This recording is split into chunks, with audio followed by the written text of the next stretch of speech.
just shifted around. There was nothing else left holding us down. And it's just gravitational. We are unstoppable.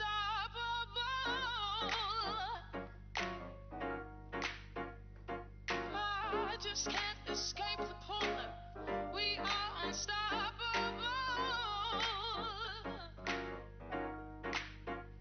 It's just gravitational. We are unstoppable. The stars won't guide the way in the dead of space. You my one and only. If the stars won't guide the way in the dead of space. You my one and only.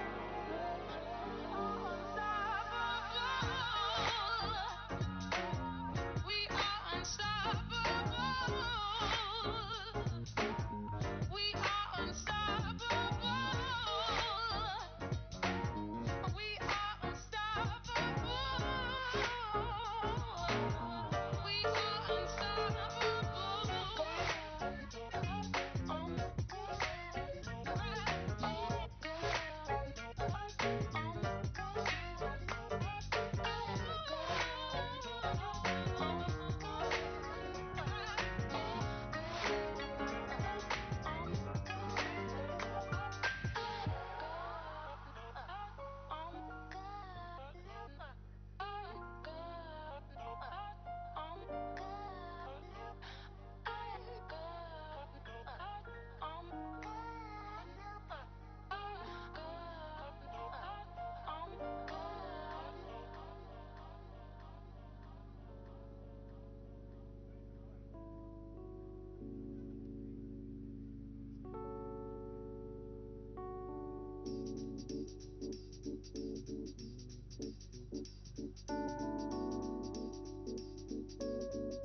So tell me, Slim, what you wanna do when you know I'm in love with you.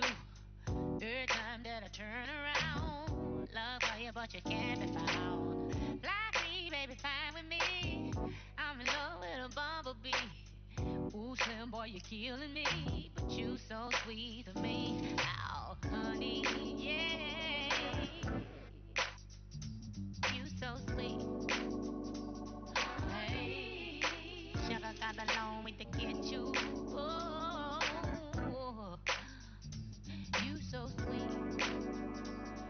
Honey, all I gotta do is add a little lemon.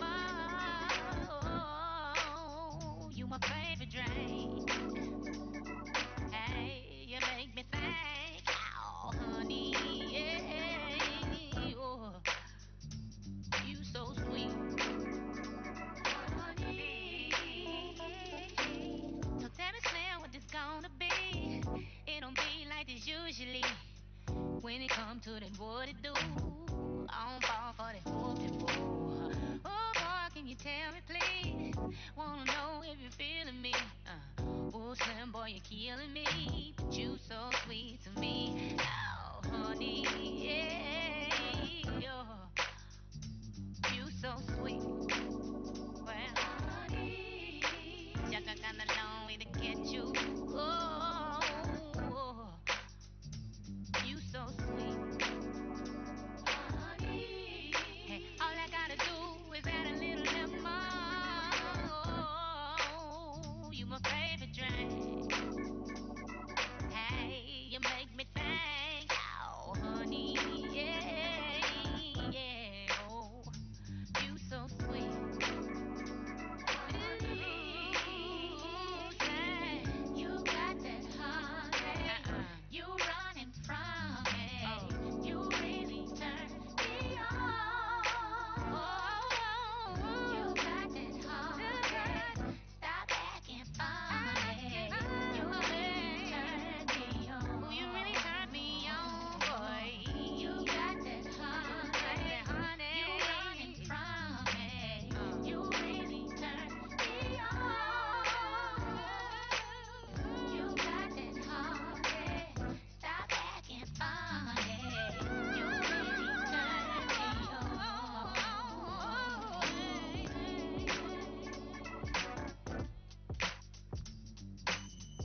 Latvian brass, ladies and gentlemen, and good morning. I have to say this. My name is Ots Kaarelots, and I'll be your host today. In recent years, the word security has dominated the public discourse, and truly so. At the same time, competitiveness has remained on the back seat. The truth is that there is no security without a competitive economy. At the heart of competitiveness is a robust financial system. Capital markets, along with banks, of course, are not just some abstract financial mechanisms, but they are the lifeblood of our economy. They are as critical infrastructure as the roads, power grids, telecoms, etc. Yet the significance of capital markets is often underestimated. Why do they matter? It's easy. They empower citizens to invest in their future, become financially independent. They enable companies to raise growth capital for their ambitious ideas. And they allow governments to diversify funding sources, a vulnerability that was exposed exceptionally well in 2008 financial crisis that hit our open, bank-dependent economies the hardest. As Mario Draghi noted already in 2016, and I quote, "It is better to finance the real economy through several channels rather than rely on just one. Capital markets in particular can act as a useful spare tire." Yet here we are, a decade later, and 75% of all corporate financing in Europe still comes from bank lending, exact opposite of the US model. A key metric for assessing the health of capital markets, I think you all know. You take the listed instruments on the exchanges and divide it by GDP, market cap to GDP.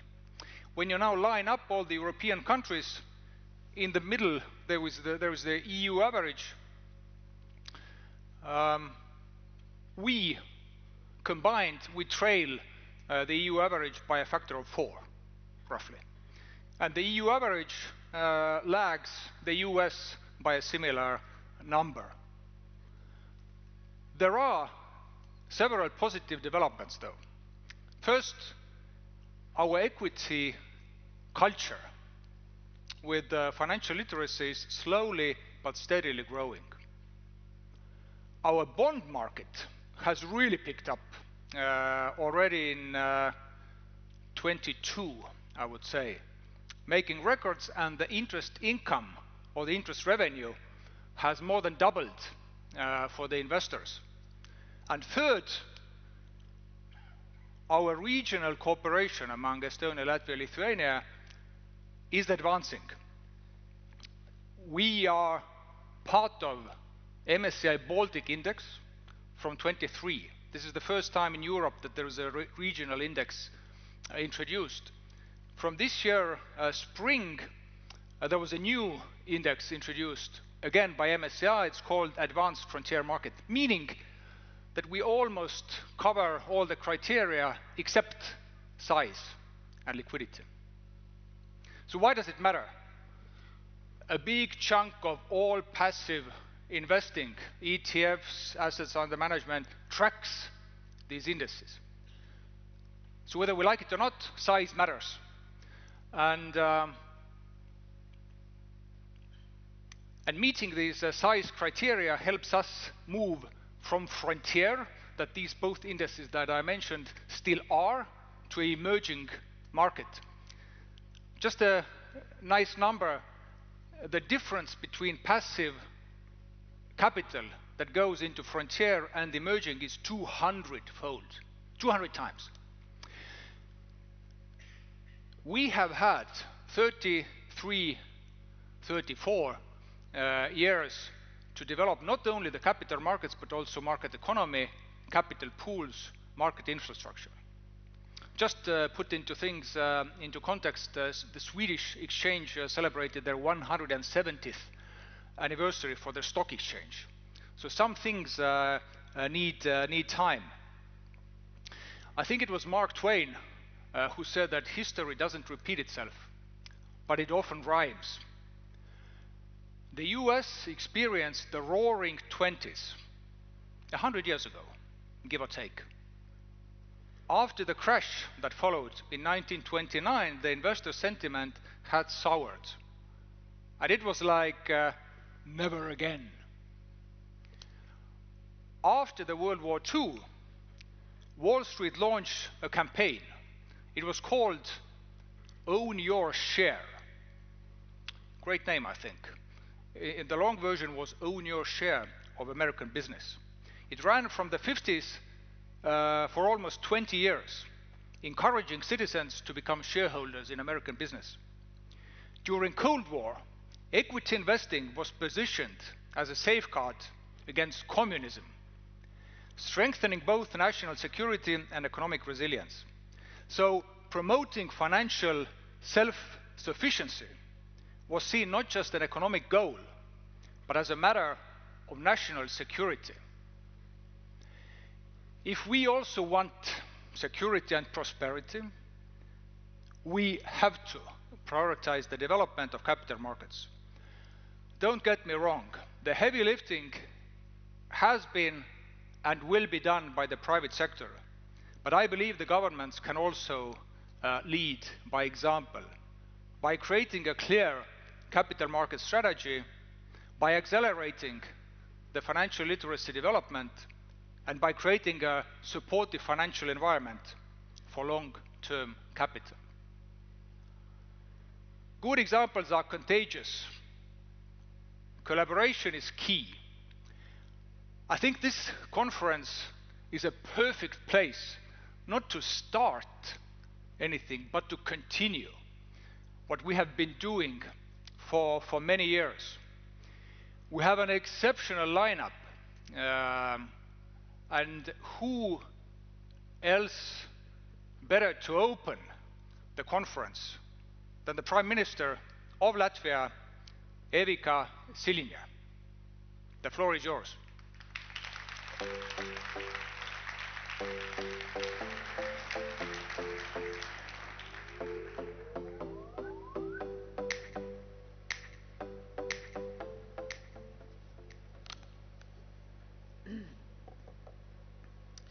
ladies and gentlemen, after such a nice music, we need to a little bit boost ourselves up. So it's morning and we're ready to work. Colleagues and friends, it's really a pleasure today to join you at the annual Baltic Capital Markets Conference, and I'm happy to see many familiar faces as well in the crowd. But our Lithuanian and Estonian friends, you are as well very, very welcome here today. Investors are here, bankers, advisors, regulators, as well as policy makers, because we are all part of shaping the future of Baltic capital markets. Across Europe, we all know the challenge. We have large savings, but too much of this money sits in bank accounts or in products that earn very little. These savings, we all know, need to work harder for Europe, for our competitiveness, innovation, defense, for green transitions, and as well for the fast-moving AI revolution that is transforming our economies. I have strongly supported the idea of truly unified European capital market, and we need that to change in Europe very quickly by having our European leaders' decision. And I'm very looking forward to that decision. Because today, financing options for European companies are still too limited. Venture capital volumes in the United States, what was mentioned already before, are 10 times higher than a share of GDP in Europe. These gaps hold back innovation, limits growth, and puts Europe at a disadvantage. Europe's fragmented capital markets are a real risk, and unfortunately, we can all say we are all falling behind because of that. What to do? And what to do in Baltics? Because, for example, Latvian households keep around 12 billion euros in bank accounts. This shows trust from one side, but also a lot of unused potential. More of these funds should flow into productive investments, equities, corporate bonds, and funds that support companies and long-term growth. There also are good news, and you will probably discuss it today. The Baltic corporate bond market is growing, and 2025 is the strongest year ever, with almost 1.6 billion euros issued by the end of October, nearly double the previous year. So probably the conference has done something really, really good job. And all three Baltic countries are part of this progress. And Latvia's savings bonds have also become popular among households, but we still have work to do, especially in developing our equity market. Latvia's stock market capitalization still remains low and limits the growth of our companies. So what should we do? I see as one important step is the partial listing of state-owned companies.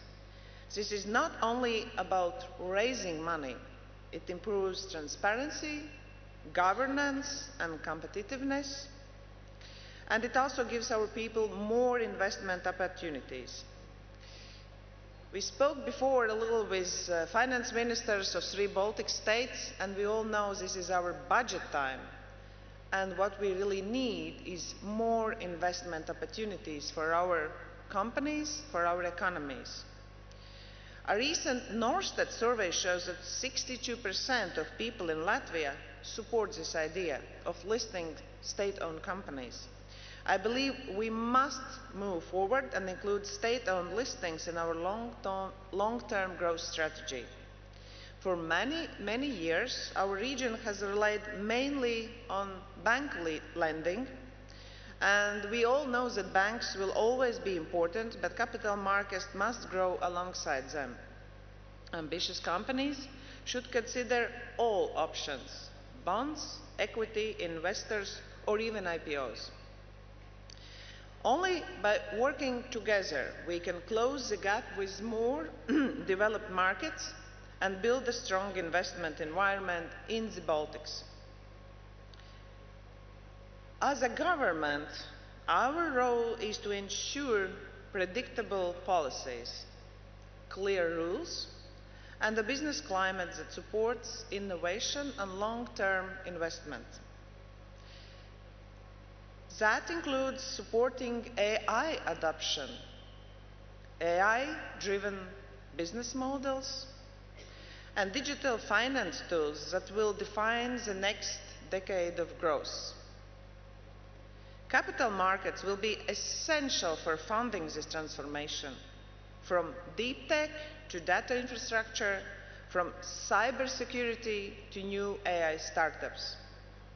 If we want the Baltics to stay competitive, we must make sure our companies are keeping up with AI era. They must help shape it. Capital markets are essential for giving them the scale to do it. So therefore, I hope today you will have a lot of good new ideas, and out of this conference we will come with consistent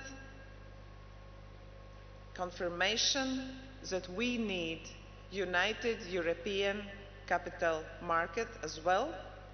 And therefore I wish you all a productive conference and many good ideas that will strengthen our Baltic and European capital markets, and as well our companies and our economies.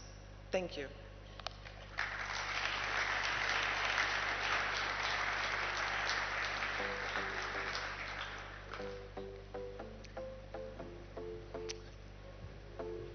And next up, you can't really develop capital markets without the support from the regulator. And the next speaker is Mārtiņš Kazāks, that you all know very well, the governor of Latvia's central bank. Please join me on the stage.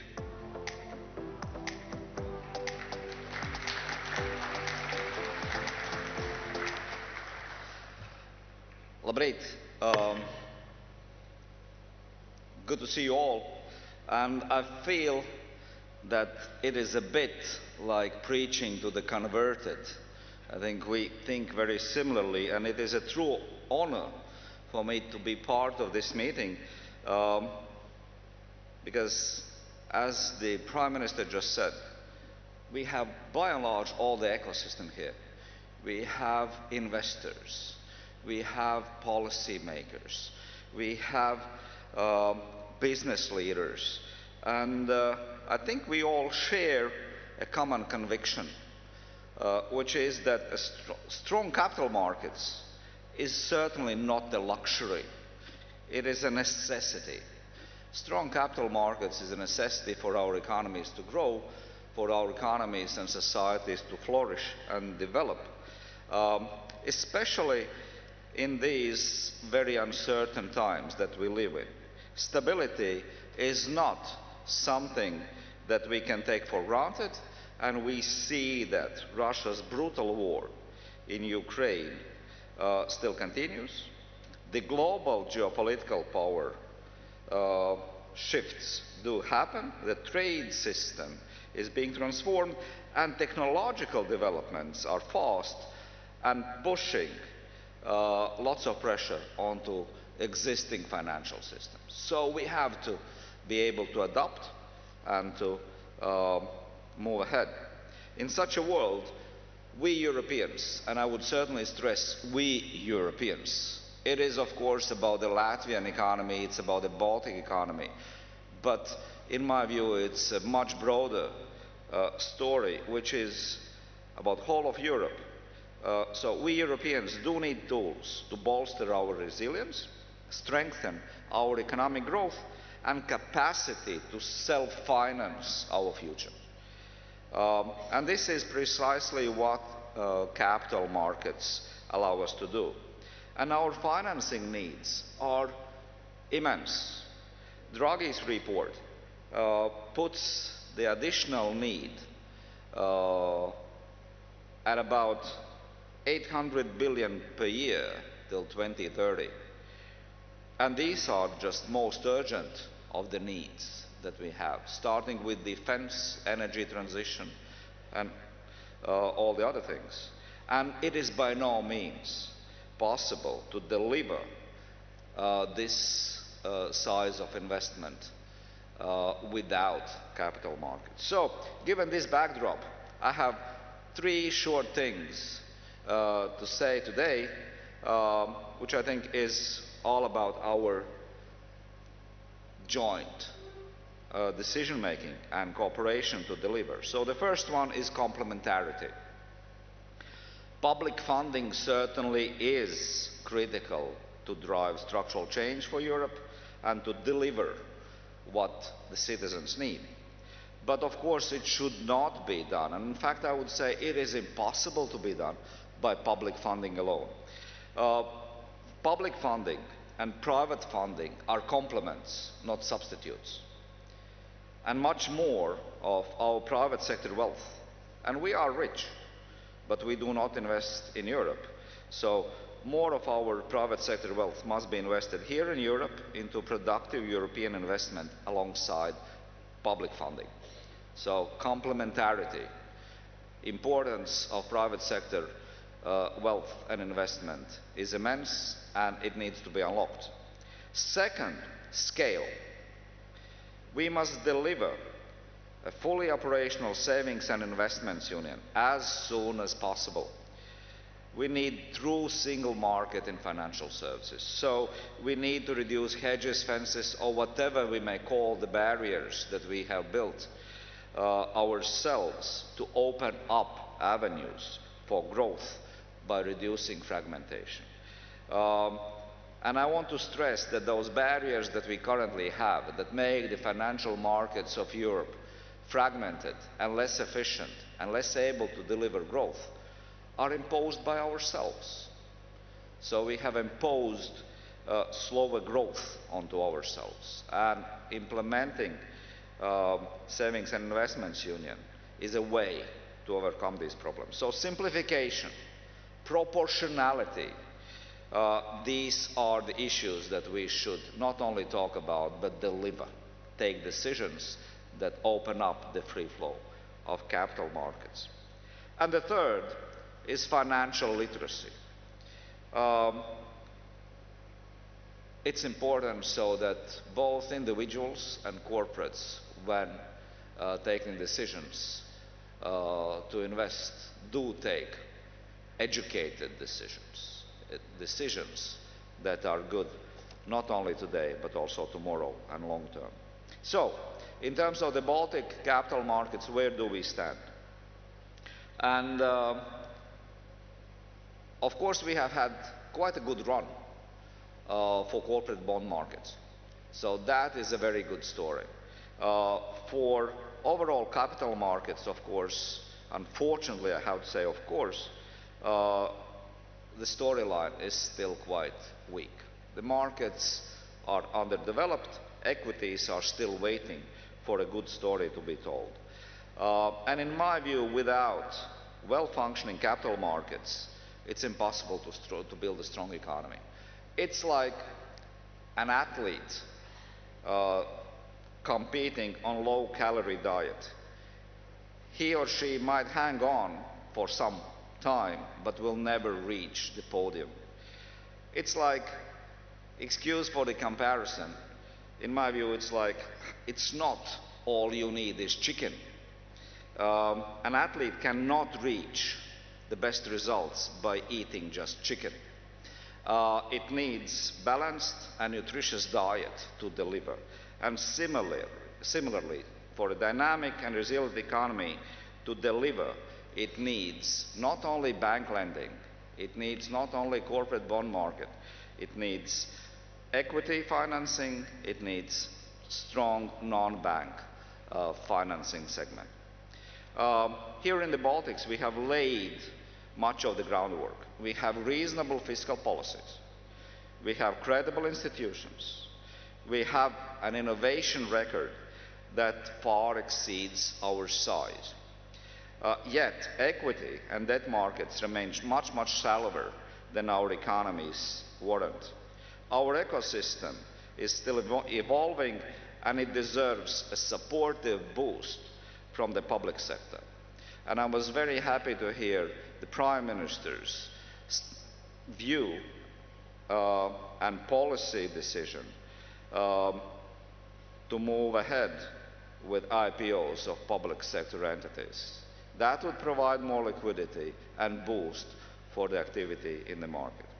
So, of course it will not happen overnight, but with persistence, with regional cooperation and the right policy framework and mindset is at the core of all this, we can build a market that is resilient and distinctively Baltic, which is dynamic, which is innovative, open, and responsible. So,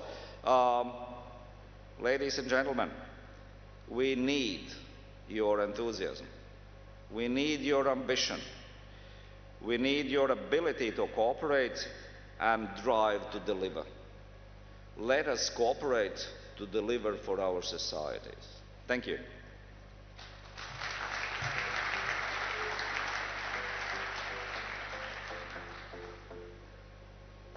Thank you, Governor. As I said, most probably the heavy lifting will be done by the private sector. And I was glad to hear that the public sector is complementary to this.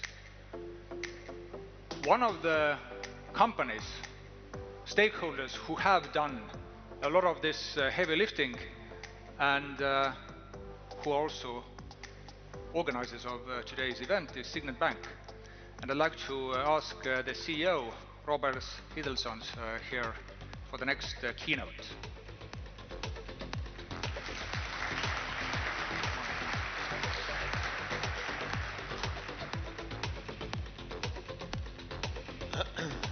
Ladies and gentlemen, good morning. I will try to be short because we have a lot of interesting panels and great discussions ahead of us. But I was amazed to hear today in the morning such a great presentations and keynote addresses from the Governor of the Central Bank and from the Prime Minister. I think the fact that we enjoy such a substantial support from the policymakers is really amazing. And I think it also tells a lot about the success of these type of events like this conference, because without that we would not be able to, first of all, get together and discuss ideas, we would not be able to spread the message across, and we would not be able so effectively to communicate with our policymakers and stakeholders.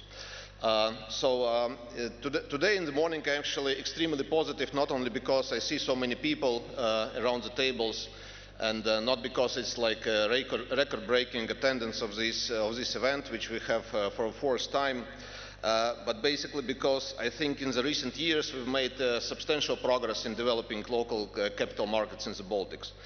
The fact that our bond market is booming is really amazing, and I think it's just the beginning of the further successful development of the bond markets. We're going to see a lot of new issuers coming to the market, I'm pretty sure about it, in the coming years.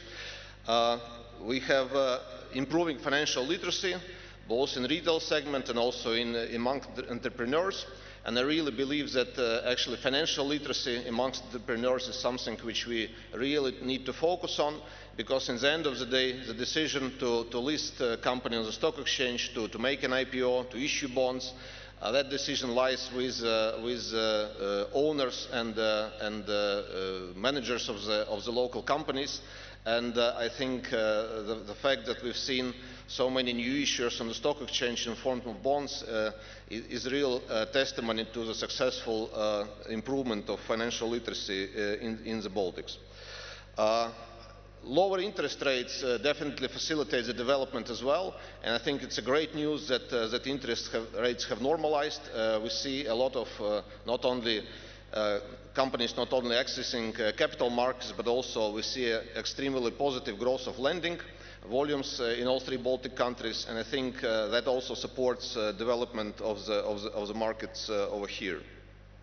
I think the fact that banks are well capitalized and ready to lend is also very important, because the whole financial market is an ecosystem, and I think the stronger each participant of this ecosystem is, the better development we're going to have. And then, last but not least, all the Baltic countries have various programs to support issuers in their projects to list their companies on the stock exchange. So all in all, I'm very optimistic about what has happened so far. I'm even more optimistic about how much we're going to achieve.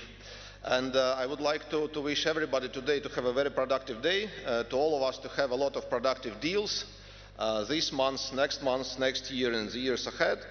I would like to, on behalf of the conference organizers and business community, I also would like to thank you regulators and other stakeholders for their support of our efforts.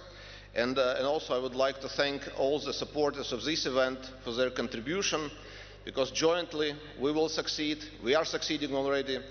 So thank you for taking part in today's event, and let's have a productive day. Thank you very much.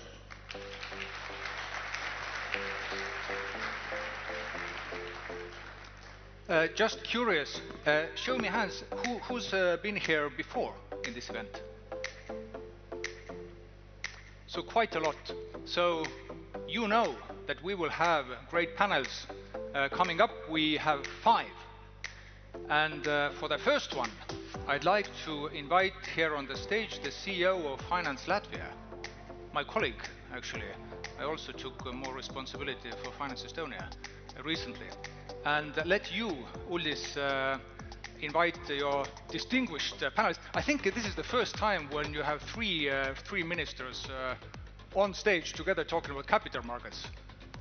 Absolutely, and it's a great event, and it's great to be here. And I would like to use this fantastic opportunity to warmly invite to the stage the 3 ministers of Latvia, Lithuania, and Estonia.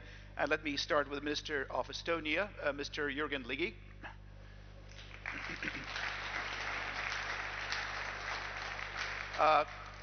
Minister of Finance, Kristupas Vaitiekūnas, please. And Minister of Finance of Latvia, Arvils Ašerādens. And we will also be joined by the Vice President of EBRD, Burkhard Kubel-Sorger, please, on the stage.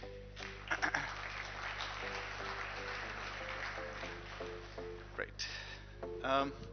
So expectations are high, and let's start the conversation. Actually, I must say that yesterday's dinner prompted me to change the script, and I would like to start by a quote from a favorite person, I guess, of all of us, Martin Wolf, who is one of the great writers of Financial Times. He writes great editorials, and he has written a book called Crisis of Democratic Capitalism. And his main idea is very much about what has been said in the morning by the governor, and also by Roberts Idelsons from Signet, and by Prime Minister, that a strong economy needs strong capital markets. And I would like to extend that thought maybe one step further, and maybe argue of what happens if we do not have a strong economy.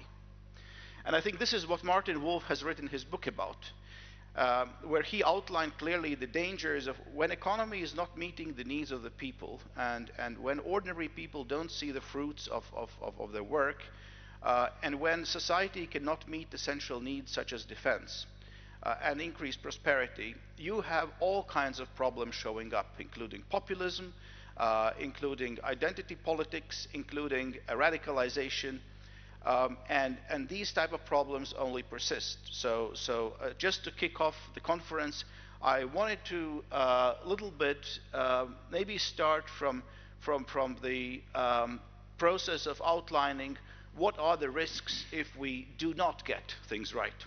So that was a short introduction, so just to know who are on the stage. So Jürgen Ligi, the Minister of Finance of Estonia, is also a long-serving member of Parliament, and he has, of interest for the audience, held the role of Minister of Finance even before, including after the global financial crisis, and also served as Minister of Defense, Foreign Affairs, and Education and Research. And he has solid background in international economics and one of the most influential voices in Estonia on financial policy and governance. And maybe a fun fact, which was not provided by his staff, is that he's also a triathlon runner, finishing his last triathlon, as I checked, in 6 hours, 19 minutes and 40 seconds this year. So, Minister, very warm welcome.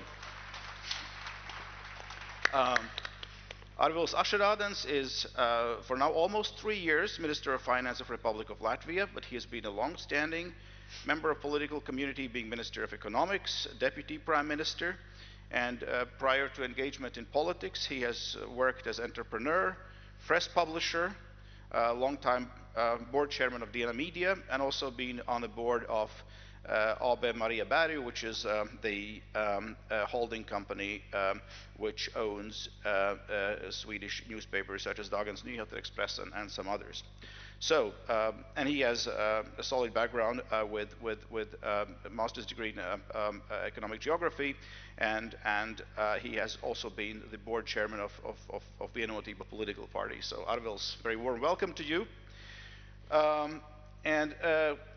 Kristupas Vaitiekūnas is a Minister of Finance of Lithuania, and before being appointed as a minister, he served as Vice Minister of Finance, overseeing tax policy, financial market policy, financial policy, and European Union and international affairs.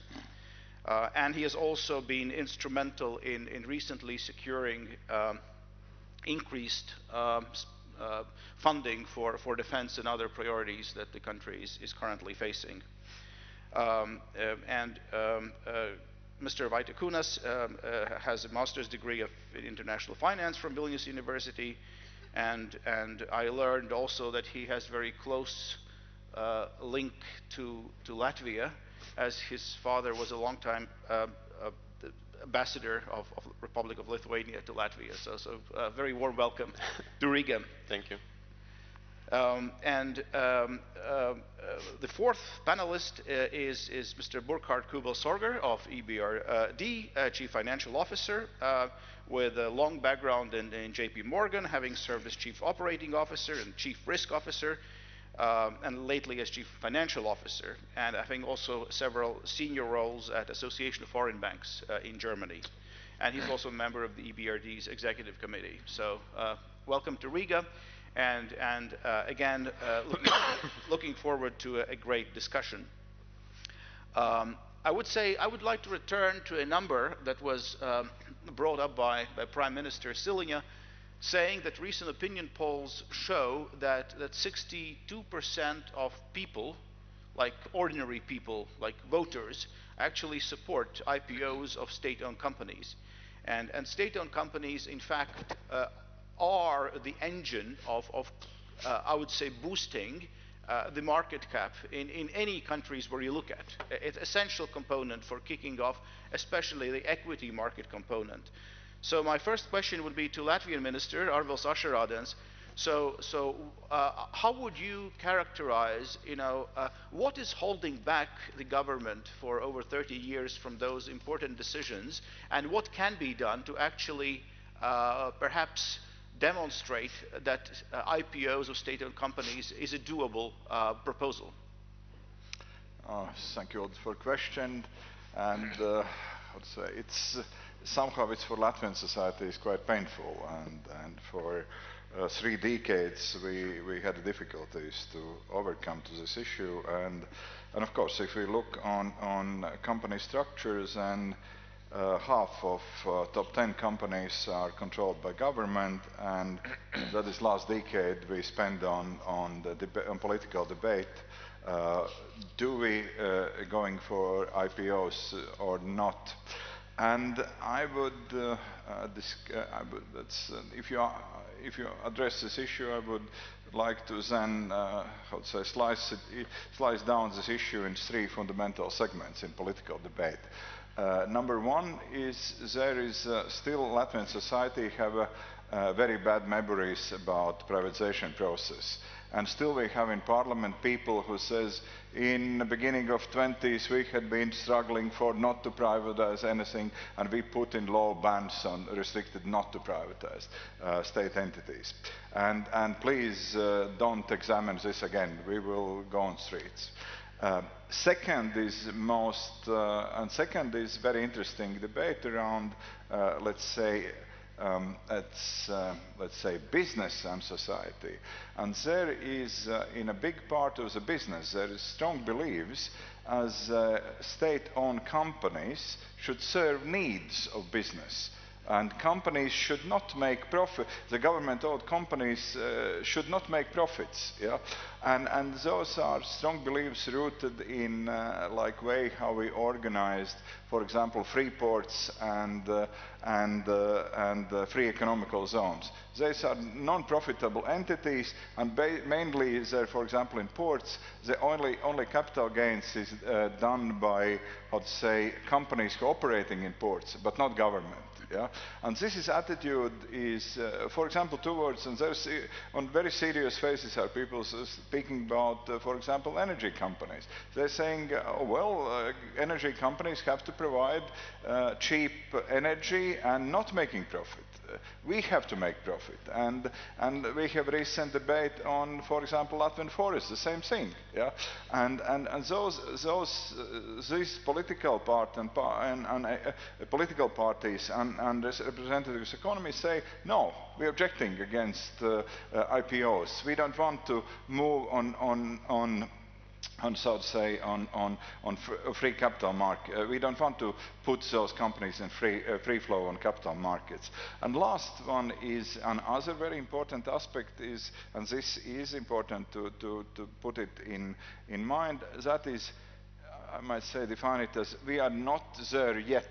Yeah, and you know, they were defined that every IPO need a great story and great growth story and trust. And if we look on Latvian government-owned entities, Air Baltic, right now we have a new ownership structure, Lufthansa on board, the new CEO starting from 1st December. We just sit and wait. Then, like two telco companies, what Latvia owns, LMT and TET, they are under restructuring. And the game is requires to be on IPO market, but we are not there yet. Then Latvenergo. Then is next gen Latvenergo about green energy production. We are in pipeline. There is a fantastic bond issuance, but we are not there yet. Yeah? And I would say all those three factors adding to this elections, yeah, elections and have an influence too. For example, Riga government has quite an ambitious plan before regional elections. Had Riga Ūdens, Riga Water Company, and Riga Namsanieks put on stock exchange. No, before elections they were ambitious, but said let's wait, after elections we will do. Not now, and right now we're facing similar situation with similar situation with next year elections, and let's see political parties putting issue on hold. Again, we're planning to be in December, end of December after budget approval, to be in government with political debate. I have a strong passion and patience to push this file forward, but I think we will go to design plans for 26, 27 there. Thank you, Minister. Does anybody want to, of the other panelists, to make short intervention? Okay, you still have the opportunity to do that over the next over the next 33 minutes. Let me then turn to you, Minister Vaidekūnas. You have been instrumental in ensuring that Lithuania is ready for the challenges we are currently facing in the current geopolitical situation. So how can capital markets be used to help you in meeting those increased needs of defense, security? Can capital markets play a role in that? That's a very good question, and actually it's very linked to the very first statement of yours about a strong economy and strong capital markets. And I would say that it's even more substantial because a strong country needs a strong capital market. As we see it from our example in Lithuania, and probably in Latvia is the same. You're preparing for the defense, increasing the defense spending. The demand for all this money and funding is it's huge. You cannot do it from your internal capacity. You cannot raise taxes to meet these needs. You can do it by little steps, not to harm the competitiveness of a country. And that's where capital market is an answer, actually, because people, the society, I think in all Baltic states, they have huge funds in deposits where they don't get any interest. They just keep them in the banks. And of course, this money could be used to increase the security of a country, increase our defense capabilities. But there is an obstacle. And I think the main obstacle is, as my colleague mentioned, it's the trust in financial system. The people in our countries, they had a very difficult history with the financial system. The banks in the first decade of our independence, I don't know if Latvia had the same issue with private banks. So now it's stable, it's good, but the history is not easy with that.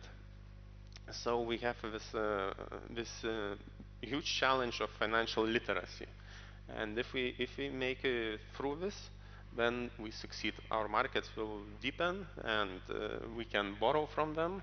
We can keep the money in the country by borrowing, not to send them abroad as we do now. And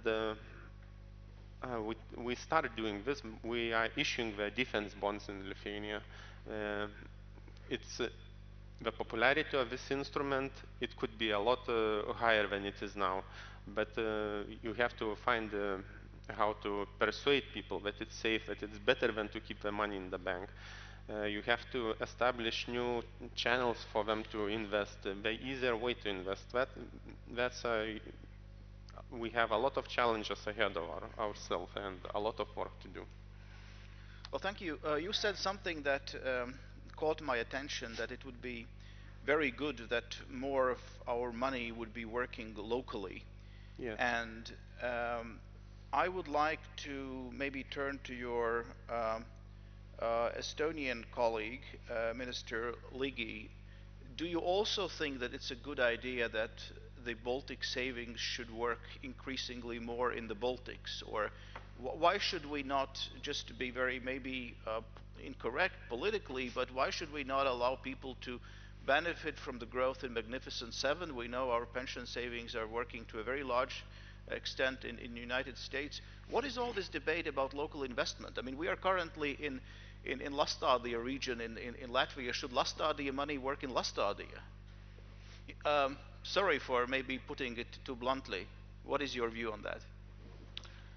Well, it's good to dream that Estonian money should work in Estonia, but actually we shouldn't build any artificial restrictions for that, and to take local risks for investments administratively. And the financial market should be international.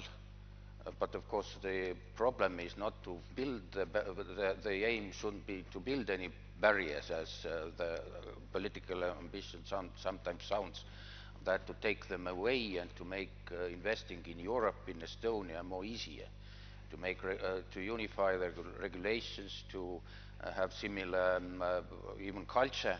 There certainly will always be some national barriers, language, behavioral barriers, but we should have less regulations for differences, for example, handling insolvency or protecting consumers. So easier rules, better information, of course, more financial literacy helps. So if it's said as if Mario Draghi has suggested to invest European money to Europe, I don't think he meant any artificial measures. He was dreaming about the statistical outcome. It's for Europeans, for Estonians, it's easier to invest in America than, for example, to Italy, and in the case of Italy, it's the same.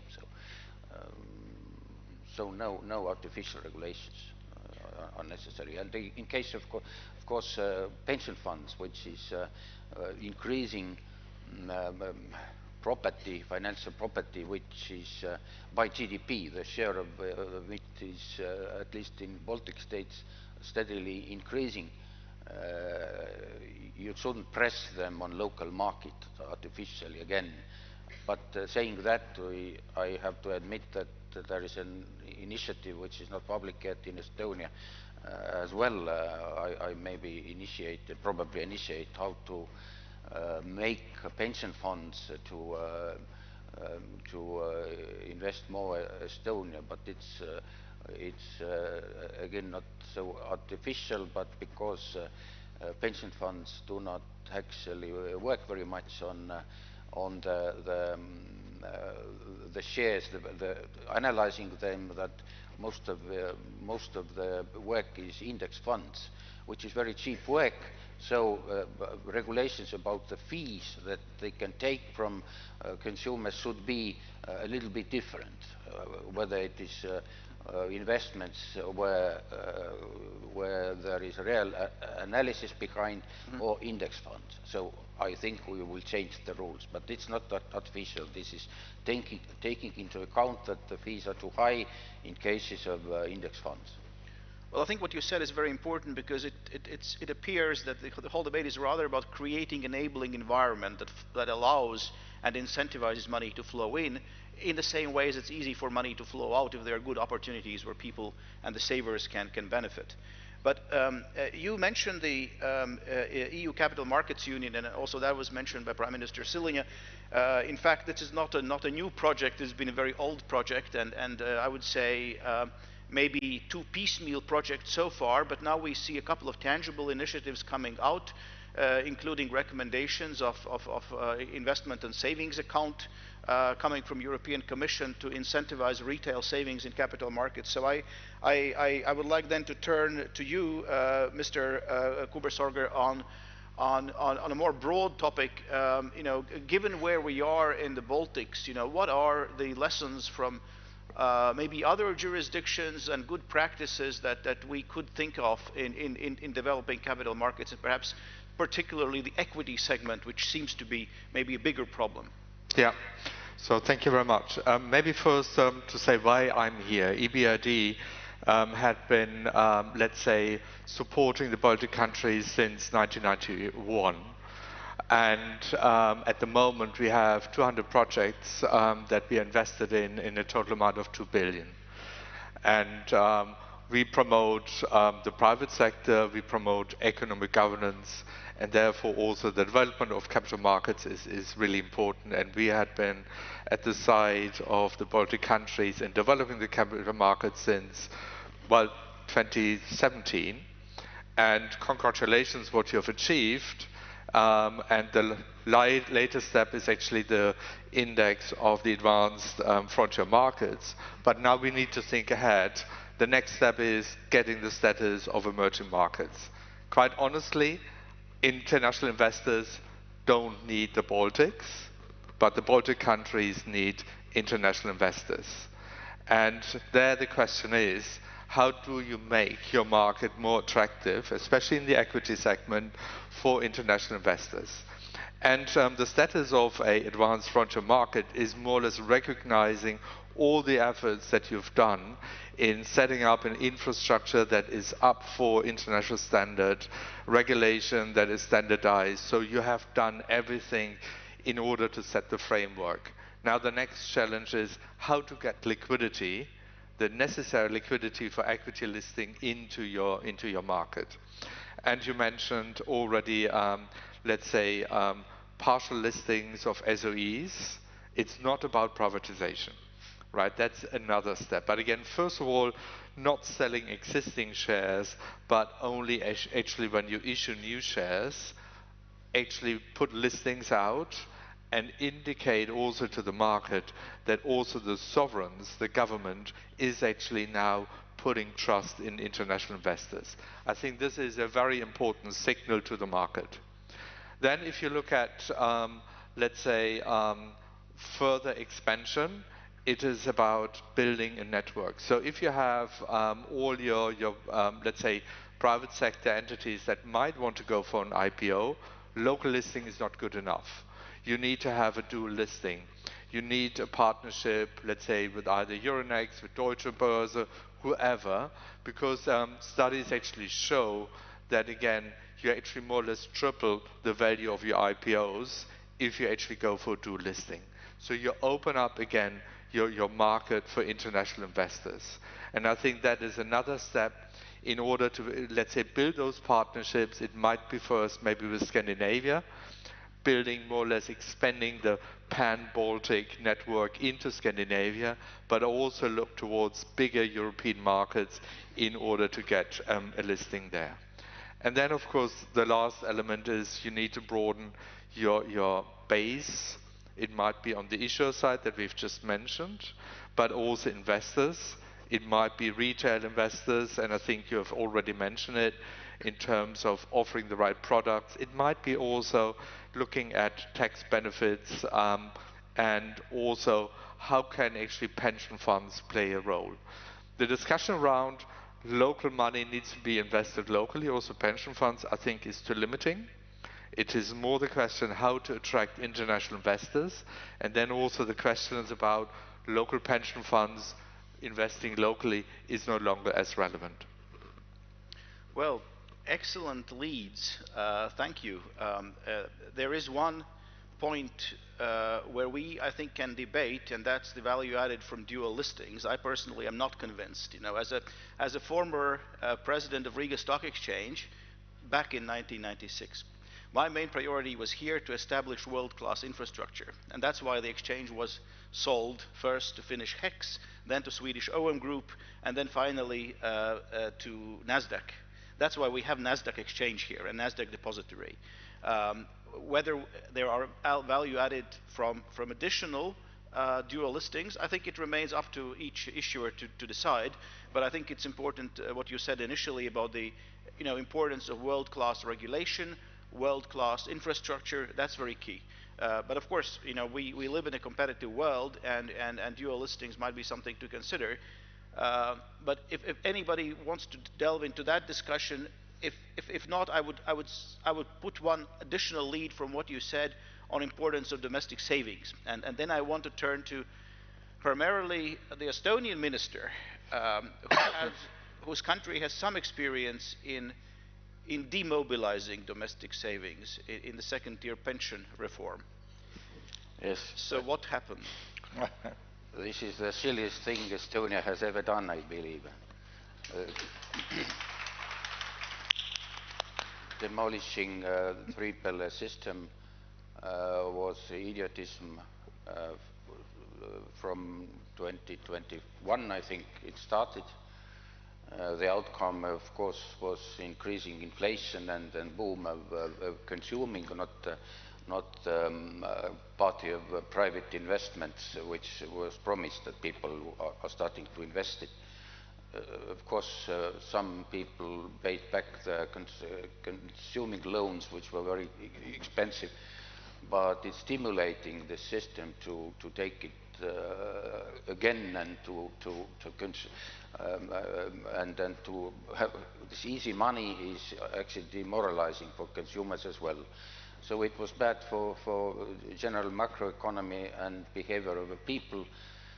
though a survey shows that Estonians and Swedes are the most financially educated nations in Europe, we didn't feel it. 250,000 people have left the pillar. Now we actually want to build it up again. Our government is very fragile minority in the parliament and no rating anymore, but still we will try and take to the risk, though there will be elections and the ones who did it probably want to attack it once more, but this time I think we will be more clever. We may make the system a little bit more flexible to make it less attractive to demolish it. You can then use part of the pillar. You can return to the system quicker than the ones made. That is, if you leave, you can't come back until 10 years. Now we shortened the period. The period is necessary, but of course the future of Estonian pensioners is quite dark.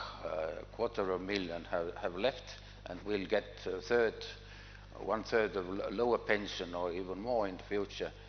And at the same time, so we made a possibility to pay more to the pillar, and the outcome from the first round is that 90,000 people are paying more to the pillar. So, but the difference, the social differences in the future, of course, are frightening.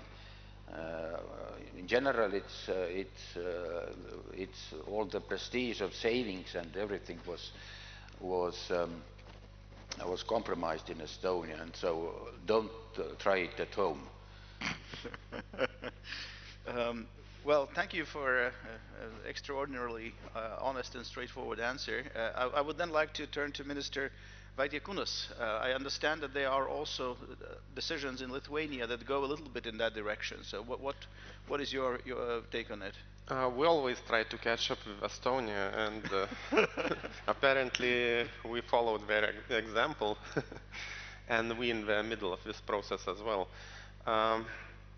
But why it was made in Lithuania, it's actually quite an interesting topic, because I know both is perspective to the second pillar, the one that it's very good and the other that it's very bad. And we often have these TV programs or radio programs in Lithuania where experts sit down like today we do, and they discuss this change of second pillar, and everything goes very smoothly until somebody calls to the studio from people who already retired or are going soon to be retired, and they share their experience, what we get from this second pillar pension funds. And usually it's about 20 or 50 euros additionally to the pension, which state pension is about 700 euros in Lithuania. So you get additionally 20 or 50 euros from second pillar. And that's people who've been in second pillar for 20 years, because it was implemented in 2004. Why it was unsuccessful? Probably it wasn't unsuccessful, it was successful, but Lithuanian story in these 2 decades from 2004 was even bigger success, faster growth, bigger gains from investing in anything, in real estate, and so that's a unfortunate thing happened to the second pillar program in Lithuania. Just to reflect on what you said, I think also when it comes to the Latvian debate, and Minister Ašaradens may chip in, when the system was designed and launched in 2001, 24 years ago, at that time, Latvia or any of the Baltic states, none of them were members of the euro area. They had their own national currencies. Also memories of the banking crisis of 1995 were pretty vivid. people were not convinced that investment in equities is a great idea. I think initially we had a limit of like 25% of total pension fund assets, second tier, that could be invested in equities. The asset managers did not know who their customers are. I think now it's only for the second year that they know who their customers are and can actually recommend investment option that is proportional to their risks. Fee regulation came quite late, so to be also self-critical on the financial community side, that regulation came quite late. So effectively, you had a system where a lot of funds were invested in too low-risk assets for too long, maybe charged high fees, and the risk level was disproportionately low for most investors for a very long time. And at the end of the day, you have then a story where if you look at performance in a very long time period, it's difficult to explain that it has been a great deal.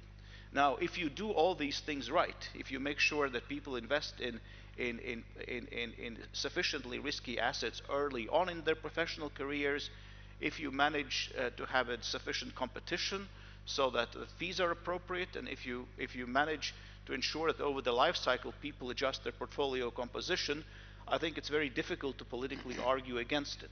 But we have a history, and that's something that we cannot take away. I don't know if there are any reflections on that, but I really understand the challenges. And if you have, coming again from what I started with Martin Wolf's point about crisis of democratic capitalism, if you have populists coming to power and saying, hey guys, this hasn't worked, some people may think, oh, these guys may actually have a point. Okay, then I have to grill also the Latvian minister about something. Mr. Ašarādens, you remember that a year ago, Latvian government increased the capital gains tax from 20% to 25.5%. And it seems a little bit that this goes into against the stream of what everybody else is doing. I just looked at our neighboring country, Sweden, which has increased the tax free allowance for investing in the in investment and savings account. There are many other countries contemplating on what to do to facilitate retail savings. Now, in terms of the tax policy, it seems that we have taken the opposite approach. If you had more time and better political partners, would you have done the same a year ago? Let's start with discussion was before. Thanks God and thanks to Latvian politicians, we don't have any, interesting political ideas to demobilize the second pension pillar. It's opposite. There's a strong interest to keep it functioning. Regarding capital gain tax, yes, and there were, very complicated trade-off on between tax reform and how to finance tax reform on 25, and there were agreement on in order to balance budget and rising defense cost. That was only way to do tax reform.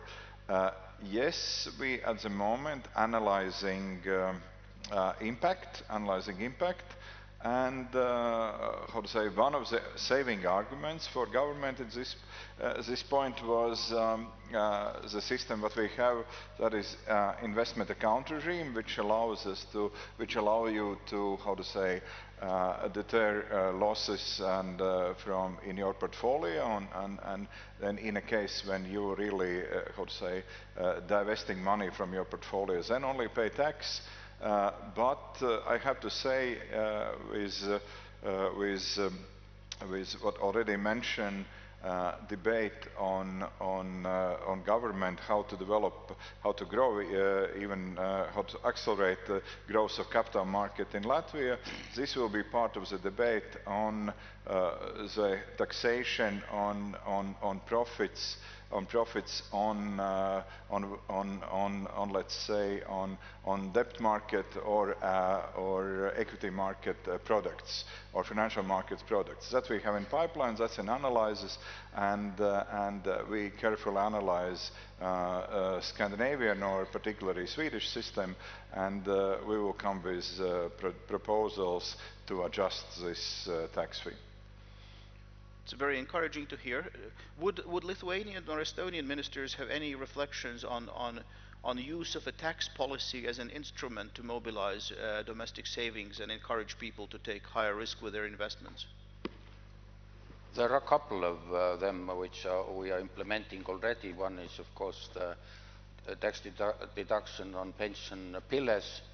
The second is we have an investment account for people available, where they can they have very simple tax regime, 20%, and they can accumulate capital. But in general, I'm always very careful against artificial incentives.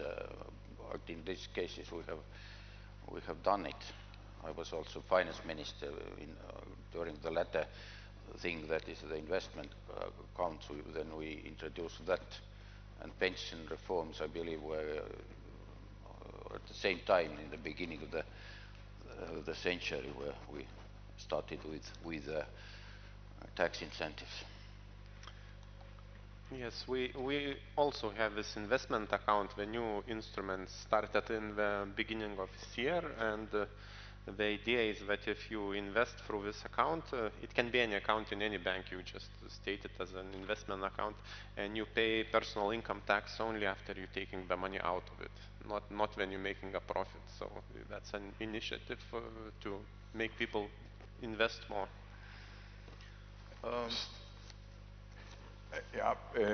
That already was mentioned, but the Baltic capital markets, they are harmonized around the Baltic states, and regulations is similar one. But just adding to the tax discussion, I would like to say what Latvian government did, maybe this delayed, but very important, we call this package sin capitalization rule. That is, how to say, we harmonizing capital access rules between banks and private sector. That means that allows for companies to lend financial resources in same conditions as they're lending from banks, and that is related to previous discussion. We have to blend sources. Not only banks could be main channel for financing, but we're stimulating the financing capital company growth by all other channels too. It's an excellent point, because I just wanted to thank for front-loading these initiatives and making them sure they happen already next year, because that indeed would stimulate both securitizations but also non-bank financing, as all channels are welcome for the economy.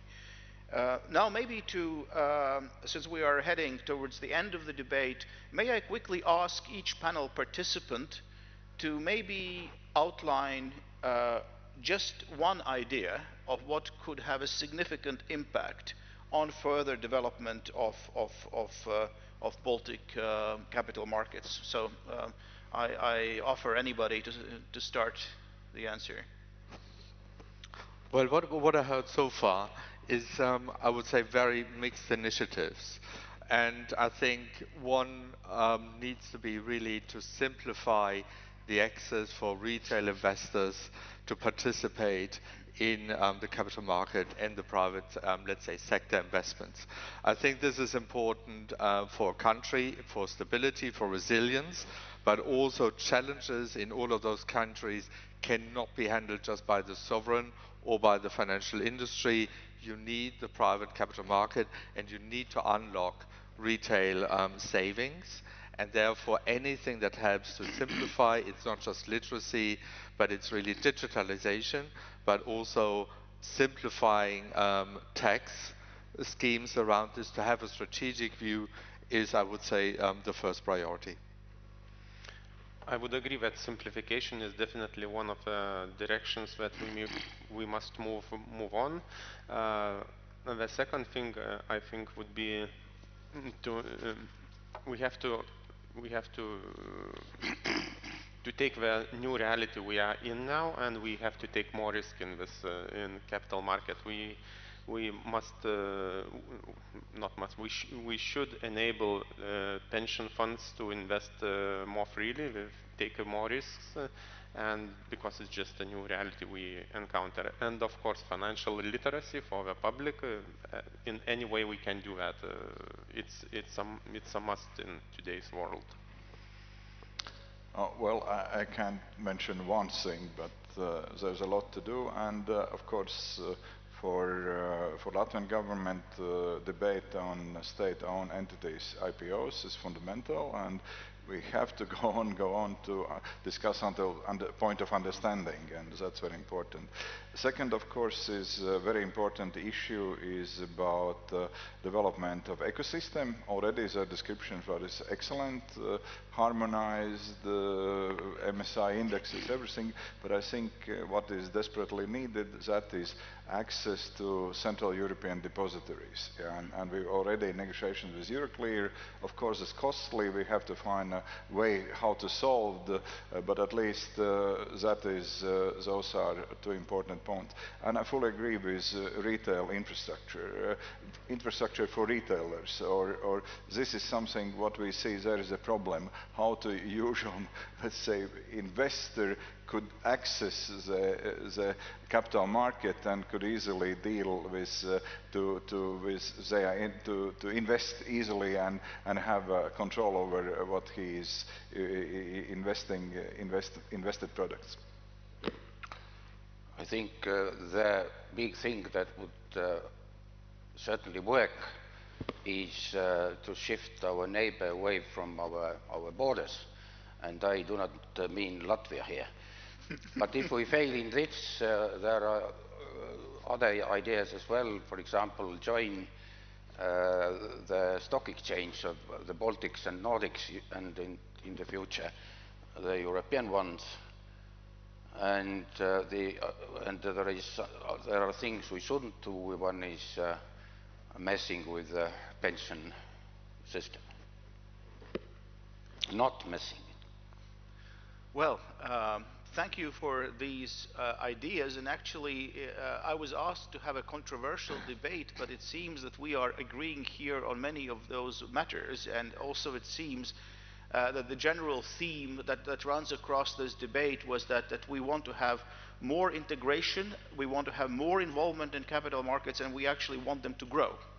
Now, coming back to where I started with Martin Wolf, he said, you know, many people are accusing me of being pessimistic, and if one reads his book and his analysis, which is knife sharp of our societies and the risks we're facing, including his point that if we are not fixing the economy, so people will be looking at more authoritarian states and look how they have succeeded to fix their economies and to deliver better results to their people. So people may be questioning the very grounds of our societies. So from that perspective, doing everything possible to make our economy resilient, strong, and growing is key. And he said, you know, the advantage of being a pessimist is that sometimes reality surprises you in a positive way. And then after this conversation, I think I have become a little bit more convinced that this actually can happen. Thank you. Thank you.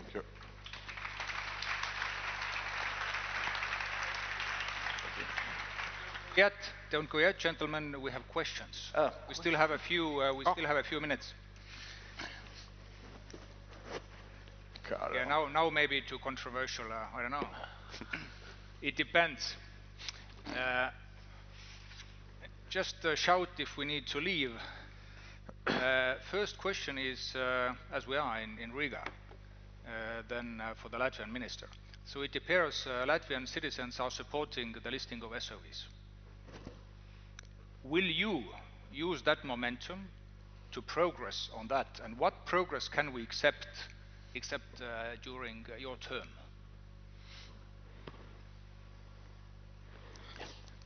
Again? What is the question about? So will you take this momentum of the Latvian population that the SOEs could be listed, and what can we expect during your term in office?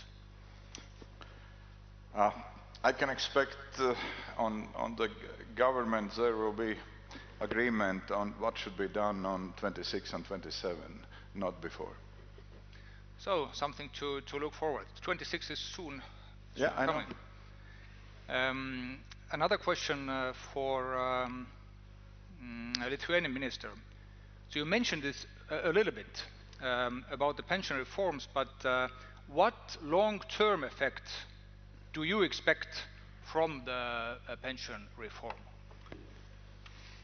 About long-term effect, it's a little bit harder to say, but maybe I answer about the short-term effect, what we expect.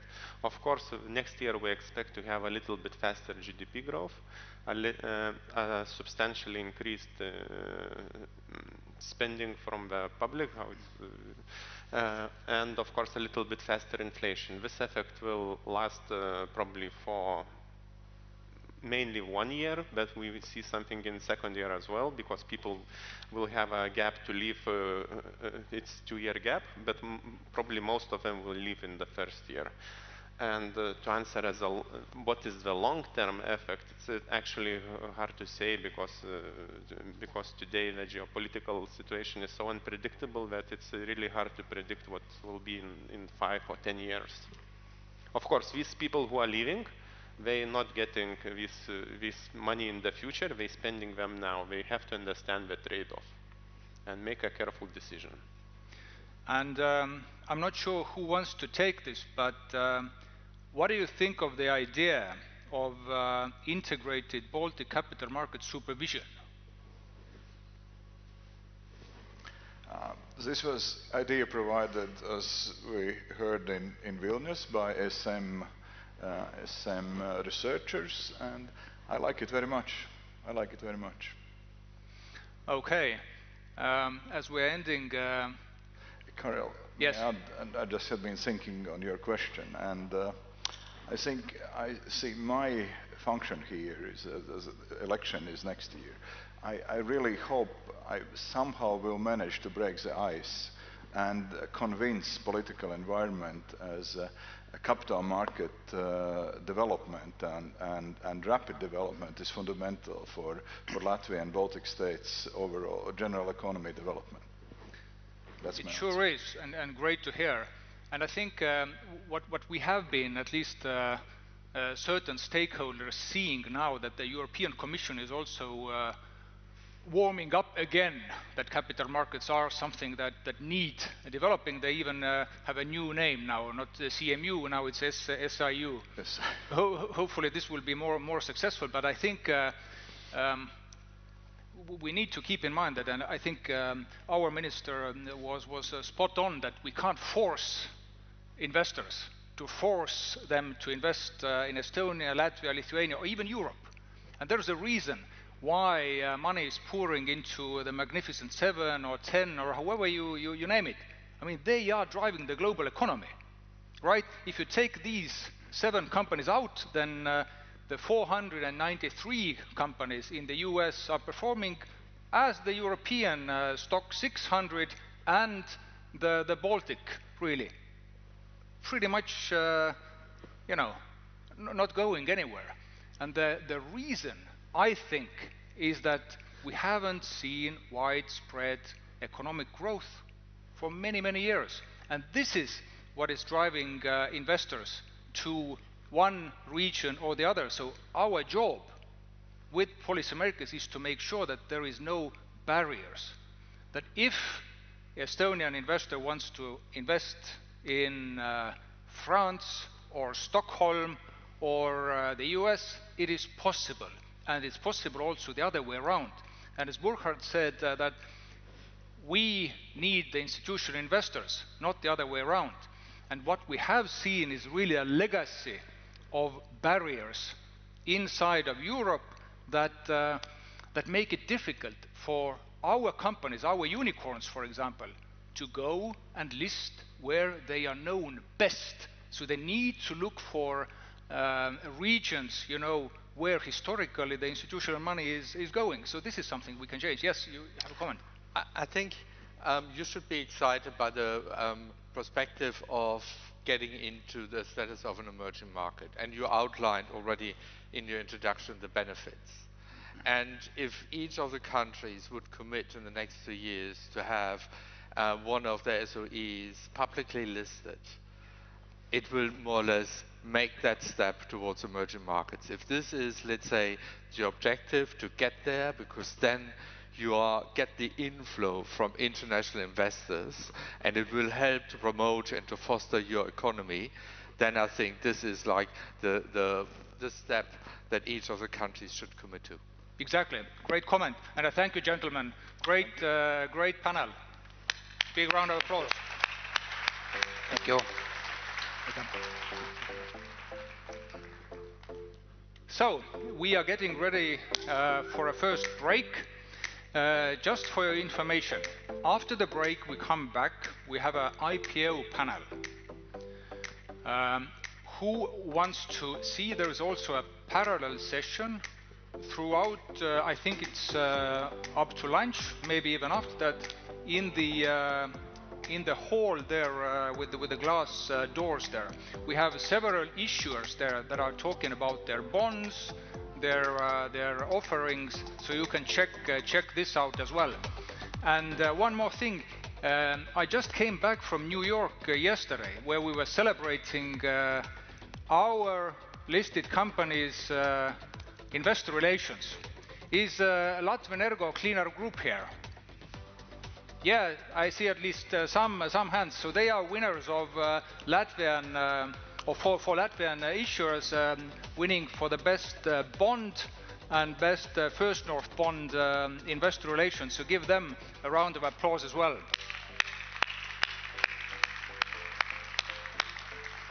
So we had altogether six companies, sorry, 2 from Lithuania, 2 from Tallinn, and 2 from Riga. So we had a great event. So you can check out in social media what was happening. But we were, in short, closing the bell at Nasdaq market site. So, but now, please enjoy the break, and let's come back at 11 o'clock.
morning and labas rytas in Lietuva, tere hommikust in Estonia, labas rīt šeit Latvijā.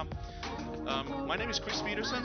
I am a host of a podcast about economics, finance, and entrepreneurship. It's called Media Report. You can find it on YouTube. This time we are welcoming you all on the Baltic Capital Markets Conference 2025. And we heard just a very beautiful panel from the ministers of finance, led by Roberts Idelsons, one of the guests here, and also the representative from EBDR. Hello. Hello, gentlemen. Hello. Hello. So my first question is about the reflection on the panel. So how was it? And you as a moderator, what you took away from the panel? I took away that there is a great political interest in further developing the Baltic markets, understanding of what needs to be done, a very European approach, and a capacity to be self-reflective over those things that have recently been implemented over the past few years, which have actually held back capital markets development, such as the second-tier pension reform in Estonia, and such as the increase of capital gains tax in Latvia. So I would say a very balanced, reasonable, and largely optimistic panel of ministers. Yeah, first of all, I think one always needs to give credit for what has been achieved, right? And already having that pan-Baltic infrastructure is an achievement. And there's definitely a willingness to go the next step further. There might be different routes, and there might be, again, different strategies. But again, this is always what you need. You need a debate. You need to struggle and come up with the right way. And I think this is, I think, the positive momentum that there is a debate how to actually advance. There might be discussions what's the right way forward. But again, you need the discussion in order to actually come to consensus. And also the idea of, let's say, a unified regulator is another bold step. And I think also very strong then signal from the region to also institutional investors. Yes, if I'm allowed to have my own reflection as well. I heard from the stage the financial literacy topic, which is, I think, reporting now for about 10-15 years on capital markets. I think it's one of the most crucial points because what I think we as stakeholders, we are pushing politicians to make decisions, and that's our job. But I think what they are looking, I mean politicians, they're looking at their electorate, and what they are seeing, they are not seeing this demand for such action. So basically, now they are looking at electorate. We are looking at politicians, and so we are looking at each other and trying to figure out who is going to start the boost of the capital markets. And what I'm thinking is maybe next year, in no disrespect to ministers of finance, but maybe next year we should kick off the event with economics teachers, with maybe trade union representatives, with industry association members who are pushing this information, this financial literacy. I think it's incredibly important to continue strengthen financial literacy with all kinds of measures. When it comes to electorate's demand, I think it was very telling what Prime Minister noted this morning, that 62% of respondents actually support IPOs of state-owned companies. But those are active investors. Those are not. Those are. No, that's not a survey of investors. It's over 1,000 people. These are not investors. So these are voters, effectively. So basically, majority of voters support IPOs. If you ask question differently, that number even increases to 72%. So in fact, there is, I would say, a broad support for deepening capital markets, and I think that's a misunderstood paradox here. When politicians talk, they sometimes say, you know, but privatization of state-owned companies through stock exchange cannot be an aim in itself. Actually, it's wrong. It can be an aim in itself because it is a very important catalyst for everybody else. Normally, no, but in this case, yes, it is a catalyst. And the other point I wanted to make relates to people's awareness. If you look at many sociological opinion polls, and where people are asked, do you own shares? And they say, no, I don't. In fact, if you look at percentage who actually owns shares through second-tier pension funds and third-tier pension funds, we're talking about hundreds of thousands of people. So in fact, there are many people who do own shares, who are participating in capital markets, but perhaps they're not even aware of it. They are not aware, yeah. Your thoughts? Who should kickstart the? Well, first of all, the point of financial literacy, right? Again, how do you measure this? And does it really become impactful if your entry barriers remain high? Let's say if I might be financially now literate, but if, let's say, capital gains tax regulation is complicated for me personally, I say, God, do I really want to go there?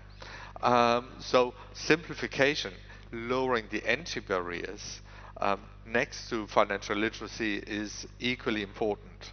I think that is where one also needs to make an effort in simplifying this for retail investors, because at the moment if I go to my bank and I put it into deposit, that's easy. Right? If I now need to start to invest in a fund and so on, or in equity, that becomes more complicated also tax-wise. And this is, especially for lower income, something that needs to be lowered. And then I think it could work. But financial literacy in itself, yes, it's important, but it's definitely not the sole remedy to the problem. Yeah. What about economic growth? Moderator Karl Otz mentioned it at the end of the panel that we haven't seen substantial economic growth, and he mentioned this Magnificent Seven. If we take away Magnificent Seven from the stock market, then it's not so attractive anymore. What about economic growth? Yes, for economic growth, again, the countries need to focus on what are they strong. It's human capital. It's like innovation. This is where further investments need to be done. This is what needs to be promoted also to institutional investors. And you need private capital from, let's say, international investors that actually believe, let's say, in the human capital and, let's say, the wealth and the asset of human capital in the Baltics, and the reputation is extremely strong. And build on this asset and to attract then international investors. And it's a niche.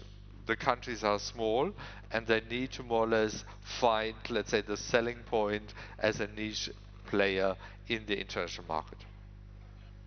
I know that EBDR is holding also some shares, equity here in the Baltic countries and in the companies. Are you in some ways also encouraging these companies to issue bonds at one stage, or have an IPO or something like that? Are you proactively having this policy? It always goes hand in hand. Let's say we have our holdings. It might be, of course, it might be loan, it might be in equity, but at the same time, it is about developing the private sector and developing also the capital market. So therefore it is part of our DNA to talk to our clients and the projects where we invested in order to actually give them other opportunities in order to issue a bond or go towards an IPO. An IPO is from our perspective a great tool for further mobilization of private capital.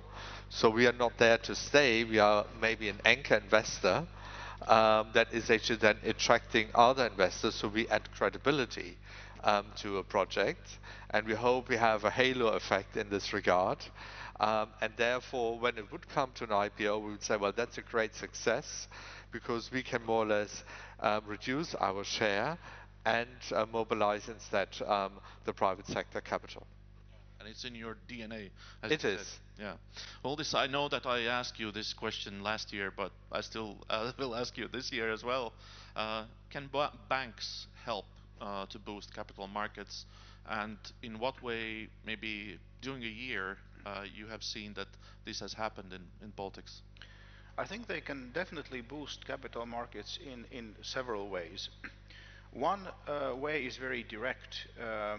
Banks often are owning pension fund managers.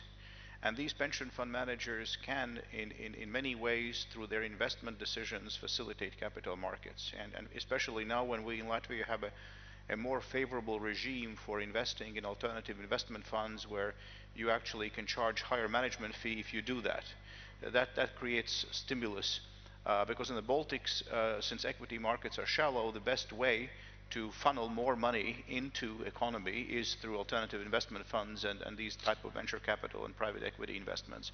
And we have enabling framework that it allows to channel pension money into these type of instruments. We have also recently in Latvia agreed to create a dedicated equity fund, about 100 million euros for investment in equity in companies that have high growth potential and are not only from Latvia but also from the region. That is another example. I would say a third example is all the educational initiatives banks are doing on a regular basis with their customers in explaining the advantages of investment, and I think that is happening across the board. And maybe a final point is that you need to have dedicated investment banks who actually see development of capital markets not as idea but as a business. I think Signet is one such example where they have taken a business decision that they will go all in and facilitate bond issuance, and I think their market share is now very, very significant. And we need more actors like that. Yes, Aldis, Burkhard, thank you very much for sharing your ideas, sharing your insights. We are coming back to conference very soon. We'll have discussions on IPO later on bonds. So thank you very much, and see you back again very soon. Thank you. Thank you.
Welcome back. I hope you enjoyed the break. I already saw a lot of networking going on. So this is what this event is all about, exchanging ideas and developing the capital markets. It's my pleasure to invite those who are here already. Vera Sutedja, Head of Equity Capital Markets for Erste Group Bank. And Vera will talk about the latest trends and drivers of the IPO market. The floor is yours. Is it on? It's on. Okay. So, good morning, everyone. I see everybody is coming, so a bit rushing towards my first presentation. Welcome, everyone. My name is Vera Sutedja. I'm from Erste Group. I'm head of ECM, and I'm going to present you a deeper picture about the equity capital markets in the region and also in Baltics. So, going into my first slide, we're going to look at the development of the current IPO market so far. What we have seen is that we had a peak, a nice peak in 2021. That's where the interest rate is basically 0 towards negative. And then since then, we have not recovered. What we have seen also is that even in 2025, we are still do not cover even the level of 2017, and we are actually at the low level of 2009. This is globally. What you can also see in the second chart, which is the European IPO volume, is not much different. The trend is very similar. America is also the same, it's just a much bigger number. America's size is 51 billion for 2025 year to date. Asia Pacific is 57 billion, so they're bigger. And Europe is 16 billion. So this is where we are at the moment. And if we going to the deep dive in the transaction of equity capital market in Europe, what you can see is that this is including not only the IPOs, but also additional follow-ons, meaning capital increase or exits, share sales, and so on. It's a very nice picture. What you see here is that, again, okay, 21 is the peak, but most transactions are actually follow-on. This is exits, capital increases, These are where actually my department mostly working on rather than on IPOs. The IPO itself is very limited, so we have in the second quarter 2021 as much as 27 billion IPOs worth in Europe. And to compare, in second quarter this year, the number is 1.6. So these are actually something that is called the drought, yeah, the IPO drought. So we are yet to pick up from this very low level on IPO. At the moment, we survive from the follow-ons. There's some convertibles, but there's not much there. Now, to look at the IPOs, we always look at the bellwether, which is the US market. In the US market, what you can see is that these are, I only include the IPOs over 100 million, so I do not include the smaller size. We have this year 42 deals on corporates, 92 deals on FI, financial institutions like SPAC, Special Purpose Acquisition Fixed Cycle. And the volume in total is 45 billion, 45.5 billion. You see, when you look at, if you can see the slide deeper, most of the IPOs are actually, if it is not financial institution, it is for technology. So the techs are definitely the driver of the IPO market in the US. How about Europe? If you see Europe, okay, our volume is much smaller. We are not 45, we are 13 this year. And, but it is a lot more diverse. So a bellwether for the transaction here, after this you will hear from Nasdaq Stockholm, is the Verisur. So this is the IPO in Sweden. The deal size is large, 3.6 billion euro. And this is approximately 3.6 billion out of 13. So it's close to 30% of the IPO deal size of this year was from this one company. And another thing that I have to mention here, if you look at the countries, the Sweden is leading here, over 6 billion deal size. So almost half of the whole IPO deal size is actually for Sweden. What is actually, we can see from these previous slides, is that what's quite common is to stay private for longer. And this is a very common issue, so meaning it's not from the dam of the banks, so we are financing as before, but we see a lot more companies being private because it's funded directly by the private equity or private debt providers. And therefore they stay longer private and they get bigger being a private company before they go into the stock market. Now how about, let's look a bit deeper into the region where we are now, which is the Baltic and the Nordics. On the orange side, you can see all the Nordic IPOs. That is, I lowered the range a bit, so this is above 50 million. And you see this year alone there are 10 deals, volume in total over 6.7 billion euros. And Verisur again is one of the biggest with 3.6 billion. It's a very nice volume on the Nordics, so well done. Now on the Baltics, I move the IPO timelines to the last 10 years in order to gather this data. We have 8 deals in the last 10 years. The total volume of the combined is less than 1 billion, and the most active was in 2021 and 20. It was Ignitis and Enefit Green, and as we all know, Enefit Green is already delisted this year.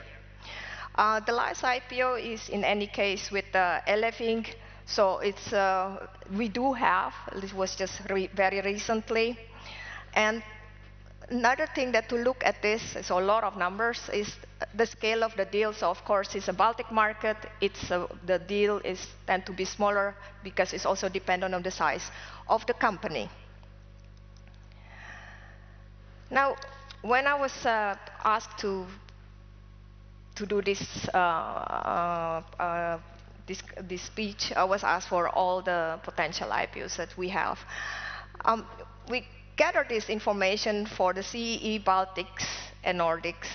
And you see, there are companies in the pipeline. What's important to see is that this is a mix of industries, so not heavy on tech, not heavy on FI. So we see now some defense. Actually, it becomes a very, very prominent topic at the moment. Valuation is also running very high in addition to tech. And the other thing is we see the usual contender. You see the biggest line on the right side is actually Poland. So Poland is very, very active in the capital market. But we also see definitely the same in Sweden. So this is also another country that is very far advanced in terms of potential IPOs. Will all of these go in a real time into IPO? I have to say the truth is only a fraction of this normally made it to the IPO market, to the stock market. Why is that?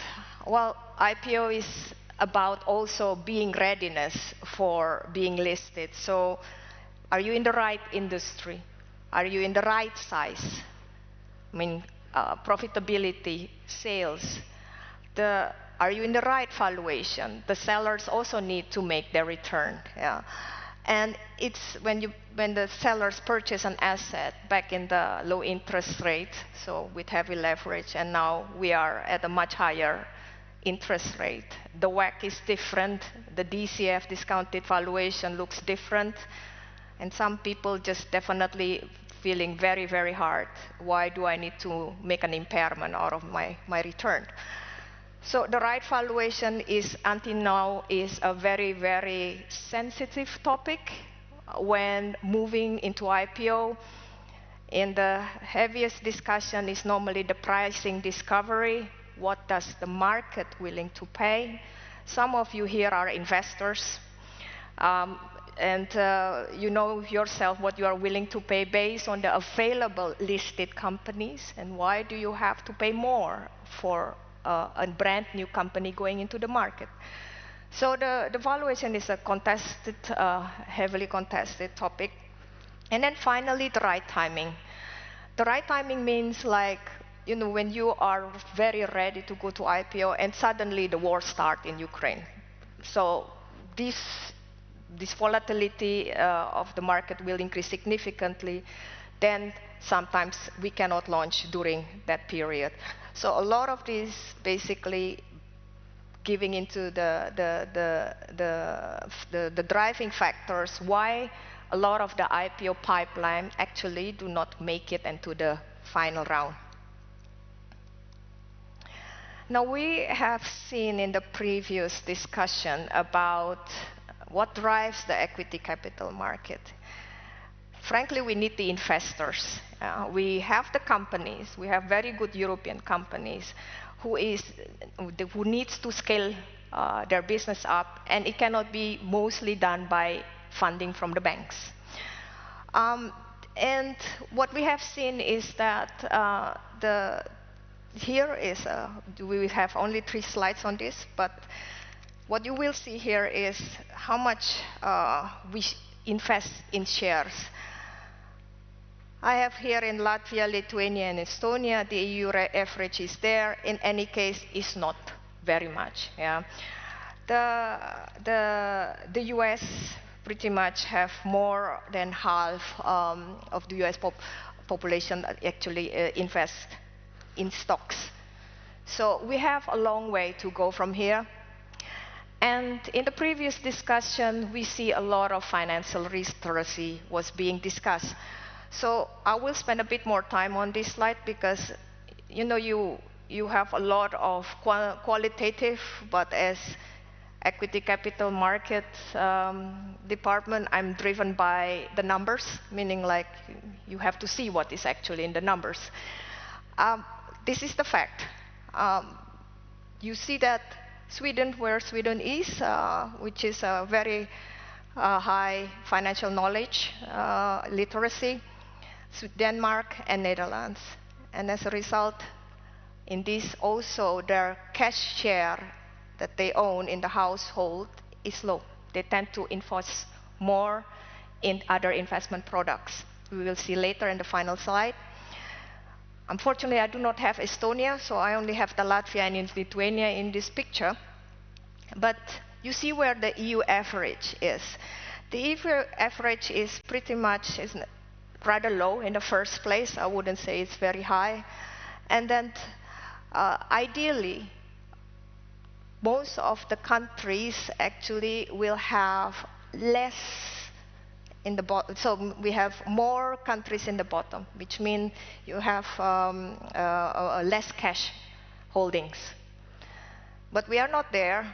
We actually hold most of our assets as Europeans in the cash. With the inflation and so on, you know, the cash work less. The present value topic here is very, very prominent here. So this is unfortunately where we are. Yeah, so that's why financial literacy is very important. Put into numbers, here we are. The more literate we become, the more we will invest in other things than cash. Final slides. In these final slides, you see, okay, they are very small, so apologize for that. And what we have seen is that the less the green color, the better, which is the cash. And the more in the investment funds, which is dark green, the turquoise green or turquoise blue, the listed shares, life insurance, and pensions, the better. And what we have seen, again, I have to quote Sweden, they have the lowest one. Poland is the highest still, yeah. And in general, we are all approximately around 50 to 60% in Latvia and in Lithuania. This is where we are now. And the Baltic capital market, the Nordic capital market, or in general, the whole capital market, is driven by taking this cash and putting into investment. We need to invest because I want to go in pension with decent amount of pension income, and it will not work if we only put it in the cash account. So with that, actually, that was my presentation. Thank you. Thank you, Vera. Before we go on with the panel, you can take a seat. I'd like to ask my Nasdaq colleague, Adam Kostial. As you saw, Sweden is really the star of European IPOs. Adam is the head of Nasdaq European listings and also president of Nasdaq Stockholm Exchange. Go ahead, Adam, the floor is yours. Thank you very much. It's a pleasure to be here, and in particular pleasure because actually my heritage starts from here, because my grandmother's family, she was born here, she lived here, my mother is born here, my uncle is born here. So it's great to be back, and Riga is important for me and my family, but also from a business point of view, because at the end of the day it's been inspiring to listen to the conversation today about the affinity or the potential affinity between the Baltic and the Nordics, because at the end of the day we see a huge potential now with the whole discussion around savings investment union, but also increasingly the importance to align on defense, energy, but of course also capital markets.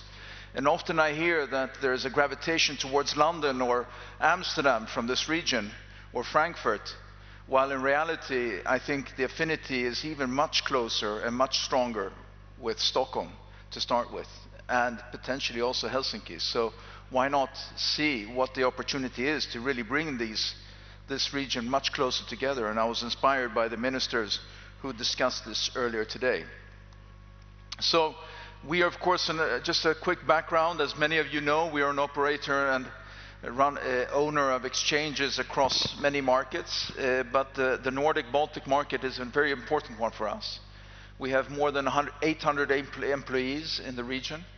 Our Vilnius is one of our largest offices on a global basis and one of our fastest growing offices where we have many of our talented support and many of our key business operation is driven from there. So again, not only an important region for us from a capital market perspective, but also from a day-to-day operations, our NASDAQ global business depends on the Baltic region. So, the IPO market, we had a great introduction previously. Yes, it's been a bit more quiet on a global basis. But the reality is that the Swedish market has continuously outperformed. And when we talk about IPO windows, yes, the IPO window has been closed for quite a long time, but in reality it has actually been open much more frequently and much more actively in the Swedish market. And again, it's important that I do not stand here as the question as a shining star, but I'm more a reflection of the economy of the Swedish market. But in reality, we also have a lot of room for improvement. But it is important to understand that this region has a great overlap with the Baltic region in terms of the banks, investment, culture, understanding. So from that perspective, I see a great affinity. But at the end of the day, what really has allowed our markets to outperform over time is the fact that so much of our GDP is represented in the public markets and not outside the public markets. And I think that's a fundamental shift that we need to see in Europe, and that's very much why we're so engaged around the Savings Investment Union.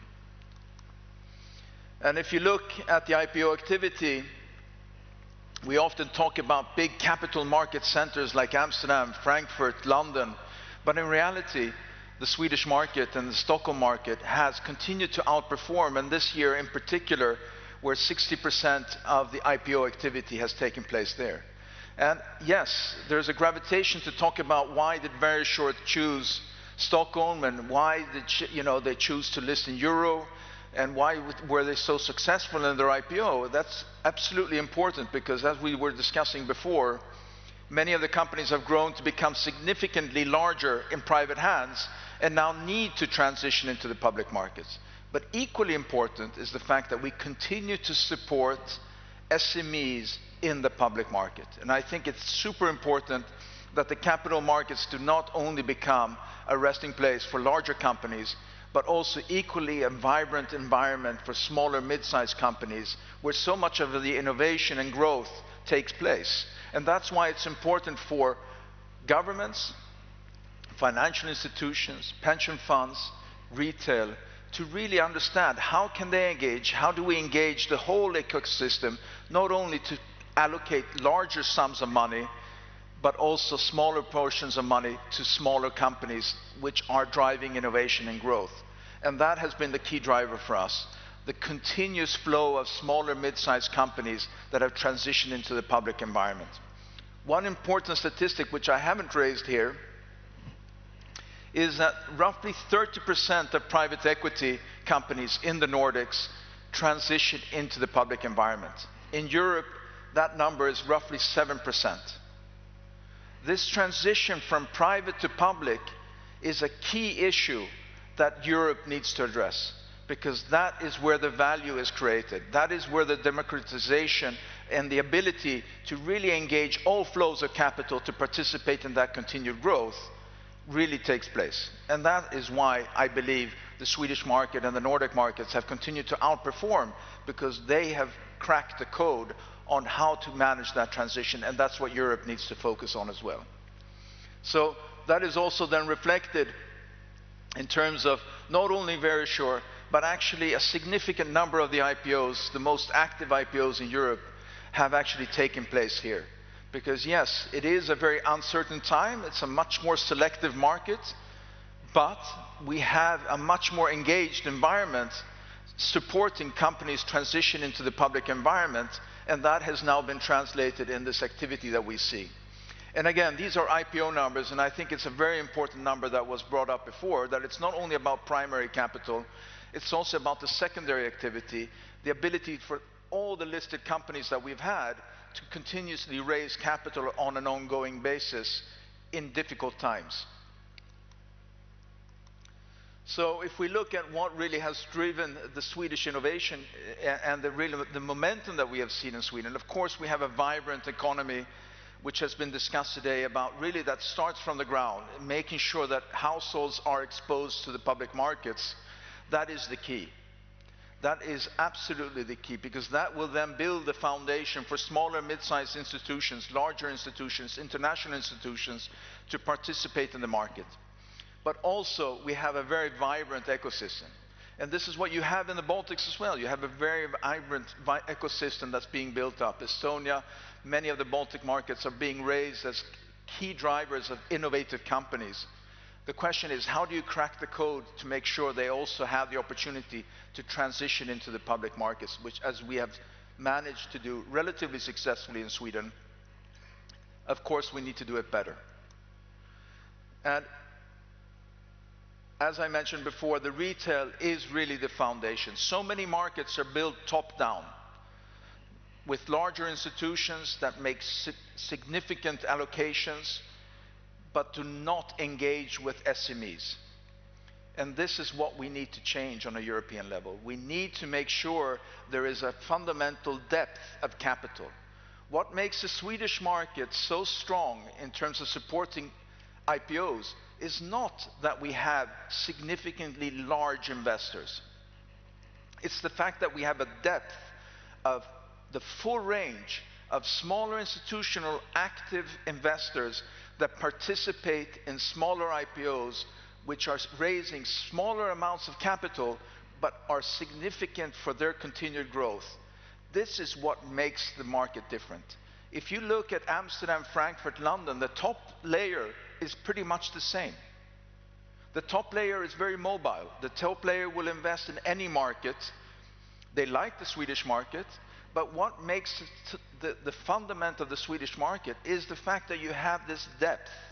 So you have the ability to, with long equity only, support a company in the IPO market. This is the fundamental difference between Amsterdam and Stockholm. In Amsterdam, you have a thin layer of international investors.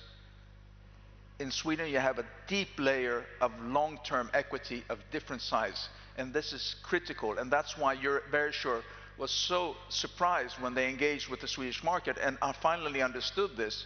This became a differentiator. In addition to that, they were able to engage 60,000 retail. This is the additional topping. So again, local markets is a key aspect for us. There's a talk about creating one exchange in Europe. That's not the solution. We think more regionally. We think more from our perspective that Nordic-Baltic is an interesting model. We talk about in Brussels that the Baltic model, or what the Baltics has done to create a more homogeneous infrastructure, homogeneous regulation, a more regional approach should be inspirational for Europe. And we are also inspired by this and see more affinity from a regional Nordic-Baltic perspective and see the opportunity to build something much stronger here. And we would love to see that companies understand the value of this Nordic affinity. Because at the end of the day, we also heard about dual listing, that there's some skepticism around dual listing. But the reality of dual listing is not necessarily about a fragmentation of trade. It's really about investor reach. If you're not listed in one market, you will not be able to talk to certain investors. The dual listing really creates that ability to engage with investors. If a company here is grown here as the national hero and does not list locally, a lot of the local pension money, a lot of the retail money will not be able to invest in that opportunity. That's a missed opportunity. There's a lot of loyalty, there's a lot of long-term opportunity in that. But the diversity of a dual listing is complementary, it's not fragmentational. So from that perspective, I look forward to the panel and discussing this further. At the end of the day, we also talked about how the capital markets can serve in its role of supporting growth and the need to finance green transition, growth, innovation, AI, etc., but equally defense. That's why we're so proud that the first defense bond and resilience bonds that we launched, the framework we launched, was actually used for the first time in Lithuania. So from our perspective, we see this as a great way to use this defense bond as a mechanism. Just as sustainable bonds became almost 40% of all the debt raising in Stockholm, we see that the defense bond and the resilience bond and the infrastructure bond to support the transition that we need to do in defense as a critical piece of the financing component where the capital markets can play a role. Thank you very much.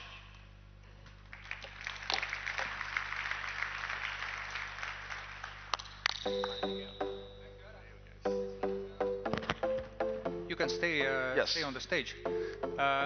For the panel that you might have guessed will start to talk about IPOs in our market, I asked the moderator, Rudolf Engelis, law firm Sorainen and Partner, on the stage, and please invite your distinguished panelists. The floor is yours. Thank you. Thank you, Karel. So on our panel, we'll have Vera Suteja from Erste Bank, who already delivered the first keynote of this panel. Welcome. We also have Ms. Maira Gustafsson, who is head of investment banking at LHV Bank in Estonia. Welcome. And we should have a fourth panelist who is currently braving and overcoming the logistical challenges of regional aviation. But I've been told that she's on the way here. Egle, you are here. Wonderful. Please, Egle Fredriksson, Portfolio Manager at East Capital. Wonderful. So the panel is complete, and I shall sit on this side.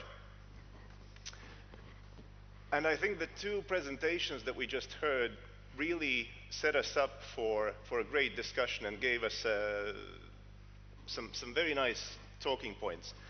I also invite the members of the audience, please send in your questions, and at the end of the panel we will do our best to devote some time to ask some of them to our distinguished panelists. Maybe coming back to the global picture, Vera, coming back to the data points that you mentioned. So there's a peak in 2021, then there's a pretty flat drought. I also noticed that if you extend the timeline way back, it's already on the decline. It's already on the decline. So do you think there's a global trend that in general IPOs are on the decline for whatever reasons, maybe for broader availability of other capital channels? So, as I have said before, we have now the rising private market, the private debt, the private equity. The companies get financed by these type of investors, and they get bigger, and that means also they stay private longer. So it kind of, normally if, let's say, stays the same, we probably already should start a lot more traction in the IPO market. But what we have seen is that one chip in, so that's prolong our timing. The second one is the valuation acceptance, meaning like a lot of the transaction that is meant for IPO did go instead to M&A. So that's what we see is because of that. Yeah? So there is only a bit, how you said, we call it a break. Adam, you want to add? I think it's an interesting reflection. I think it's good that we have a stronger private market. You know, it's definitely gone much more sophisticated. In the Nordics, we also have a very exceptionally strong private equity. I think one of the things that we have cracked in the Nordic markets to a certain extent, but needs to be better, is the fact that we have, I mentioned it, 30% of private equity has transitioned into the public markets, whilst in Europe it's roughly 67%. Now, one statistic which is interesting is that 70 to 80% of our IPOs in the Swedish market are below 1 billion euros in market cap. In Europe today, it's difficult to list a company if it's not 1 billion euros above, for two reasons. One is that institutional money does not get out of bed unless they can allocate a certain portion of money. And advisors obviously then do not gravitate to work around these IPOs because they cannot find the capital to support these IPOs. That's really what we need to change. We need to change this dynamic where pension money and institutional money engages around smaller IPOs as well. Then we will see a shift. That's been the driver of the growth in the Swedish market, which has been contrarian to the rest of the sort of European landscape, where the trend has been that companies, the number of companies has gone down. And so I agree with it. But the other, and then the last comment I would say is that, you know, SIU is very much about lowering regulation or making world, you know, the world less complex. I think one of the key focus areas should be is how do you make that transition from private to public more seamless? A lot of the regulation has gone into the public environment because it's transparent, it's visible, it's tangible, and less of the regulation has been focused on the private world. That needs to be more balanced. And I think from that perspective, if you create that balance, there will also be a more seamless transition into the public landscape. So it's a combination of many different things. But at the end of the day, I'm optimistic, and I think we're on a positive trajectory, not a negative trajectory in terms of the IPO activity going forward for next year and the year after. Well, I think your presentation convinced everyone here that there's plenty of things that we need to learn from the Swedish success story, and how is it possible actually to replicate it here in the Well, we need to learn from the Baltic story as well, because I think at the end of the day we use it as a great example to show that, you know, listening to the ministers here before talking about the need to maybe create a more homogeneous market across the region. We have created one CSD that operates for 3 markets. We use this as a great example to show how you can create more strength, more regional thinking, because no investor invests in one specific market. It looks at the region as a whole, and we need to learn from that from a Nordic perspective as well. So we have a lot to learn from this region, but so this cross-fertilization is very important. This probably resonates very well with Egle, what your organization, East Capital, is doing. I mean, you invest across the whole Central and Eastern European region. Not only, but I will speak from Central Eastern European investor perspective. And so maybe my question to you is, how has East Capital seen this year in terms of investment opportunities? So we saw from the previous presentations no new IPOs in the Baltics, one delisting though, which we'll touch upon a bit later. What's the picture in the region? yeah, I definitely would agree with Adam that we are more on a positive trend than negative, and it's a bit of a delay maybe in Central Eastern Europe with the comeback of IPOs, the closer to the epicenter of geopolitical risks, the more delay there is, but it was a good year already. I mean, we see close to maybe 20 larger IPOs in the region, and the largest was in Poland, so very successful. The second largest was in Croatia, actually, so even the smaller countries are coming back. And I think we see quite interesting pipeline. I mean, there are very many themes that actually now very hot in the region, including defense, including infrastructure. So I think we are up for another interesting year ahead of us. And I think this is what the region really needs, more depth and more liquidity. And I only hope that Baltics is just, you know, next in this train of increased investor activity. There's a lot of things that still need to be in place, but yeah, I'm interested to hear more from the local perspective. What do you think? We will actually go into the local perspective almost immediately, but before that, one follow-up question on the point that we discussed a bit earlier. Now, your fund, I didn't ask this to you before the conference, but I assume you invest in both listed and unlisted entities? Only listed. Only listed, okay. So, nevertheless, my question is, what's your perspective on this private for longer theme, or maybe, you know, private forever theme? Yeah. I think, I mean, capital markets is not really a competitive for private, or the listed public markets are not competitor. It's a very complementary. And what I've personally seen now in Central Eastern Europe, that many companies that were there private for longer in the hands of private equity. Eventually, they have to list at some point. All these funds are not forever funds. So, I mean, we've seen quite few very interesting transactions that happened in the last year, and I hope more to come. I mean, of course, they reach a certain size, and then it's only the capital markets. Maybe it's a question of time. Okay. Maire, you operate here in the Baltics, so you have a very good feel of what's happening.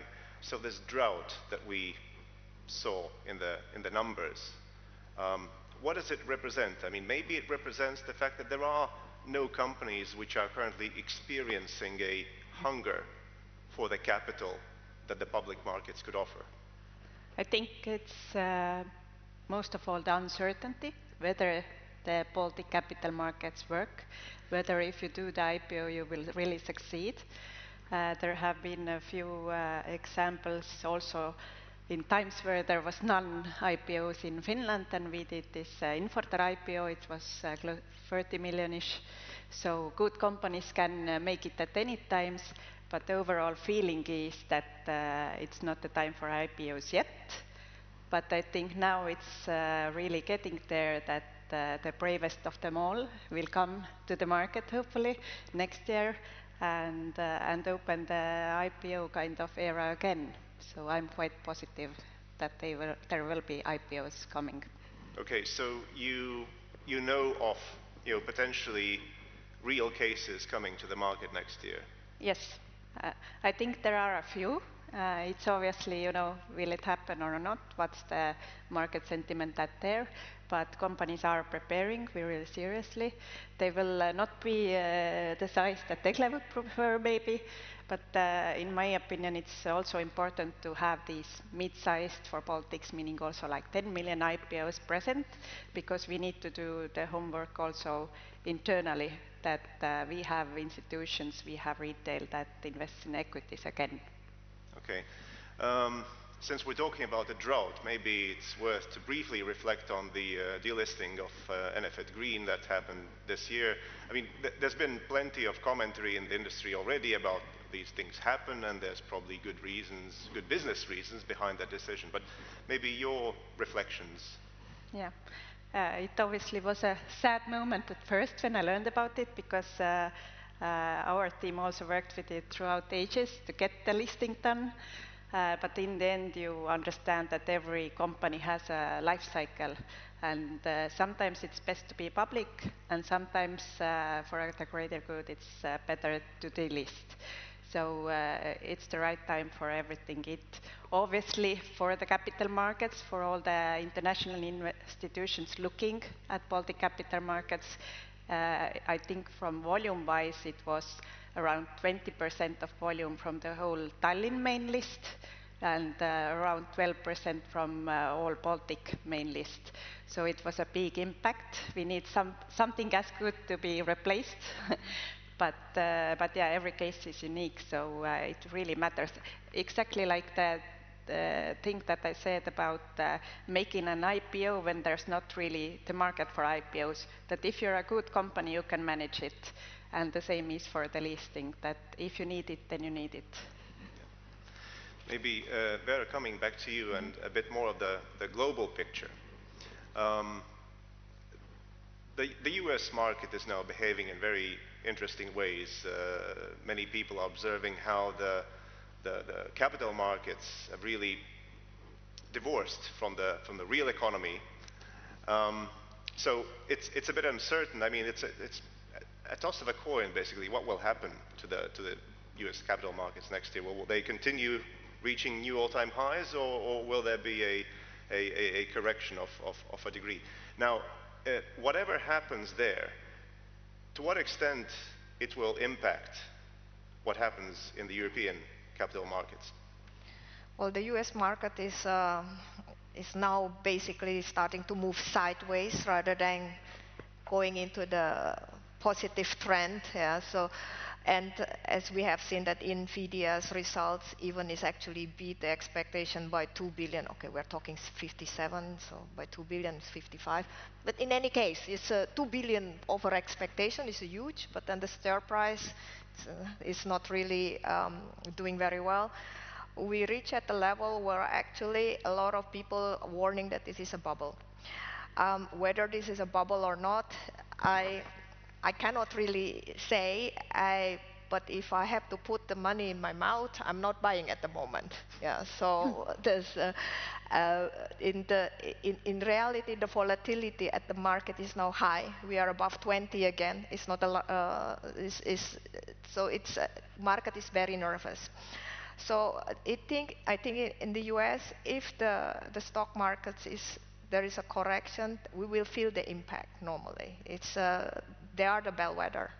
On the other side, in Europe, we have heard about the peace progressing. Okay, we have a lot of faith, hopes in the past. I don't know whether this will be again. But what we have seen is, for example, the rally in the defense was one thing. The second is the stocks related to rebuild Ukraine is also starting in the last 5 trading days to move up significantly. So these are the specific European. Then you still have the German 500 billion investment that is yet to move into materialization or realization of that. And there was a rally and it's already down again, actually. So this is also the next catalyst for Europe. So there is a connection to the US, but Europe has its own dynamics. Okay, very Can I maybe jump in there? Because it's interesting, this definition of bubble. I mean, AI is here to stay, you know, and I think AI has been the driver of this valuation gap that we see between Europe and US. We talked a bit before about this gravitation to Magnificent Seven, to size. I think at the end of the day, the US markets will always be important for Europe, whether commercially or from an investor point of view. I see in the IPOs that we've done in Sweden, many of them have been anchored or cornered by US investors. They are looking for European opportunities to invest here. There's this perception from Europe that listing in the US will be the solution for everything. In reality, when you look more granularly, the liquidity of some of our larger companies across Europe is actually on par, if not better, with some of the companies listed in the US. And if you look at it from a valuation point of view, of course, there are certain gaps in crypto or in certain spaces which the valuations are potentially a bit higher in the US. But the reality as a European company, it's not always best to swim in an ocean. It's better to swim in a lake sometimes, you know? And so from that perspective, it's not an easy task to gravitate towards the US as a European company to list there. It's not the solution. I think what we need to do here in Europe is to make Europe more investor friendly for US investment or international investors, so that it's easier to navigate 27 markets in a more homogeneous way. Baltics, for example, is a great example. Make sure that the region is more attractive for international investors. In the long term, we've seen bubbles, but in the reality, the market continues to grow. And so we're in a very interesting stage now where a lot of companies will be a part of this shift that's taking place. And maybe valuations will settle, but I don't think they will implode. I think there will be potentially some correction, but it's not necessarily a dramatic shift. That's my view. And then I think Europe is on fire because we are investing more than ever, not only in defense, but in energy. We see a greater engagement across industries on a European level. So I think Europe has a lot of opportunity going ahead. So again, I would like to look at it more optimistically than talk about droughts and negativity and so on. It's just natural cycles. I think we're moving towards a more upward cycle. I think we have a great opportunity ahead of us, but we just need to make the most of it. So just to continue on that thought, Maire, from a purely local perspective, let's say if things turn to the negative across the ocean, and to some extent that will impact Europe or Western Europe, Do you think that would mean for local companies maybe postpone your IPO plans, or do you think that we are remote enough and small enough so that we can operate according to our own conditions? I think we are definitely very open to everything that we hear. It comes through so quickly. But I think I really liked Adam's presentation on Sweden, that we have historically and been really connected to Nordics, and getting to know that Sweden is doing so good is really promising to us. So I think most important is how Poland, Sweden, Nordics in general are doing, and then US, but obviously everything impacts. Okay. So maybe now looking for these hopeful cases for next year. Egli, I wanted to come back to you and your experience as East Capital, as a capital allocator across the region here. What would you say are some common mistakes which new entrants to the capital markets keep making, and which they should avoid? Well, a good structure of a deal is usually a big kind of quality stamp of the IPO. So I think we always look for a right allocation between local investors, between retail, between international investors. Well, hedge funds, of course, they are always a risk. And also the aftermarket, how can it be structured? For example, we talked about the private equity when they sell, let's say, their first stake, how much of that is left and how much of the sort of overhang is left after in the market.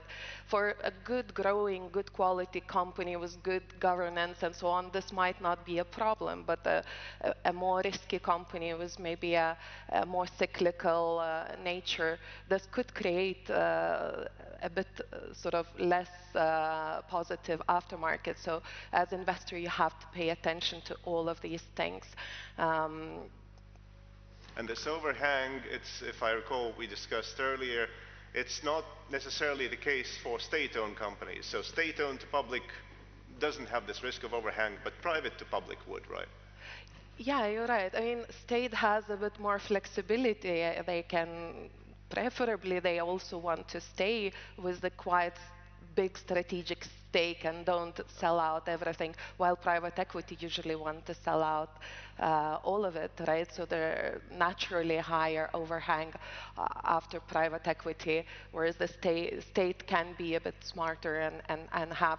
We often want for a good quality company to actually state to sell more and create a bigger liquidity of the but it's always maybe to do it with the big deal right away, so that sort of everything is happening at once. May I add on the overhang? Yeah, go on. Because because when we are actually trying to gather business from the private equity, this is actually a big issue. That ideally, they want to sell all of their shareholding in one IPO done, like in Diagnostica. That's an ideal case. Yeah. But that's one case. Most of the case, actually, you have a certain IPO deal size that it can be absorbed by the market. That's number one. And then afterwards, they're left with, I don't know, another 30% that is have to actually be exited in the next few years. We have a lockup installed for that, but the overhang is normally there. And sometimes, no matter how good the company is, but the overhang is over, the lockup is over, then the share price is going to be hit because everybody knows that there is big amount of shares coming to the market again. So managing this is not an easy task. It's also, on the other side, I wanted to say about trading liquidity, because this is very important for fund managers like Egli. If I come to her and proposing different IPOs for her investments, she would definitely check how is going to be the trading liquidity. If it is illiquid, she probably gonna say, no thanks, yeah, so. Okay. But maybe just, I think it's interesting with the IPO cycle, because with every cycle, and we're in a new cycle now, just to be clear, because I think with every new IPO cycle, there's a new way to approach IPOs. You don't have an IPO playbook that works for each time. You know, we saw the SPACs, we saw direct listings, there's new dynamics. When I speak to private equity, and I speak a lot to private equity, you know, their view on the public markets and transitioning their assets, it's all individual for each asset, but fundamentally they're taking two approaches. One is they're not trying to maximize the value of the day one. They are envisioning that they will stay on as a longer owner in the public markets than they had traditionally have done. So I think from that perspective, this concept of overhang, again, it's issue by issue or case by case, but the reality is that the public markets is a necessary tool for private equity. We need well-functioning capital markets for private equity. They need liquidity. They will need to stay on as longer owners in the public markets. And I think that's going to be a new trend that we will see. We saw it in Verisure. They will hang on to Verisure for a longer period of time. We will see this in many of the new IPOs that come to market, in my view. Okay, that's something for the deals to be structured in the future, to be borne in mind, as you said, a new cycle, new approach. Adam, I wanted to continue with the discussion on the Swedish success story. Almost watching your presentation, thought it was a fairy tale, not in the sense that it was imaginary, but it was almost too good to be true. Now, you talk all the time with your Baltic colleagues here. Yes. Now, have you identified some quick first steps, quick fixes that could bring us closer to what you guys have achieved in Sweden? Or is it just do the same thing that you've been doing for the next 30 years and then you'll eventually get there? No, there's no quick fix by any means. I do get a bit frustrated when I meet with some of the great Baltic companies that want to list somewhere else, and they talk about Amsterdam and London, and I've said, who's going to love you there? You know, in Sweden they would love you and they would hang on to you, and they would. So we're talking a lot to as colleagues here. If the companies want to do a list, that Stockholm should be a more natural venue than an anonymous place, Amsterdam or London. Especially in London now. But in terms of quick fix, there is no quick fix. I was very encouraged by the dialogue here with the ministers, pretty much aligned on the concept of one regulator or a homogeneous approach across the region. I think we talk very much more about regional alignment. Sweden is a great example, but we can do better. We need to make sure that we continue driving this. You know, for a long time, everybody was talking about the UK being the leading example. Look at it now. You know, so from that perspective, we always talk about the long term. There's no quick fix. At the end of the day, it's important to make sure that the dialogue is in place between government, institutions, entrepreneurs, you know, etc., and that you create this more predictable roadmap of how do you create a more visible alignment across the region. I think that is a key asset for this region, to really show as an example for Europe, how can you create a more regional approach? Because that's what Europe is trying to do, but you shouldn't wait for Europe. You should really drive that opportunity. And over time, you have great entrepreneurs, you have great companies, more and more investors are looking to this region. I think over time things will translate, but make sure that the pension system is in the capital markets, not outside the capital markets. Make sure that you're increasing the financial literacy and you're making the ease of access to the capital markets more tangible. The launch of investment savings accounts in Europe now, based on the success in Sweden, adopt it, embrace it. It's a great tool. It's not about necessarily making better investments. It's about making it easier for retail to manage investments. So there are many tools across the layer, but what was discussed here today about transitioning state-owned companies into the public markets, creating a more homogeneous market, creating more alignment, these are all great topics. There has to be a roadmap. It has to be visible. It has to be understood. So capital and entrepreneurs can engage around it. I think this is the opportunities ahead of you, not behind you. It's good to strike this optimistic tone. It gives us more inspiration.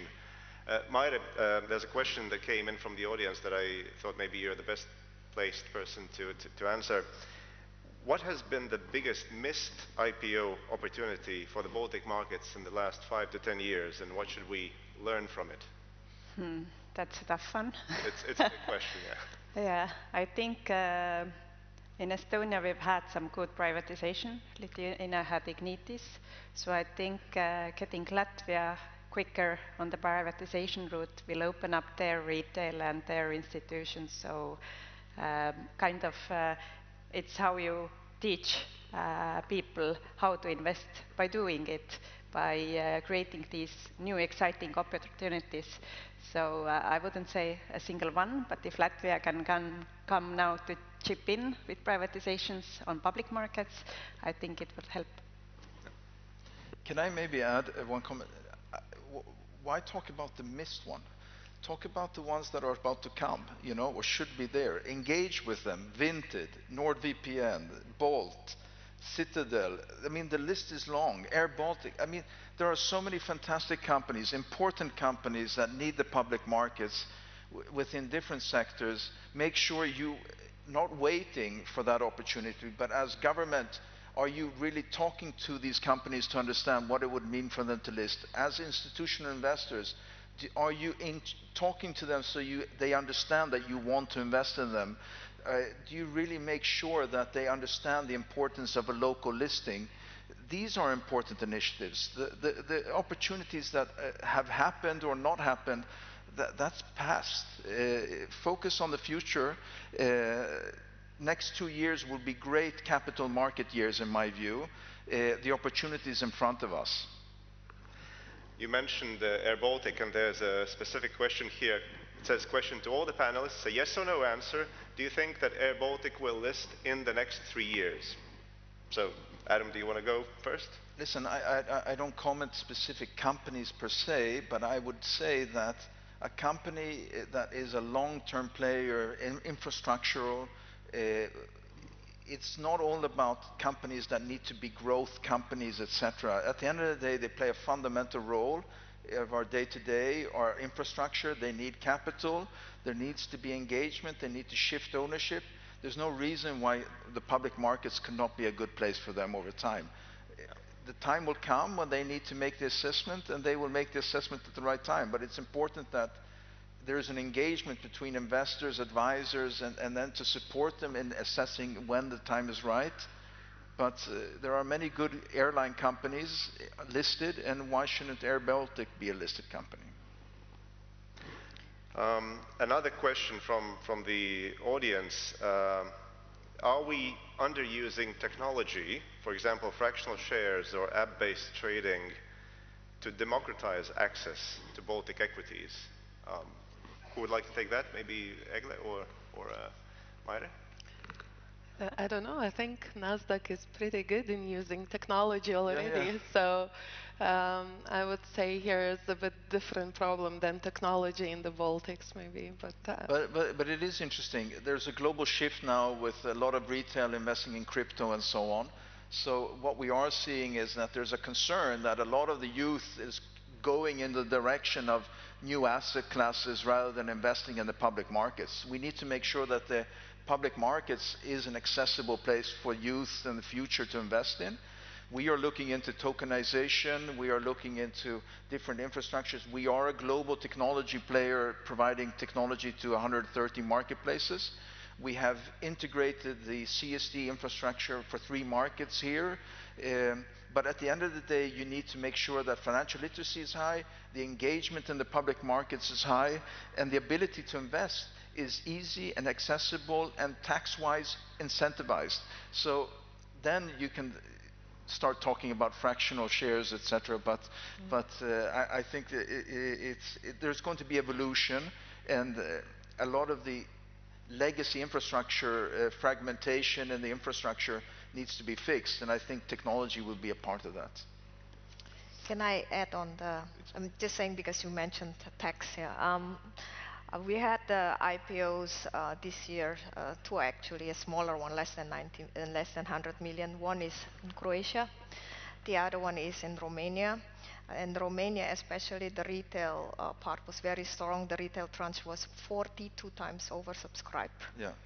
And when we did hydroelectric IPO, the demand from the retail was massive. I wanted to quote, the capital gain tax in Romania is 1 to 3%. Yeah.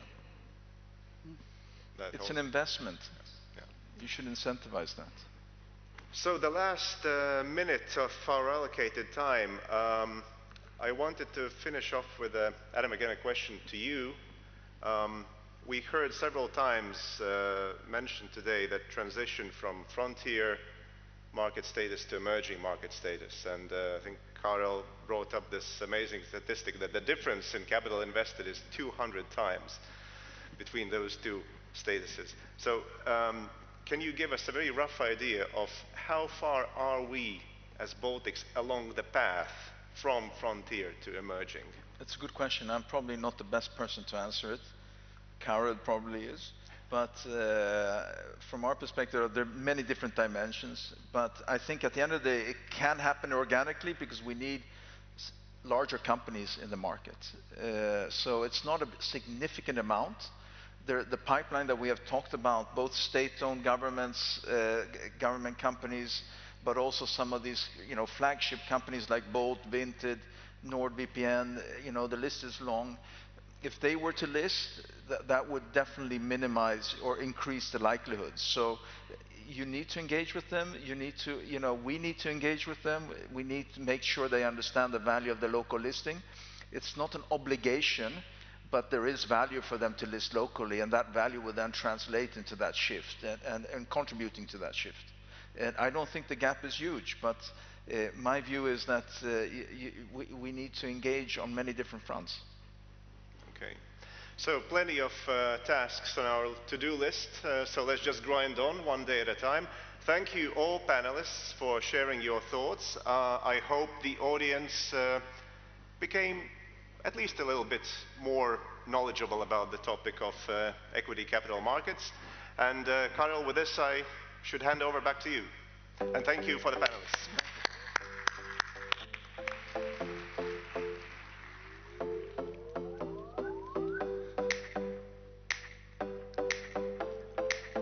Yes, thank you very much. Whenever somebody says that the Baltic region is too small for anything, then I think about Iceland. Iceland, with its less than 400,000 people, last year we had a good colleague of mine, the head of the Icelandic exchange here, talking about the market. This time we have from Íslandsbanki, the head of communications and investor relations, Bjarney, here to talk about their journey. Íslandsbanki did nothing more than the biggest IPO in Icelandic history. But one more thing why I'm always positively envious of Iceland is that they have really been starring the dual listings. If somebody is interested how and why they are lucrative, you can just look me up. If I'm not mistaken, there have been 7 or even 8 dual listings in US to Stockholm, 1 triple listing.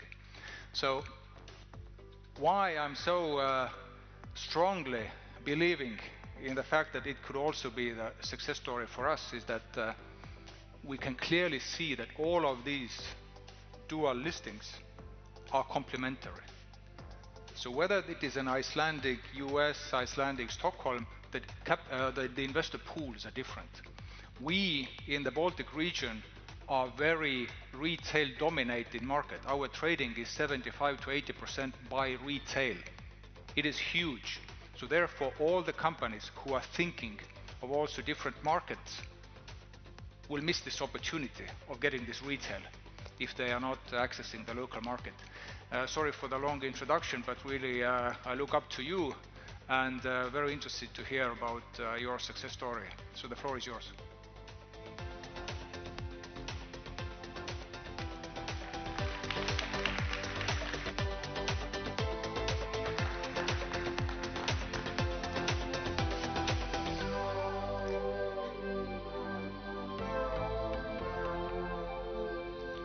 What an introduction. I'll try to stand tall. So, good afternoon. It's a true honor to be here today to give insight into Íslandsbanki's history since listing in 2021.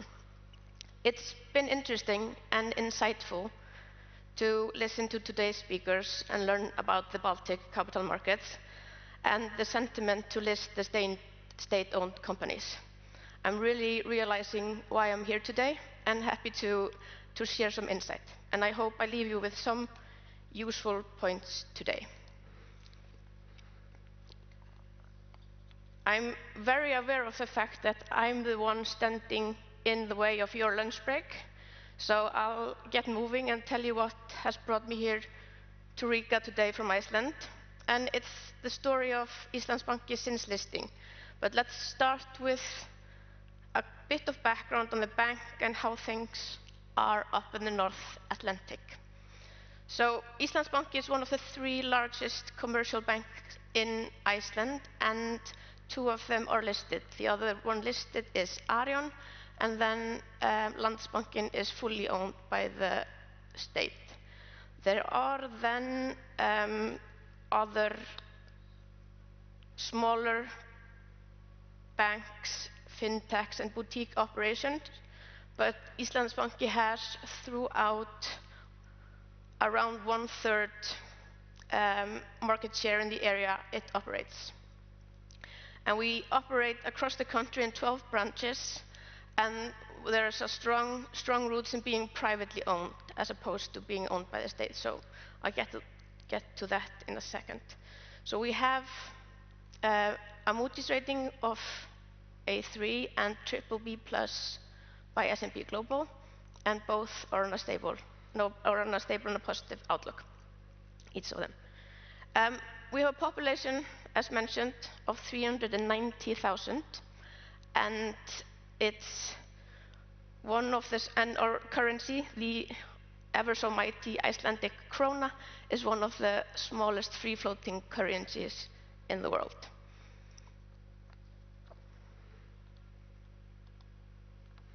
So, here you'll see the main stepping stones towards a full divestment of the state's share in the bank, which was completed in a fully marketed offering last May.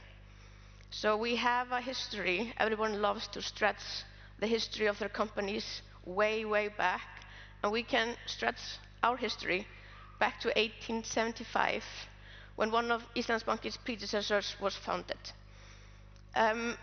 We've gone through evolving through mergers, acquisitions, and obviously the global financial crisis hit Iceland hard. And I've already had some discussions with several of you who remember the Icelandic banks in 2008 and the years leading up to that. So following the 2008 financial crisis, a new era commenced.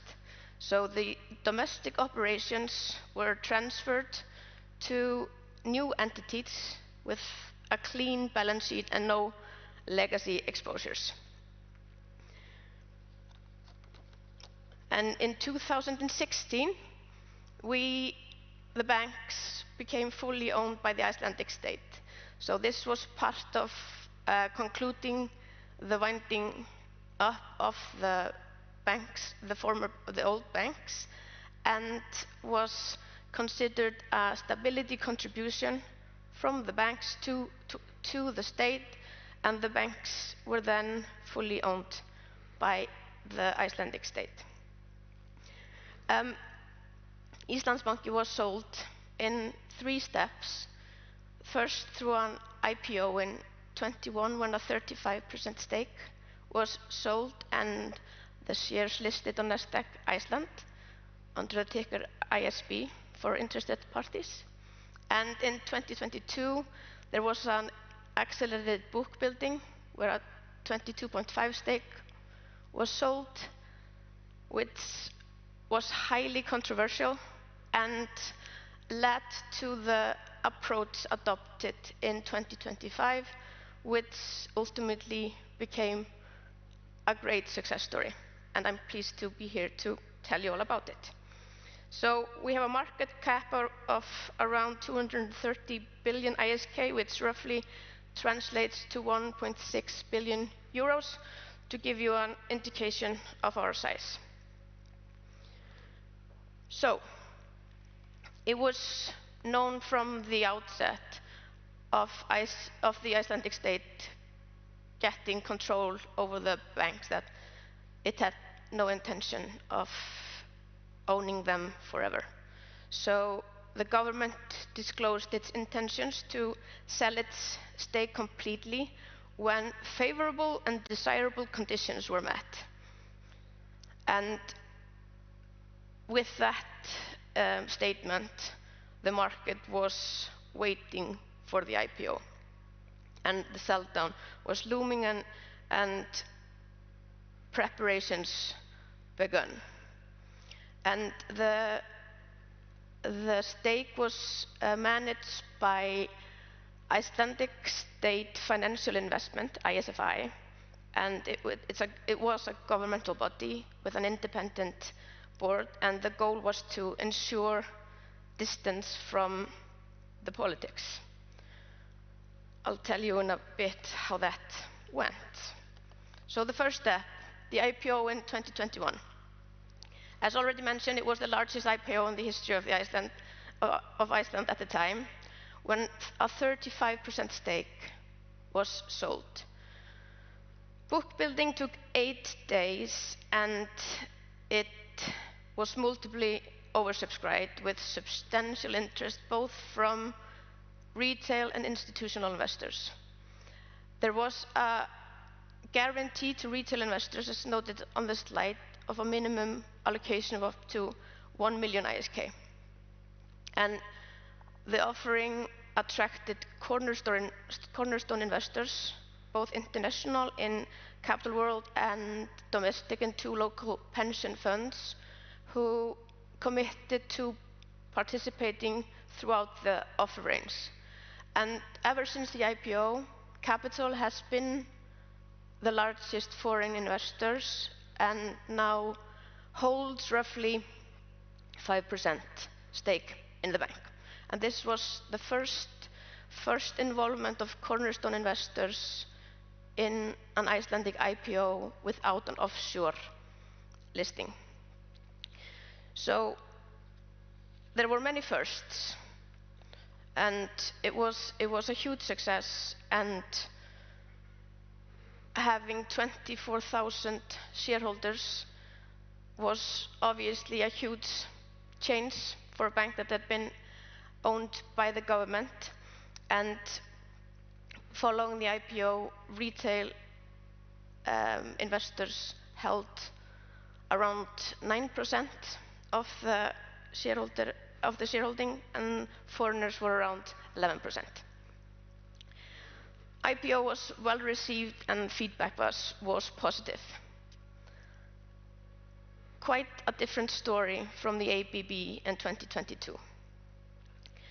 And that transaction, the 22 transaction, shaped all future steps taken by the government in disposing of its remaining stake. So let's move on to March 22, when an APB was carried out of a 22.5% of the Icelandic state's stake. It was based on a recommendation from the ISFI, and it was carried out after market closed and results announced before opening of markets the next day. So during that time, a lot of things happened. And the second point there, the fact that there was no retail participation and it was only targeted towards qualified both domestic and international investors, resulted in the huge controversy that transpired following the offering. At first, it was considered a huge success. The stake was sold, the government got its price for the shares, But then soon the public started voicing disgruntlement. It was the first time a publicly owned property was sold through an ABB. It was not a well-known format in Iceland, and people really didn't know how this was supposed to be executed, and the general public felt left out. It wasn't transparent enough, and people were unsure of who could participate. So the general public was displeased with not being able to participate, and they felt at a disadvantage to the professional investors. So lack of communication and structured offering resulted in a significant erosion of trust. Very controversial, led to the resignation of the Minister of Finance. In terms of Íslandsbanki, the CEO ended up stepping down, and some senior management as well, and the ISFI was dismantled. So the stake from that moment on was held by the Ministry of Finance. So it was clear from that point on that every future step taken towards a full privatization would need to draw lessons from the 2022 transaction. And it was also clear that all steps and even intentions would be heavily scrutinized, both by the media as well as the general public. So, in early 2024, a bill was presented, and it was passed as law in June. And the principles of the legislation, it was to have it dealt with in an objective manner, being efficient, equitable, and the key word to the transaction was transparent. Everything had to be super transparent. And the retail element was obviously a huge element as well, and the discussions went on, and people started remembering the 2022 transaction, and the people organizing were very much aware of it and made sure not to fall into the pits of 2022. So, it was not meant for 2024. The coalition government exploded. The new government wanted to put its touch on the bill, so they made amendments, and on 13th of May, the FMO was announced. And let me tell you, as you can see, it did not go as we had expected. So, from the outset, the plan was to sell at least 20% of the remaining stake, and the state at that time held 42.5%. Immediately off the gates, we sensed that something was happening. The offering was split into 3 tranches. There was an A tranche for retail domestic investors. They had a maximum allocation of 20 million. And you remember during the IPO, the maximum amount was 1 million ISK. And then the B tranche, it was for retail and legal entities with a minimum offering of 2 million ISK. And then the C tranche supposed to attract large orders with a minimum offering size of 300 million ISK.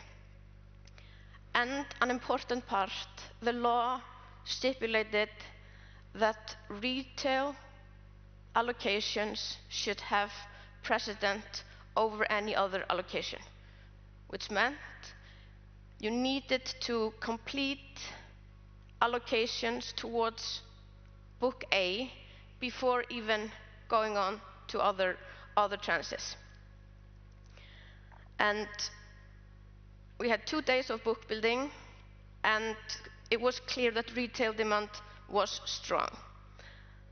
And by strong, typically, strong retail demand in an IPO or a secondary public offering would be around 10 to 15 billion ISK.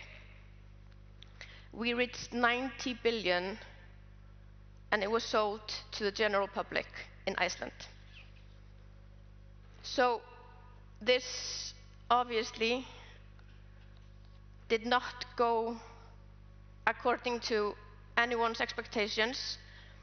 There was significant international, institutional, and substantial local demand. Shares were allocated to 31,000 retail investors, and then 56 allocations to other types of investors. They decided to increase the volume, and full sell-down was completed with that transaction. The demand from the retail side was unprecedented, and all shares were sold. So we don't fully know what happened, but I think it's a likely mixture of many things. And following this transaction, around 30% remains held by retail investors. So just briefly, I'm being asked to wrap up here, so let's make it interesting. So this is information about retail participation in Iceland and the number of individuals owning listed shares.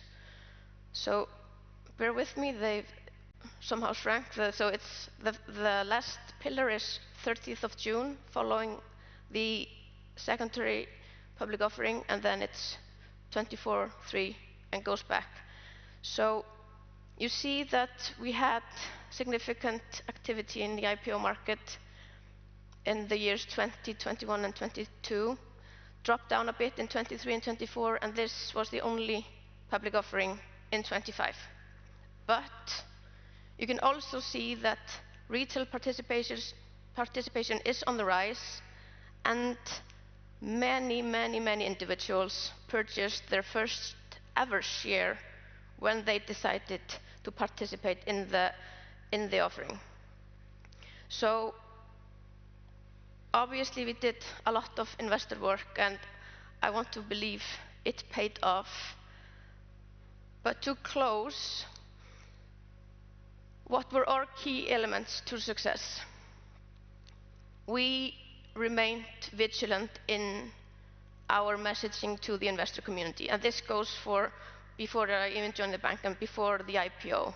So regular and frequent communication with the investor community is very important. It may take 2, 3, or even more visits, but stay on the case and have a well-rounded equity story and tell it yourself.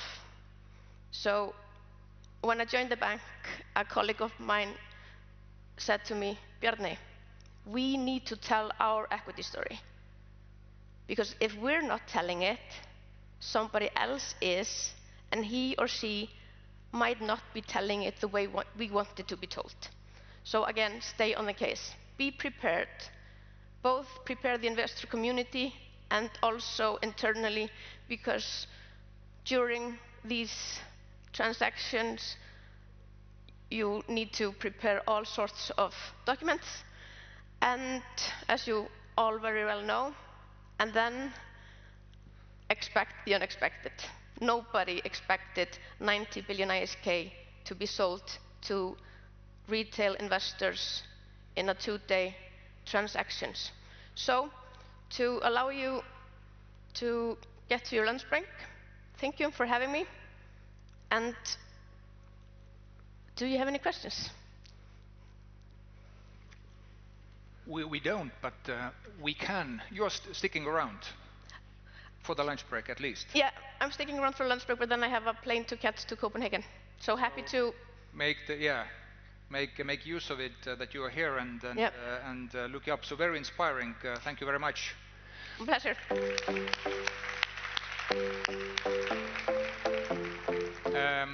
Two very short announcements. First, I'd like to highlight the importance of transparency that you also mentioned. I mean, the exchange, as I said in the beginning, is not a financial mechanism, right? So you can get capital from the exchange, but you also get the kind of visibility and trust that a company can get from nowhere else. Sorry. So this is why. And can we have the photo, please, on the wall? Yeah, this is it. This is from Monday. I just wanted to highlight why we stand for transparency so much. This is the Nasdaq Baltic Awards that we hold every 2 years. I mentioned Latvian companies, Latvenergo and Cleaner Grupa. I already got complaints. Why don't you mention the other ones? So here are all the winners. So the main category was won by LHV Group, followed by Ignitis and Tallink, and then Neo Finance was winner of the first North category.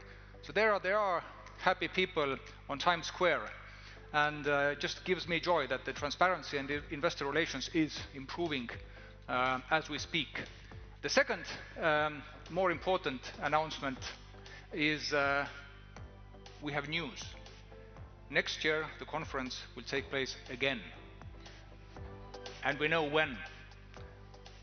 So take your calendars and mark it in your calendars, an important date, November 5th.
And we are back in Baltic Capital Markets Conference coffee break session.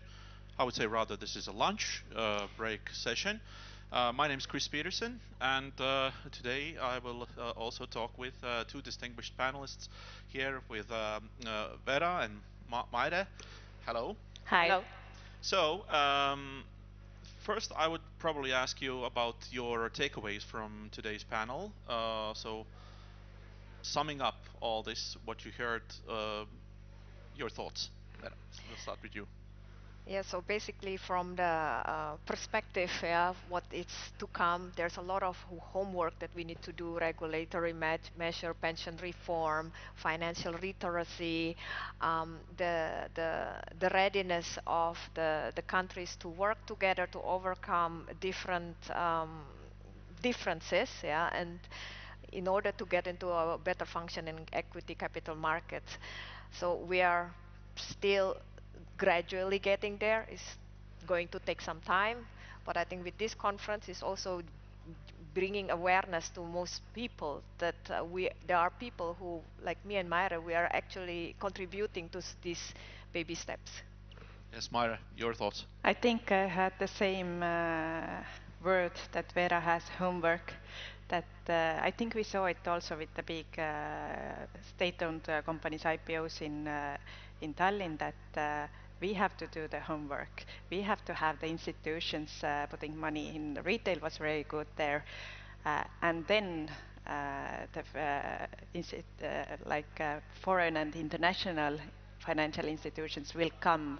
And I think when we had the pre-discussions with Egle from East Capital, she said as well that we don't just want one IPO, we are still worried about the liquidity, so we have to have multiple of IPOs to get really the capital markets liquidity up, and then the international investors will come more here.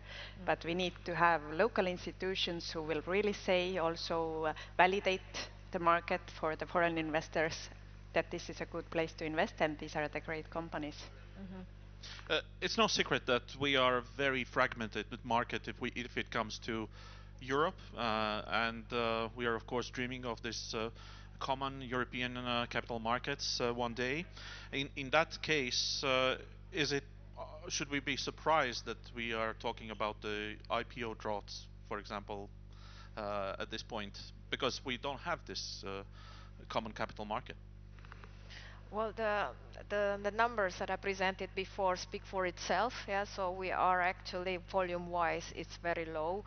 You can say, is it because that we are fragmented? Actually, a lot of things happen is more on the bigger picture. The fact that the interest rate in 2020-21 was super low, so that was a lot of the company that wanted to go to the market went during that time. So of course then there is much less now.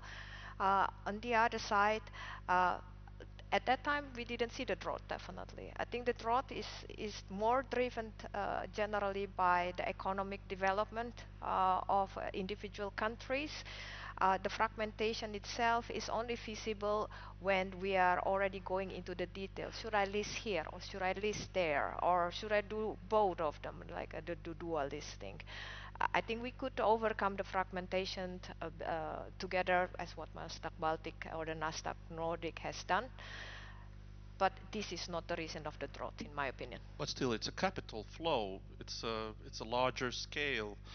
Investors from Portugal can look at the Baltic markets and they suddenly see it somehow, and the capital is flowing. Isn't that the case?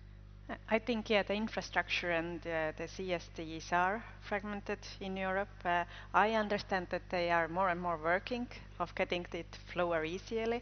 It has been in history that it has been challenging to get kind of the physical, almost like shares moved across Baltics to Germany or anywhere. But I understand it's getting better. The CSDs are really working on it. And for example, Germany was a bad example because if you list in Baltics main list, you can so easily have a secondary in Frankfurt. It flows so seamlessly. But yeah, I've heard, and it's good to hear that they are seriously working on it. The progress is there. Yeah. Okay. I have a second hypothesis as well. It's from me. So just because we don't have also, let's call it, if we compare to United States, a decent technology industry in Europe that can compete globally, is there a reason why we don't see also many IPOs? Because, of course, now currently tech industry is very active on market.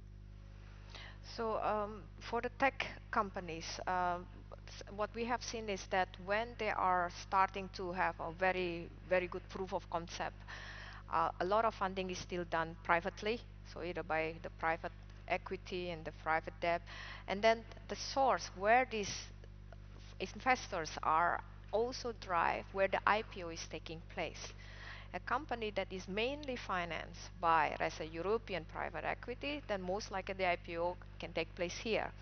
But if it is financed mostly by US, they also learn how it is, the capital market working in their home country. It's a given that the risk-taking appetite of the Americans are just much higher than here. And we were consistently told the market is deeper there, so the valuation is therefore higher. And when you are presenting a future-oriented growth and so on that is far distant future, it's a lot more likely that they actually understand it or accept it than here. It's the moment it's like that. It takes time to adjust it, but unfortunately it is like that. Nevertheless, US is not for everyone. You cannot be a small fish in a big pond. Yeah, so there is a certain deal size, minimum market cap, so that you are feasible. If you are a small tech company in Europe, the best is to be listed in Europe.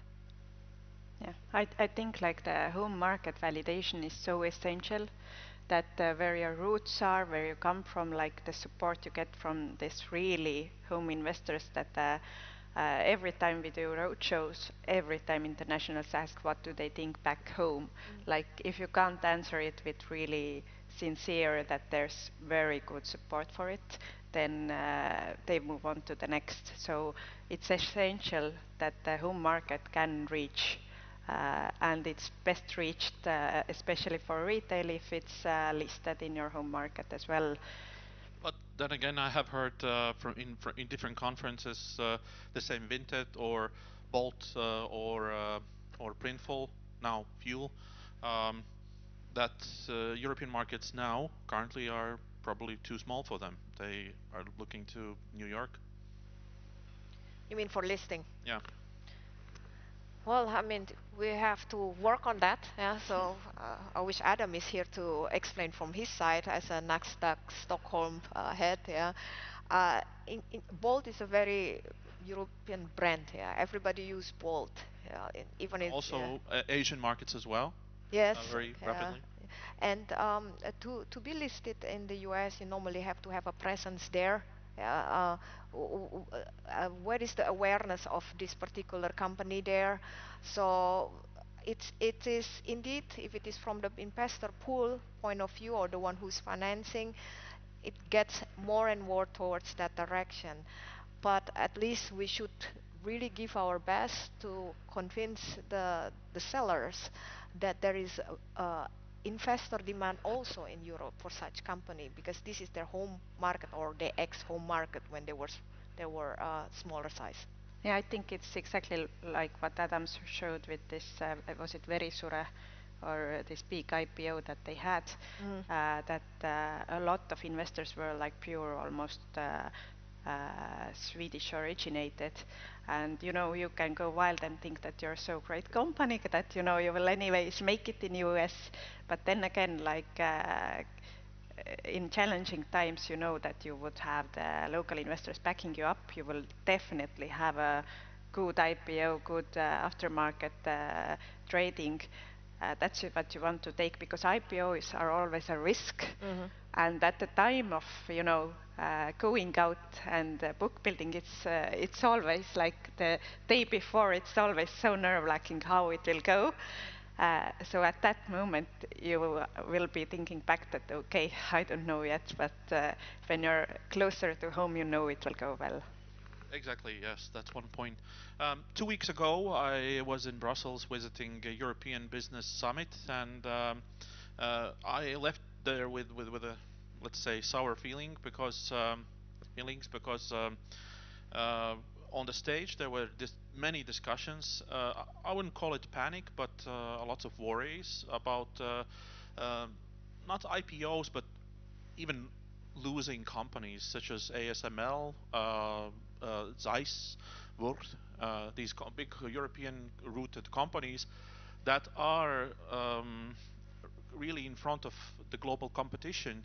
I'd say they are very vulnerable, and and there are real fear of losing these big giants.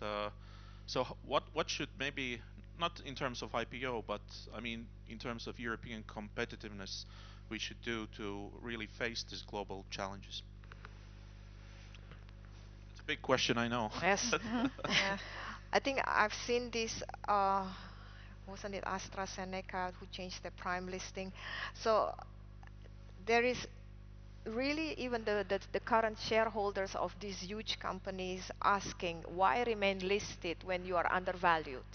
Yeah. It is indeed, it's for certain sectors, like healthcare is definitely a US forte, yeah, or technology. It kind of makes sense to go where your value is being more appreciated. Nobody can blame them, to be honest. And actually, in some, it's proven positively, some not. Yeah, it's all depend on each individual company, and also depend on the size. So it is not like, let's go to US and you will be highly valued or better valued than here. I do not think so. It really depends on where you are and who you are, rather than is a generalization. Yeah. But one thing is for sure, it's a unified market there. Risk taker, a lot more investment in the shares. I already showed it that they are not so much cash-based savings, but there's more investment in the shares. So nobody can doubt this, but it's not applicable for every company. Myra, your thoughts? I think Vera knows about this more, but I agree on the case by case that if something happens, it tends to drive the market, that other companies are also thinking that, okay, maybe that's a good plan, but every company should think that is it correct plan for them. But definitely if something happens, it kind of something more like a new trend happens, then all the investor relations will look at their shares, that if they're not doing well, maybe US will help, and maybe it will at some specific cases. But I think the US kind of element, and really what you want to have there on the market for the business, not about the trading only, really is the important factor. Yeah, I mean, it's not every company's ARM, yeah. ARM, the one that's just the listing basically in the US, yeah. So you have only very few companies that is like that, yeah. But you can see that as your target, but you have to realize who you are sometimes. But still, we are competing in a global scale with global names, which are capital rich, and they are in public markets, and yeah, sometimes it is very hard. But I agree that case by case should we look at that as well. Vera, Myra, thank you very much for your time. Thank you for your insights. We are going to be back very soon with next sessions in the Baltic Capital Markets Conference 2025. Thank you.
So welcome back from lunch. I hope you had a good one. I was just thinking, talking to some people that there has been now for 4 years, even longer, talk about privatizations and should we or should we not list state-owned enterprises, etc. And when my son was smaller, then I read him Harry Potter. And you know, there's this antagonist, Voldemort. And you couldn't name his name. You couldn't call him by his name. So he whose name shall not be named, or something like that. So I was thinking that perhaps we shouldn't call it privatization. Maybe we should call it something else, listing, coming public, whatever else, if this has a bad feel to it. Because let's be honest, we haven't seen a real privatization through a stock exchange ever. The cases that we have been talked about, the Port of Tallinn or Enefit Green or Ignitis Group, they are not privatizations. They have a small stake of the company listed on the public exchange. It's not a privatization. And yeah, just wanted to share this idea. Now, let's kick off with the third panel, which is about the debt market that has really picked up during the last 3 years. So please come find your seat.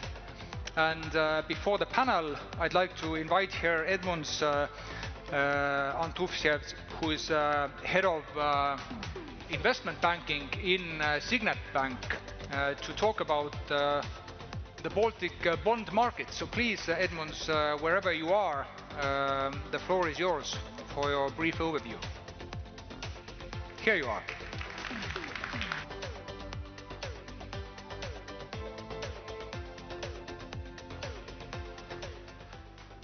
Hi, everyone. Yeah, the fixed income definitely had and still has a banner year. Looking at the statistics for 2025, so let's maybe kick off and look at the data. Is that even true, right? So if you look at the corporate bond issuance from the Baltic markets, including Eurobonds, including the local issuance, we definitely had a banner year. So the issuance is up, almost 2 times. So looking ahead, we probably end up surpassing the 6 billion euro mark collected via the corporate bond issuance. And if you see that actually the champion in that particular graph is the Estonia, where a lot of Eurobond issuers are headquartered. But if you dissect it and exclude all the Eurobond issue, which is, for us as a smaller market, these large Eurobond a bit distracts the statistics. So if you exclude the Eurobond part of the deal flow and really look at the local bonds, less than 100 mil, then it actually shows that the market really did well. It's up 20-25%, but it's not like it's not times that. So if you look at the local market, but digging even more into that, so the local bond market, how does it look like if you dissect it by the countries? So the Latvia and Lithuania are doing more or less the same. Roughly 400 million in a new corporate bond issuance this year, and Estonia is a bit lagging behind, but not significantly. Therefore, you can say that the whole Baltic corporate bond market is quite well balanced when it comes to the new issuances. When it comes to the number of the issuers tapping the bond market, it hovers around 100 corporates, and it's slowly, gradually increasing by roughly 5, 6, 7 companies. And when it comes to the count, it's actually the Lithuanians are the most active when it comes to the number of the issuers, and with the Latvians and Estonians are somewhat similar. What is interesting is that the more and more, once the market matures, we have more and more reoccurring companies staying in the bond market and doing the refinancings and using the debt capital markets as a financing tool. So this white part is the companies that stay in the bond market and do the refinancing. So they are repeat issuers, and it's quite well balanced, and also the newcomers are coming to the market, which also is a good sign. The public bond issues that's the reason why why the bond market is so popular as a term, as a thing in the Baltic market. So the public offers really picked up in terms of the euro volume. It's probably 3 times what we have seen in 2024. If you look at the number of the issues, it will definitely be higher than the last year, but it's more or less the same. What we don't include in the statistics is the tap issues. There are a lot of issuers that are doing tapping the bond in numerous issuances. So we exclude that and really look at the bond issue. If we dissect the industries and look at the bond market, including the Eurobond deals, so obviously the lion's share has the banking industry, large Eurobond transactions, and especially the banks have been quite active this year. So that's almost 60% from the total new issuance market. So if you include the large international deals, if you exclude that, and that's the graph from to the right. So that's the pie chart is more balanced. So you have alternative financing institutions, the real estate, services, pretty much all the industries combined. If we would look at each specific market, you could see that in Latvia, and that's excluding the Eurobonds. So if you look at the Latvia, so alternative financing industry is a large player in that, and that also the banking funding issued by the local banks that are not tapping the Eurobond market. Lithuania, to no surprise, the real estate is dominating, but it's not like 2/3 of the new issuance come to the real estate. It's still quite balanced. And Estonian market also quite balanced with the real estate and alternative financials tapping the bond market. When it comes to the number of the issuers in the market, it's more or less also balanced across the industries and coincides with the euro split. When it comes to the secondary market, quite crucial also for the institutionals. And we see the more and more activity on the secondary market with the bonds. 2024 was definitely a fantastic year for the secondary market trading. I mean, we probably will not be near that level, but the secondary market trading in terms of the euro amount, in terms of the trades count, is still slowly going up. It shows that the market is healthy. And it also, since the new public bond issuance is that active, that new issuance also steals some activity from the secondary market, because there's always a nice flow of the new issues coming to the market. And to wrap it up, obviously, if you see that the statistics, the market is booming, there's a lot of new issues going to the market. Obviously, the question is, so is the market overheat or not? And the Investor Pro survey did a survey in Latvia, and they asked, a provocative question a bit, but so do you think that the bond market is overheating? And 85% said no, don't know, rather not. So there's very few, very small share of the market think that's maybe it's too much, maybe we reached the pinnacle or something like that. No, it just shows that we're quite balanced with that. So to wrap it up, we see the issuance gradually increasing. So the Eurobond market, the international bond issuance this year was like super active, but looking at the local bond market, it's growing, quite healthy, 20, 25, 30% growth in the number of issuers, growth in the euro amount.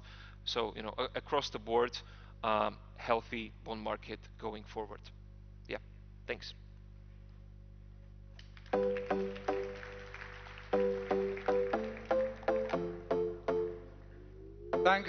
Thanks for a great overview of how the bond market is going.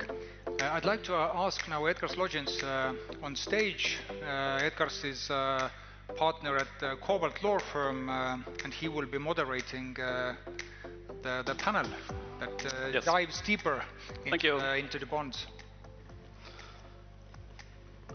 Ladies and gentlemen, good afternoon. So very nice to see you all there.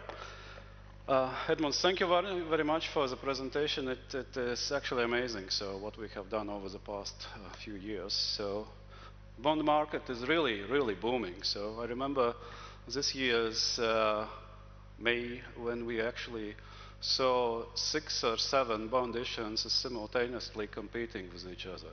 So it's amazing. but growth brings growing pains, definitely. And such questions about standardization, collateral quality, investor protection, and on-market depths are now in front and center. Today, we have assembled a panel of great experts who sit at the different vantage points of this ecosystem, from investment banking and arranging to retail advisory and institutional investments. And we will also hear from our Nordic neighbors about what a mature high-yield bond market actually looks like. So, welcome on stage.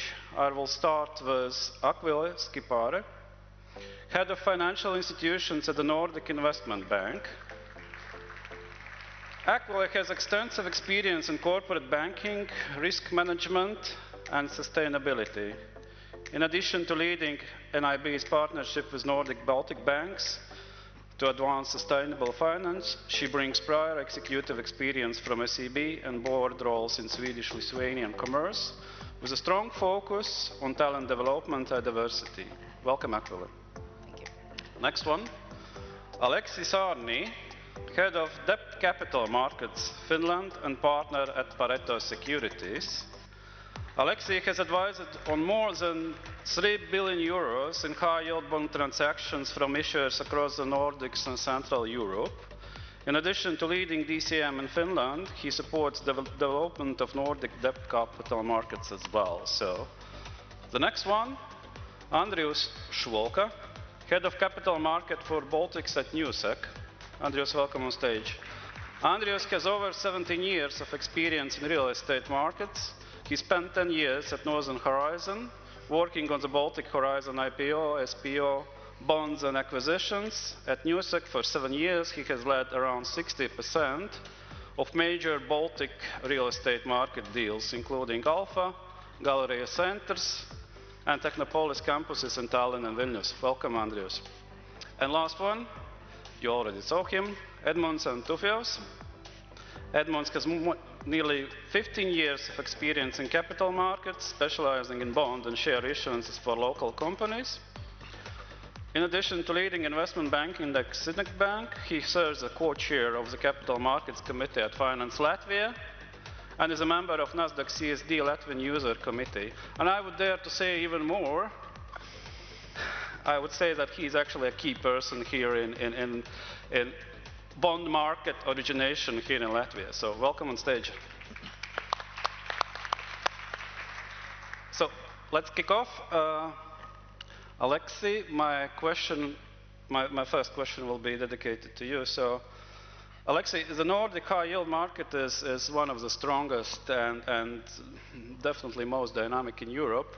So we hear that you have a lot of issuers, not even local, but such exotic continents as Africa and Latin America. And how you would describe the current status of the market? So we have a nice slide behind you. So. Yeah, no, I think that the Nordic bond market has definitely been booming over the past couple of years. I mean, what you're really seeing here on this slide is a long-term development of consistent growth. And last year we had a record year of nearly 20 billion euros being issued in the Nordic high-yield market. And this year we've already exceeded that amount. And I think one of the interesting facts about the Nordic high-yield bond market is that it's increasingly non-Nordic. So, you know, a couple of years ago, if we look at 2021, which was also a very strong year, we had roughly 60% of the issuers as well as all the investors coming from the Nordics, with the rest coming from continental Europe and the UK.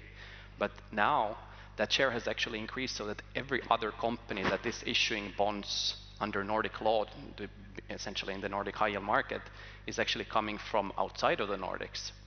And these are usually from continental Europe, from the UK, US, and as you mentioned, even Latin America and Asia. So it's quite interesting to see how our small local regional market has become even more global. And what's perhaps most interesting is that more than 2/3 of the demand, meaning the investors, actually come from outside of the Nordics now. So that's really the main shift we've seen in the Nordic high-yield market over the past few years. Amazing. Okay, but what actually what are the key features of this ecosystem? What makes it so attractive and well functioning? So, yeah, that's a very good question, and I think, you know, looking at the attractiveness, you need to look at both sides. So first of all, you have the issuers that it works for, and then the investors. And on the issuer side, we're seeing that companies find the Nordic oil market quite competitive when it comes to pricing, for example. There is ample structuring flexibility available for the issuers. They also find that the issuance process is very swift. We only do private placements in the Nordics, so public offerings are not really a thing there. But at the same time, there's no requirement for a formal credit rating, so that also keeps the cost down. On the other hand, for investors, it's a bit different, but maybe complementary. So the investors get access to a very diversified bunch of companies. These come from many different geographies, so not only the Nordics anymore, but many other places as well. And you know, as you'll see in the slide here, or in the chart on the below side, we find that every sector has issuers in the bond market. So it's a very diversified bunch of companies that you get access to from the investor side. And at the same time, I think over the past 20 years, the bond documentation in the Nordics has been more and more standardized. And this really makes it very easy for investors to know that if I invest in a Nordic bond, I know pretty much how it will be structured at the base case, and then you can go, you know, up or down from that a bit, but still there is a base standardized bond documentation. The legal frameworks are very predictable as well. We have a trustee regime which works. The enforcement mechanisms are also well known for investors. So all in all, I would say that for investors, it's also a very good balance of risk and return, and you know really what you're investing in. So, you know, I think that really means that for the Nordic ecosystem works for both companies as well as investors, and that's why we're seeing what we're seeing right now. Amazing, amazing, indeed. So my next question will be to Edmund. So, having heard what Alexei is saying about Nordic market, what do you think? How far we are from achieving similar level of structure and alignment, documentation, trustee regime? So we're right. You know, we're short of 19 billion in the high yield bond issuance in order to be closer to the Nordic bond market. But you know, and therefore it's quite difficult to compare these markets.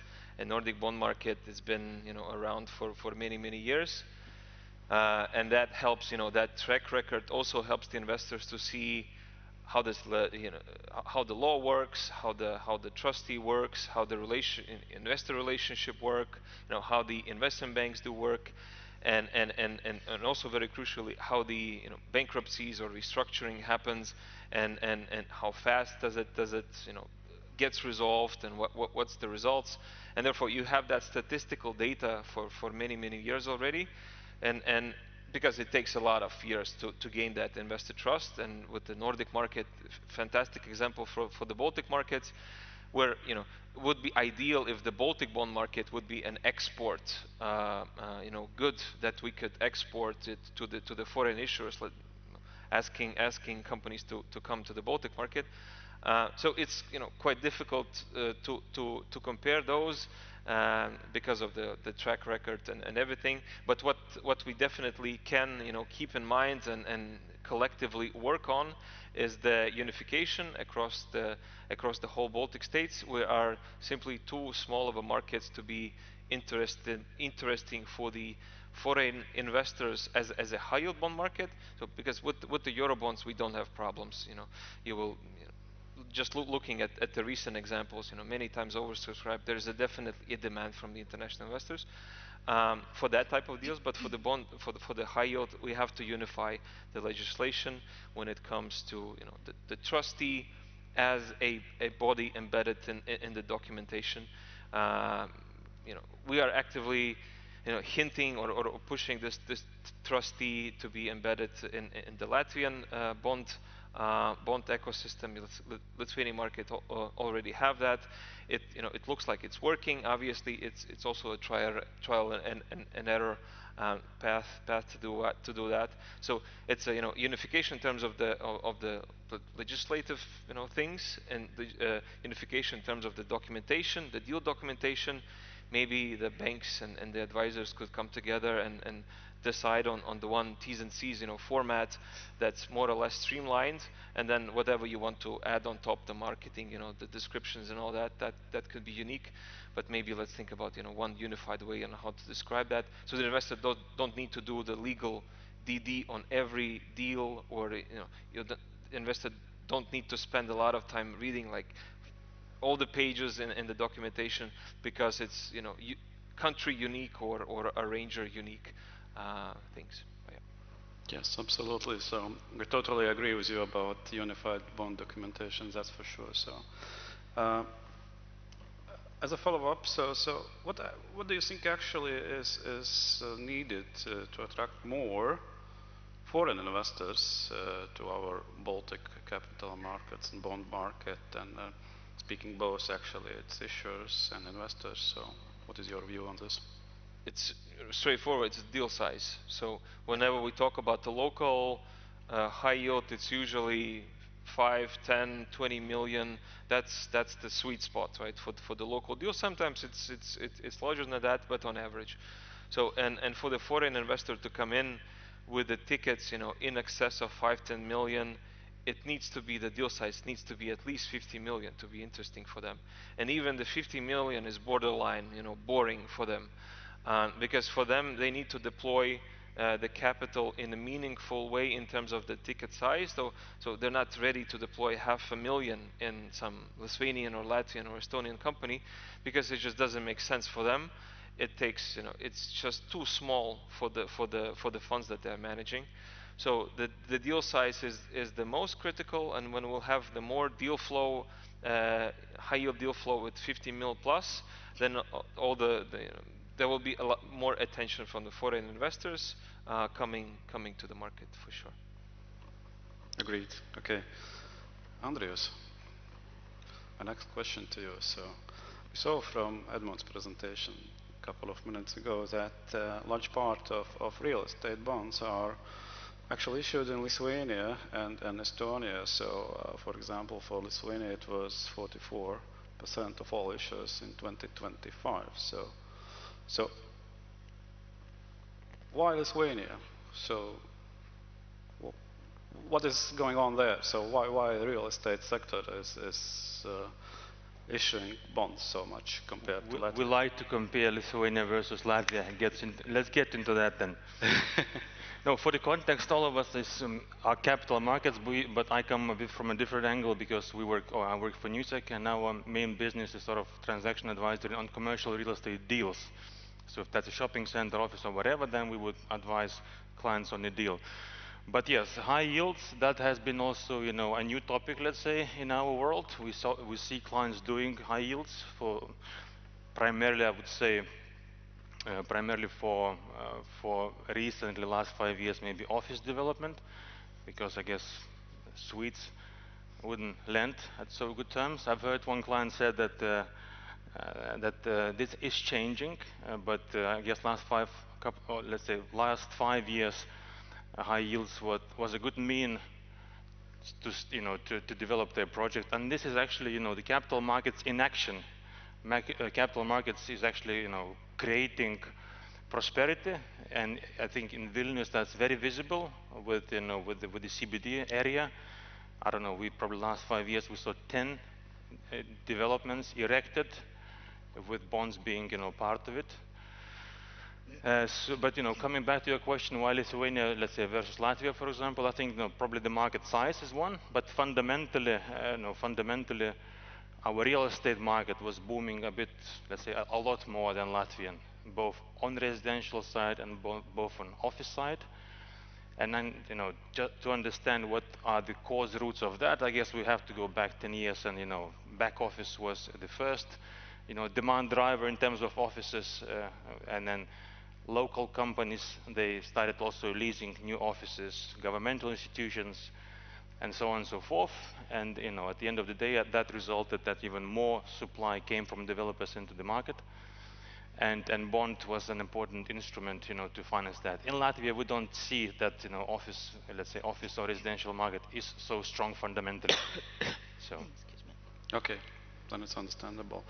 Akvil, you are representing NIB, so international institution which is actually very active in the Baltic states. So we see quite a lot of investments from NIB. We saw that NIB is also participating in large issuances by Latvian corporates and banks. Yeah. So what NIB as an institution is looking for in Baltic issuers? Thank you. Well, Nordic Investment Bank, being a purpose-driven IFI, well, we generally finance projects that would improve productivity or benefit the environment in our 8 member countries across Nordic Baltic region. So to add, defense is a latest area that is now expanded. So that spans from dual use up to, as of this summer, arms and ammunition as well. Well, excluding non-controversial weapons. So it means we need to have more defense bond issuers, yeah? So to get we already have. Yeah, we already have from Lithuania, yeah. Well, yes, actually that one was inaugural not only for the Baltics but also Europe, which is we were happy to participate as well in. But maybe just to note that NIB has already quite a long history in the Baltics, participating in a certain shape or form since '92, but member countries spanning from last 20 years. So all in all investments, I would say north of 6 billion. But investment-wise, we have now 2 areas to consider. One is treasury side, that is liquidity management. So of course certain investments are through this lens, but lending side, which I represent, is purpose-driven, and so we would focus on NIB mandate and additionality. So additionality of developing capital markets would be, especially in the Baltics, I would say quite important. So whenever you ask what we focus on, I can give a few examples. Like for instance, being anchor investor is something that is important for the issuers as per feedback as well, because that's perceived as sign of confidence to attract other market participants. We are also primary market participant. We buy to hold, so do not require active secondary market. We like to support also first-time issuers or inaugural transactions. There could be issuers that are relatively unknown to international markets, or the bond issuances that are too small for international markets. Basically trying to diversify the funding base, and yeah, we can also invest time and resources to develop new products. So whenever we launch something new in the market. I can give some examples regarding the bond types. So since year 2016, we've been early investors in the green bonds, really focusing on advancements of the green bond framework and ESG standards, and ever since then we have been focusing on expanding the offering or capabilities of investments. So now current portfolio mix spans from labeled bonds. It's a mix of them already, green, social, sustainability-linked loan bonds, commercial papers as well. We also invest in MREL-eligible bonds. We even have a couple of covered bond investments, but then it's more focused on the regional FIs that are new or somewhat new issuers. Regarding entity types, so also the mix is across the whole span, so from sovereign to development finance institutions to SOEs, private sector, and also local region banks. Ticket sizes would span from ballpark would be 5 to 50 million euros of our participation. We do have some deviations whenever we have very well grounded ones, so upwards or downwards. But yeah, and I was also happy to recognize a lot of names there in the previous presentation. So we do have, even this year, I think we supported double digits of the issuers. So yeah. Fantastic. But you said 5 to 20 million, so 50. 50. Okay. Yes. Yeah. So it's for smaller issuers, it might be quite challenging to get you on board. So, yeah. But actually, how Baltic corporates can position themselves to attract more of your attention? So, well, I would say kind of flipping around that positioning in terms of that it would fit the purpose and mandate, these strategic objectives that are also listed just now. So because from the IFI perspective, of course, you would have two main considerations, I guess. So one would be the mandate and purpose, and then because you strive to maximize that, and yeah, credit risk appetite would be another angle, and that's important thing. So of course, if you would look at the most impactful aspects, so labeling of the bond gives a strong emphasis, I would say, or yeah, pecking order-wise lifts you up. External rating availability, yeah, and as I said, inaugural issues or new capital market instruments, and I can anticipate the next question regarding the external rating, maybe, because if you talk about mid-corps or small mid-caps, of course, it is a tall ask. And so at NIB, the requirement of external rating, it is not a requirement per se. So you may very well be non-externally rated. And then analysis would just follow the normal, I would say, kind of lending general principles from credit risk, ESG assessments. Yeah, overall bankability of the project will be evaluated. So yeah, we would score mandate categories and then additionality, how much it helps developing the Baltic capital markets, and also depth being one of the aspects that is really needed. So then that already by itself is quite important. Great. So I guess you have also participated in our recent Latvian green bond issuances made by Riga students and Latvenergo, so I believe. So, okay, thank you, Aquila. That's very good to know. So, Edmunds, let's discuss about a bit different topics. So, collaterals. We often see in the first page of offering memorandum or prospectus that it is senior secured bond. And when you start to dig in, so a lot of questions arise. So, and actually there is a growing concern that collateral in some Baltic deals is more cosmetic than actually meaningful. So, how do you feel about that, and how honest we should be with investors about this? So, yeah, good question. I think it mainly comes down to the market standards. So since the market, the market activity has been picked up for the last 5, 6, 7 years, and the market is slowly maturing, and thereas the market standards are slowly getting into place on what do we call what. And what do we call, senior secured to senior unsecured, or just simply unsecured bond, and I think that is the main. I think the industry is the one, being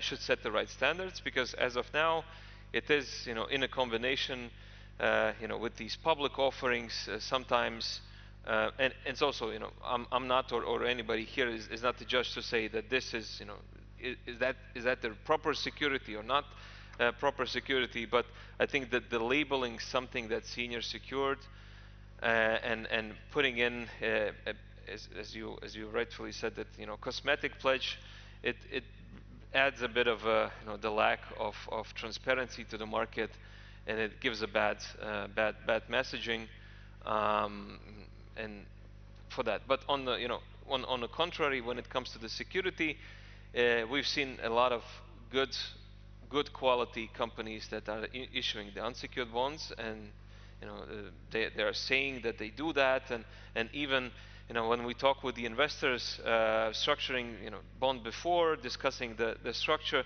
they said let's don't do the senior secured, because the senior secured can be provided by the lender.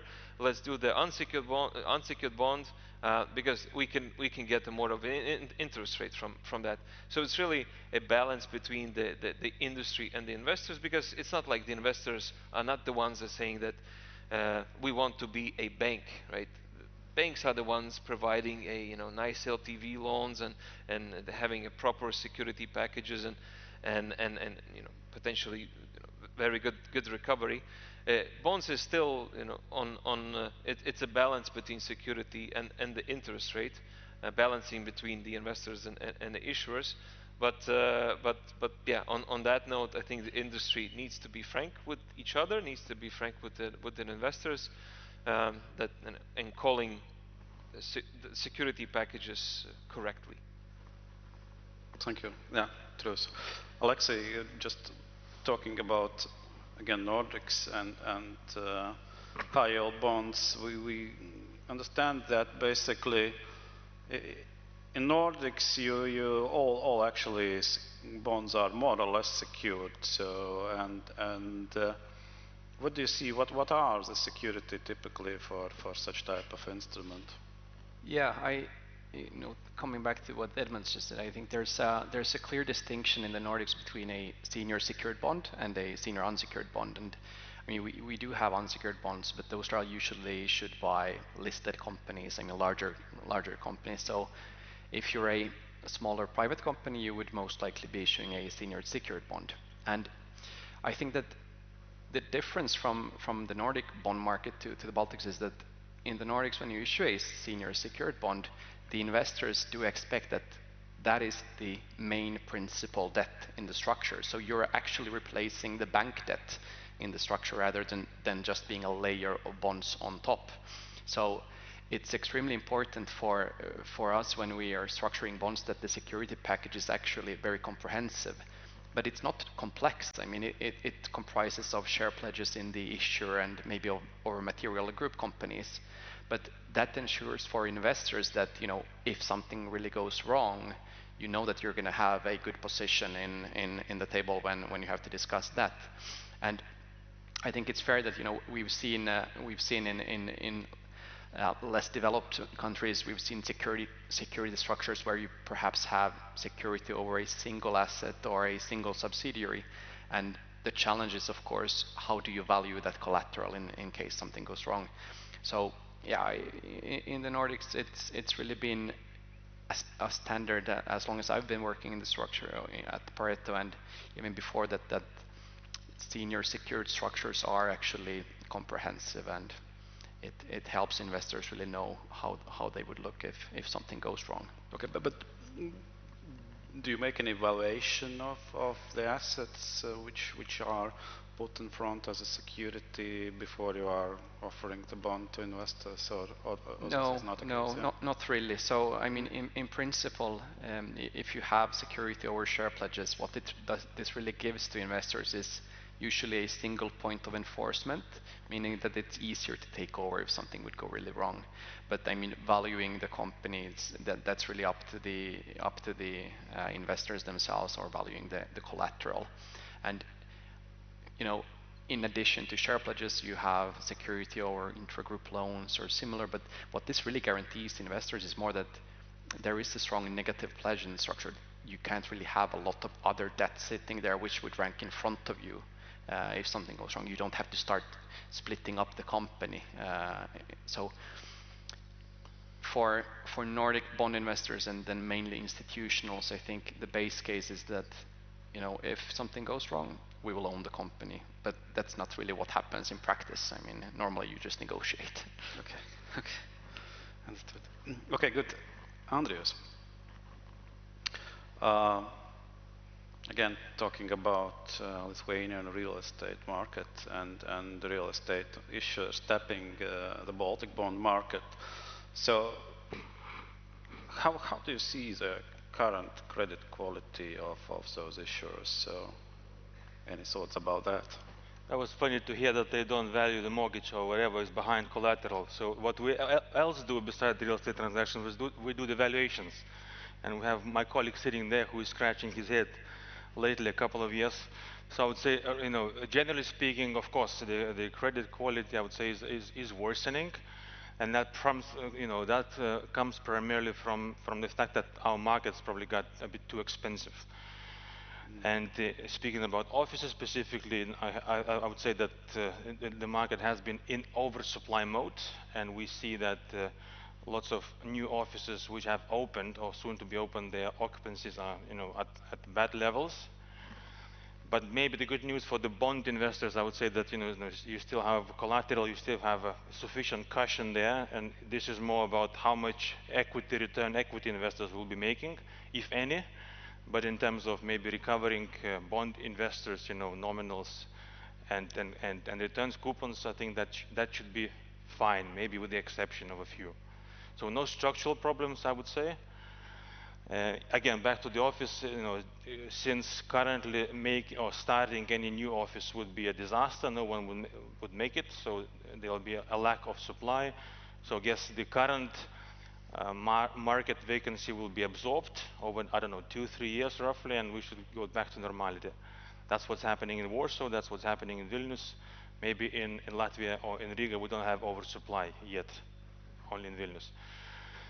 So yes, collateral, I would say so far it looks okay for the bond investors. For equity investors, I think returns, they have been planning something completely different to what they will get. Right, okay, good. Let's discuss one more topic, so about retail investors. Edmund, in your presentation we saw that public offerings are growing and retail investors have become more and more important in any bond issuance. But this definitely comes with certain responsibility, and I would say quite a lot of responsibility for that. Especially when we talk about clear communication with retails and so on. Do retail investors properly understand the risks they are taking? And this is the first question. And the next one is how do you see the retail offer activity going forward? So. I think what I like is the trend, specifically maybe looking at the Latvian market, is that there are many public offers going to the market, but that's already established bond issuer that have issued private placement, you know, 2, 3, 4 years ago, and then they are refinancing that old bond after being already listed on the Nasdaq, after, you know, cleaning up their reporting, corporate governance, you know, investor relations, etc.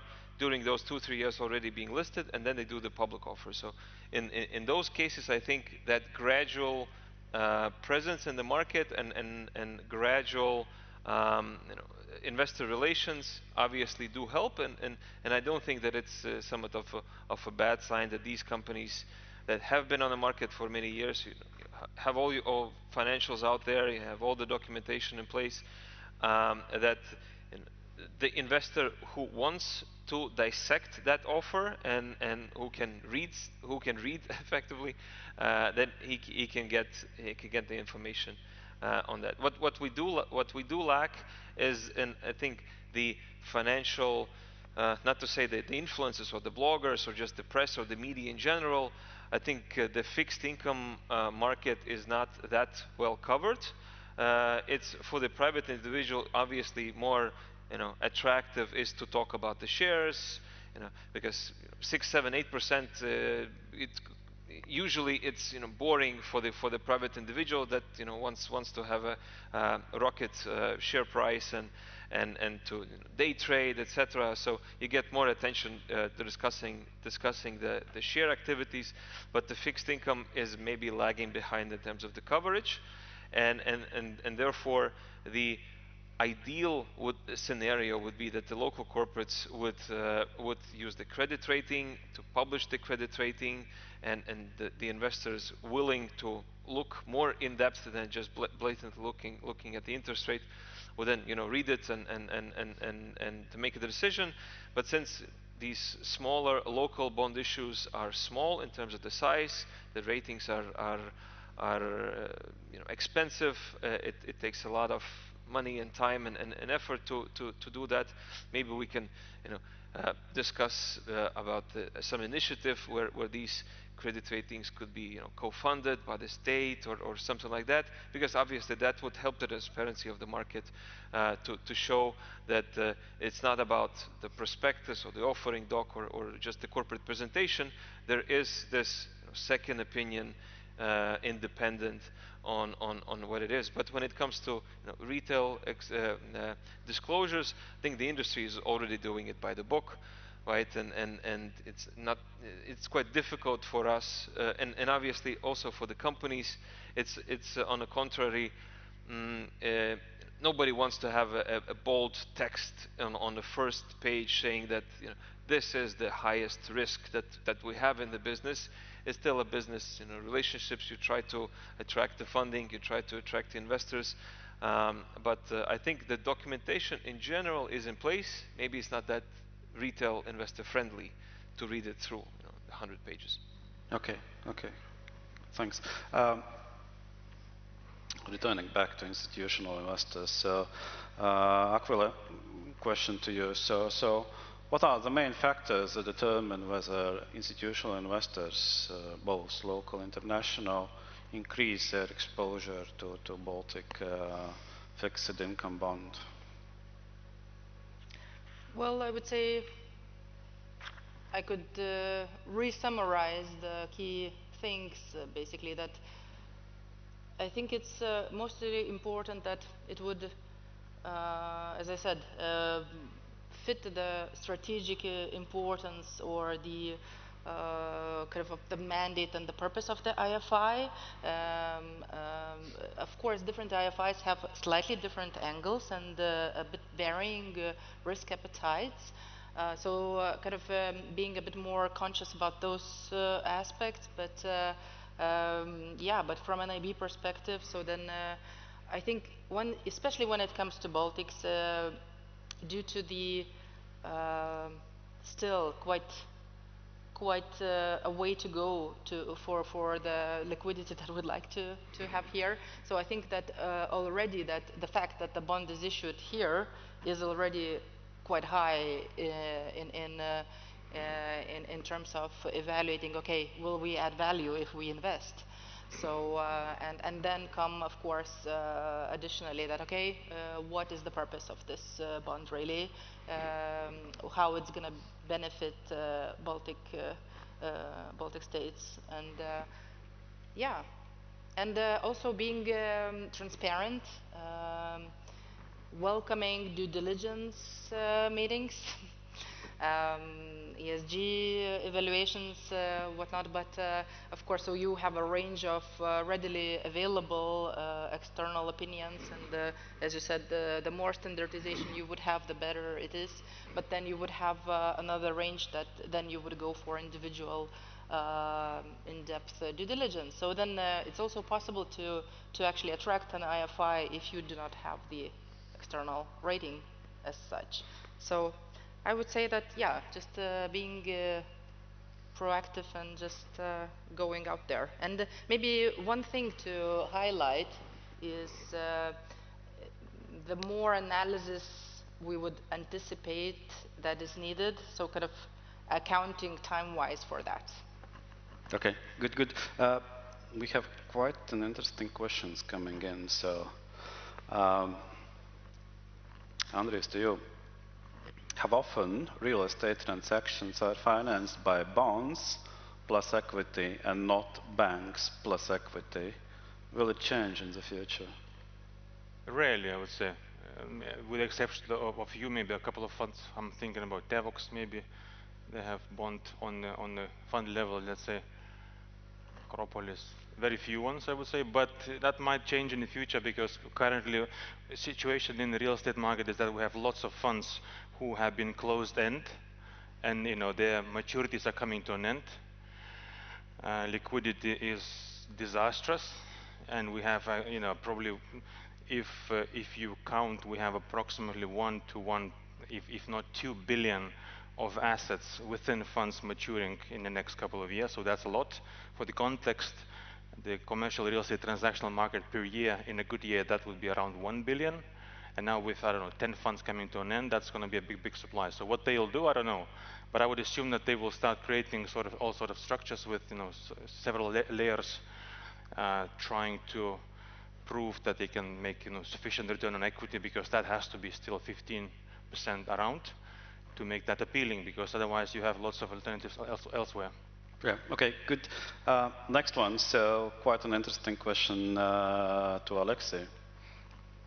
What are responsibilities of the arranger in Nordics? Shouldn't arranger be responsible for filtering to risky issuers?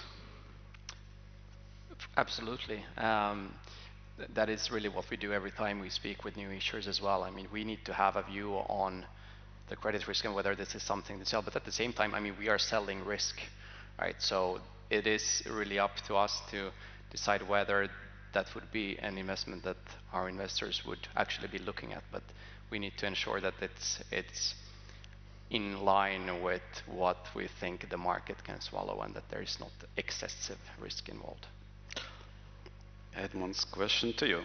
In a typical local high-yield bond issues, which investors play the major role in pricing of the bonds, retail or institutionals? If you base your pricing solely on the public offer, it's quite difficult to price it rightly. Therefore, if you want to have a fair pricing, you do the pre-sounding, you speak with institutionals, you try to grasp what the pricing is, and then you go to the market. And then if you want, or you have a strategy to top it up with the public offering, or with the retail investors, that's a good scenario. If you just try to sense what the market is and go and try to pray for the retail demand, it's quite difficult, and it could backfire. Okay, and actually quite similar question to Alexei as well, but maybe a bit from different angles. So, do actually the Nordic high yield market is open for retails? For retails? Yes. Yeah, it is absolutely. But and how you then do the pricing? So who is driving that? It is institutional capital. So I think one of the points to remember is that we do private placements primarily. So that means that the minimum investment has to be 100,000 euros. Okay. So we usually not open for the smaller retail investors in a similar manner. Mm-hmm. But we've seen some public offerings in Germany utilizing the Nordic bond market. But it is institutionals driving pricing, definitely. Okay, good. So I guess we are running out of time, and maybe a quick question, Alexei, to you about the bond funds. Do you see them in the Nordics? Bond funds? Yes, absolutely. I think if you look at the development over the past 20 years, the credit funds in the Nordics have been one of the primary drivers of the Nordic bond market. So, when they have grown, the market has grown, the supply has grown, absolutely. Over the past couple of years, I wouldn't say that we've seen a lot of new credit funds in the Nordics. There have been some, but the primary growth has really come from US, UK investors, which have expanded their mandates to Nordic bonds as well. So now we're seeing more demand coming from outside of the Nordics rather than new funds. Okay, good. So, yeah, indeed, we are running out of time. So one final question to you all. 20 seconds for each one. So, in one sentence, what do you believe the Baltic market needs most in 2026? Akvili, starting from you. Sure. I can give you one word or two sentences. So one word would be depth, I think. And then it is both from, you know, the total volume of investments, but also issuances. But I think I would emphasize the number of issuers. Should it be SOEs or private issuers, and also number of investors. So rather than total volumes, but then how many you have of the ones that are on the demand side also. And maybe final height and sense of urgency, since I think we really need to amp up our financial literacy efforts and easily accessible investment tools, especially in the light of the pension reforms. Some estimate 1 billion being available, at least in Lithuania, next year. Good. Alexa, please. There's a lot of great companies in the Baltics, so I would really just encourage all companies to evaluate whether the capital markets could be an option for them. Good. Andres. Two things. First, that pension funds invest into high yields, real estate or whatever more, regardless of whatever's happening with the Lithuanian system. And second, I wish that next year we will continue calling high yields, but not junk bonds. Edmund, please. I would just recommend that the market continues the path, the gradual, continuous, path in terms of the growth, in terms of the deal count, in terms of the companies. That the track that we are on is developing quite nicely. Fantastic. Okay, we are out of time, so Akvili, Alexei, Andrius, Edmund, thank you very much. So, round of applause to you.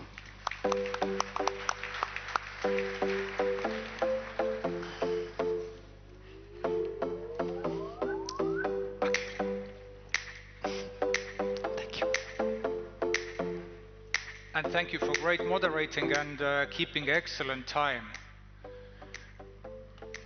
Next on, we have two, I would say, pioneering case study. The first one, Riga's Udens, I hope I pronounced it right, and Agnese Ozolkaya. Wherever you are, please talk about the green bond issue. The floor is yours.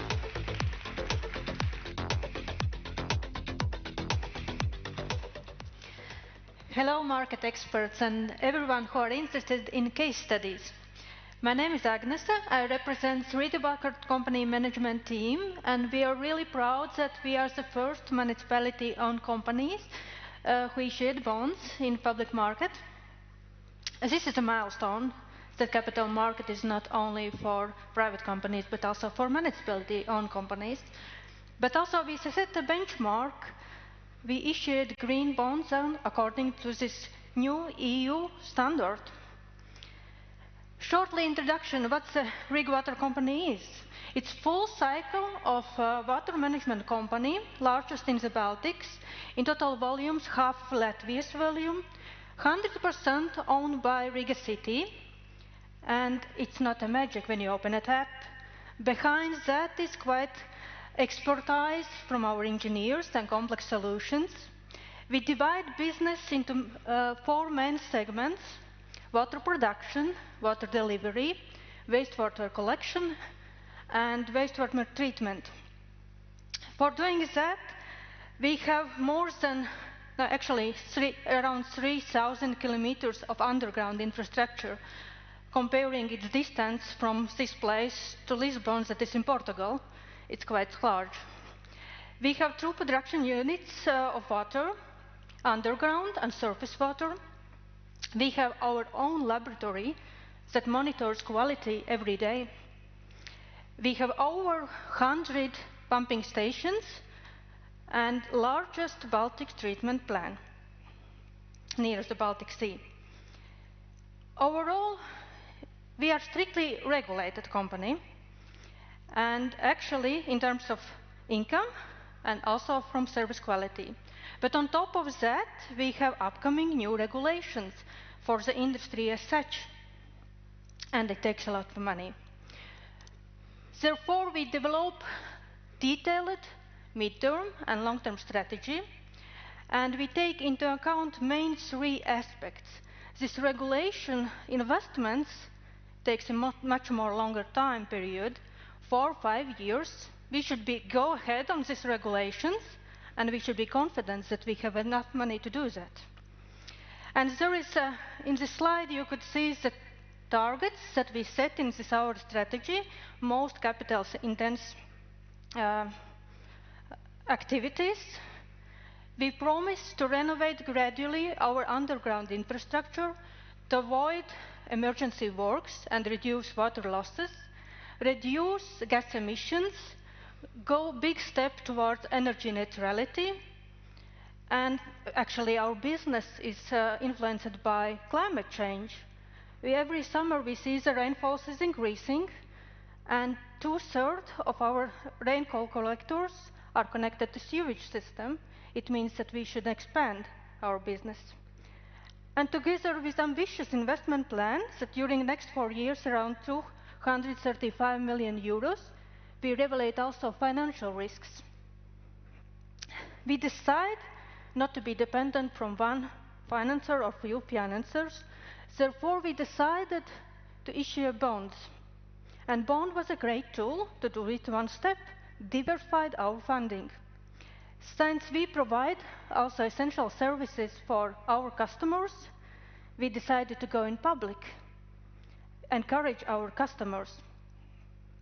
And during this process, this 6 months preparing process of documentation, we also implement training for our employees, not only for bonds, but all type of investments. Increase our financial literacy for employees. And we are proud that part of investors also is our employees. But we have also gained for that. Access to public funds actually positively impact credit rating. Currently, we are proud that we have A3 credit rating that is equal to Latvian state rating. But always there's a question why we are choosing these green bonds.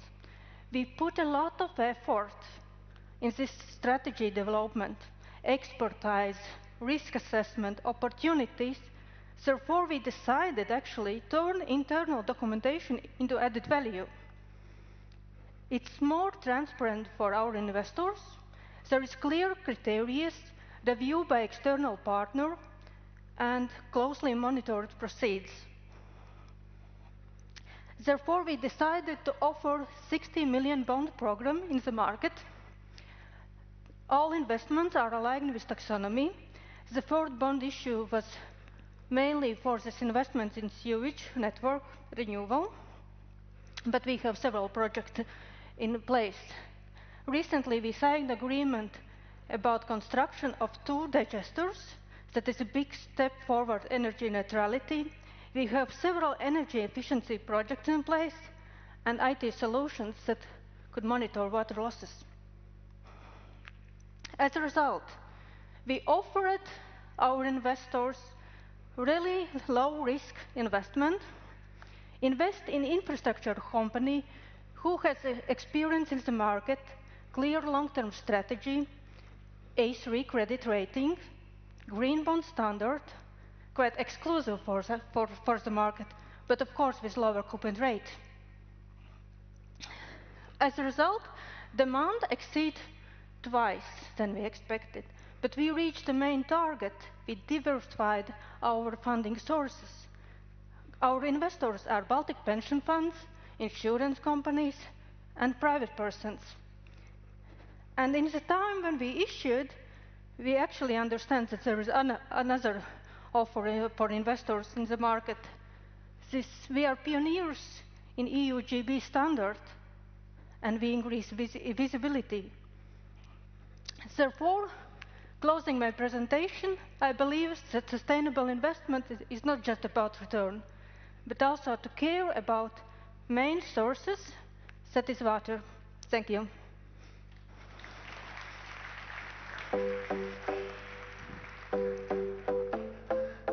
Thank you. Very inspiring. Next up is the CEO of VIC. Some might have heard about it, some not, but Nasdaq created a defense bond framework in order to support investing into defense projects in a transparent way.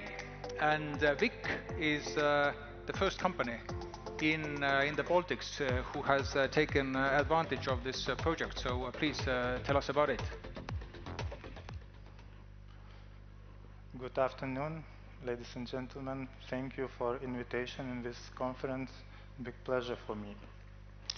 So today I try to share my experience, how we issued bonds under Nasdaq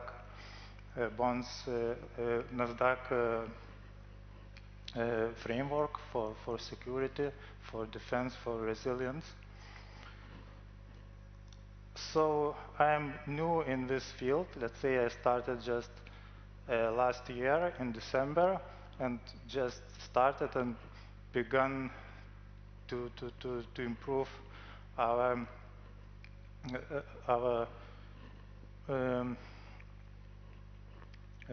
companies view in area of defense issuing.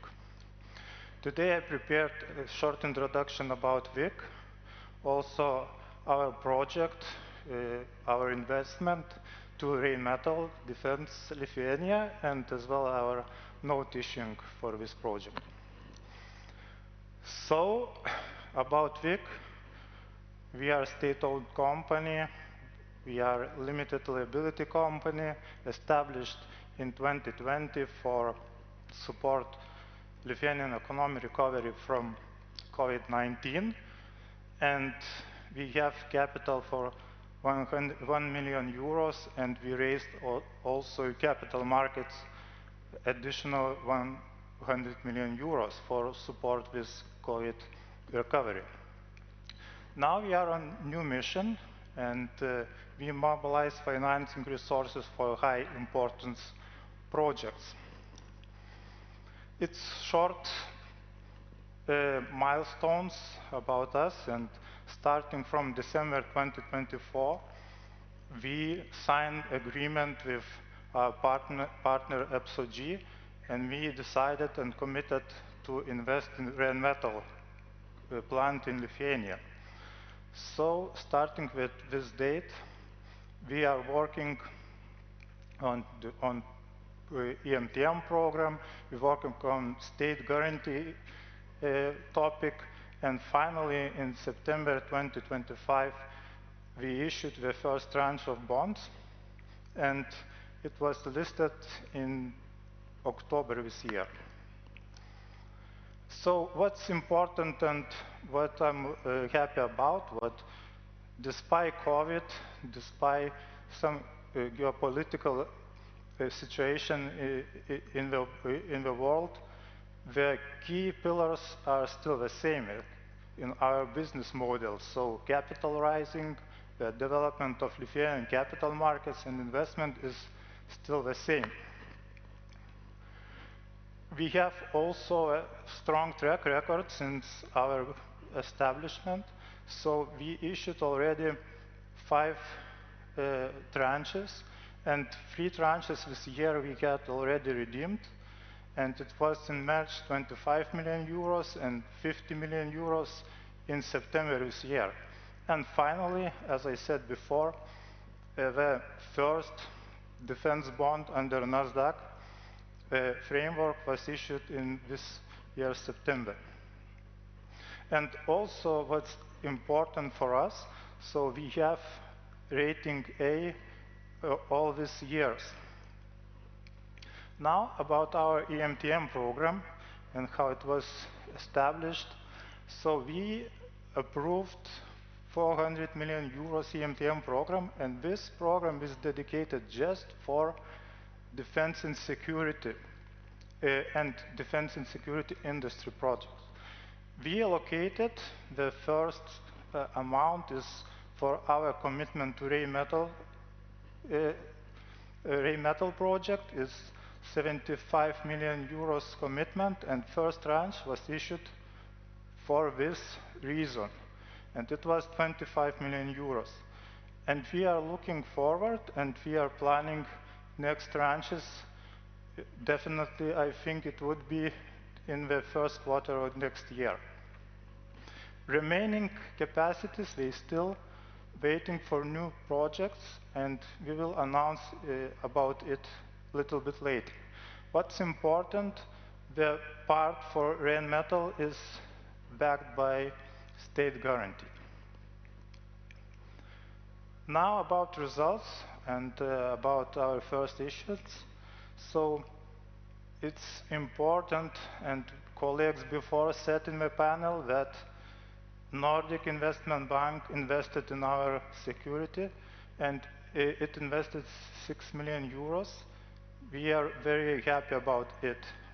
As well, we see that all Baltic institutional investors understand the defense situation in region, and they all stepped in this transaction.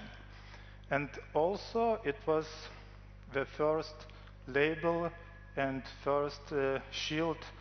And if you try to scroll during Baltic Capital bond list, you will see this label. Demand was quite strong, and first 14 million euros we raised in 30 minutes, and after 1 hour 55 million euros was fund. Also, what's important under NASDAQ defense and resilience and infrastructure framework is the use of proceeds, and it's about transparency, about reporting, and we are open, and every time we have requirements to report about it. Now about financial structure, how it was financed or is financing. So there are indirect and direct investors.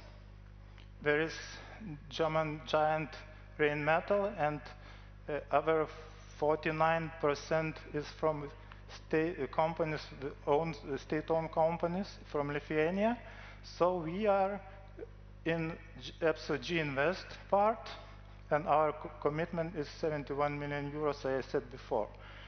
What's important, two things in this scheme, that all the investments is equity investments, and also important that in this scheme is the Ministry of Defense.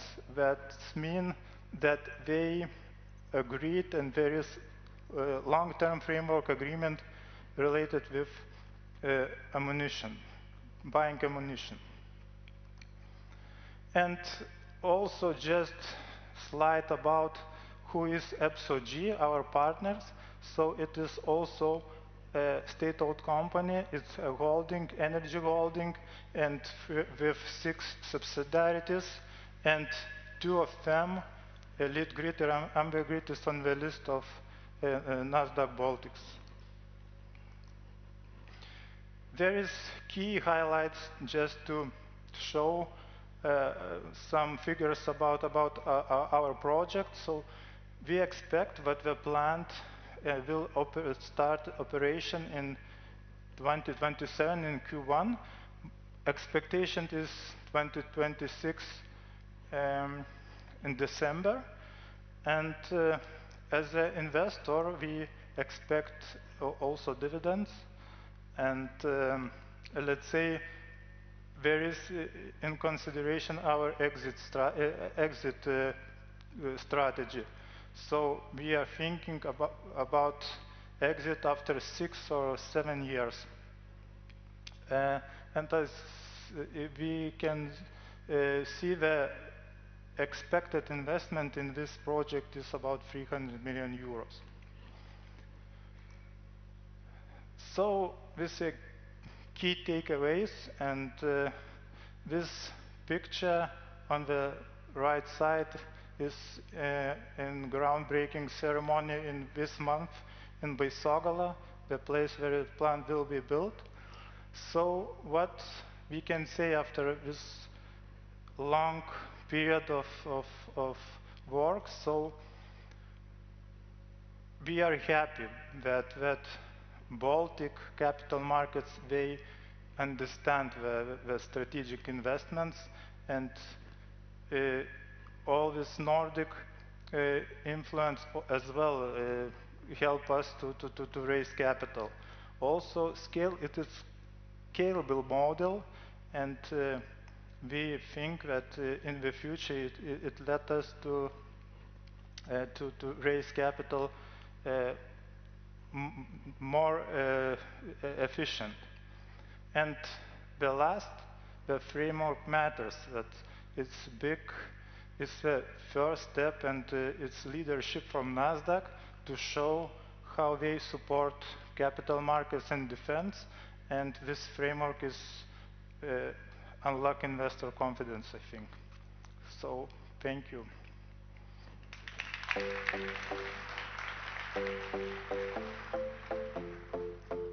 Thank you, Vaidas, and happy to lead a project when there are so good examples to follow, and I really encourage also other countries, organizations to follow suit, because there is definitely no lack of investments needed in defense.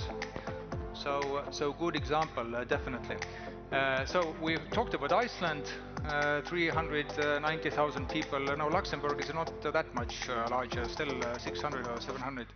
So I asked Andreas Heinzmann from GSK Stockmann, equity partner, to take us on a journey on a European bridge to capital markets. Hello.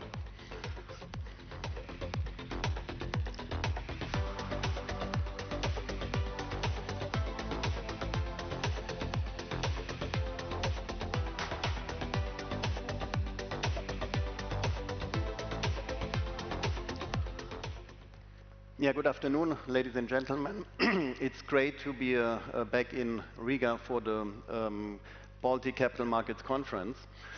As already stated, I'm based in Luxembourg, and given that some Baltic companies have ties to Luxembourg, the organizers asked me to give a short speech about the Luxembourgish toolbox.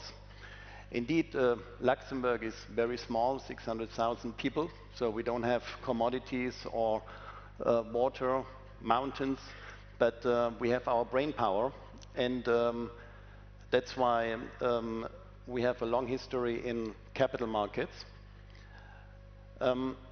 What is, so to say, the capital markets ecosystem in Luxembourg?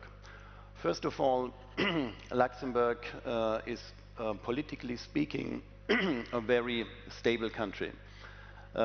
We still have a AAA rating and also a very developed fund industry.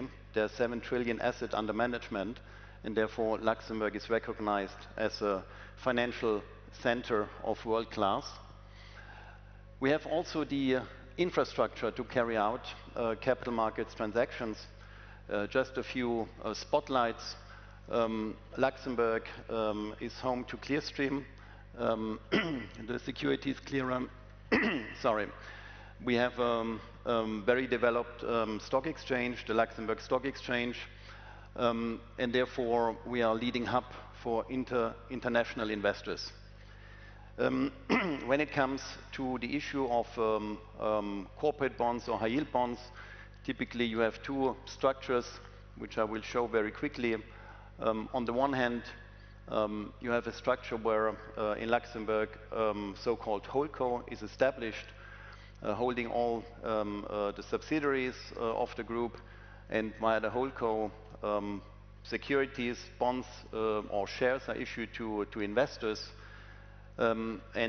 Typically these bonds are secured, so there is a collateral package typically consisting out of guarantees and asset pledge agreements which are held by a security agent for the benefit of the investors.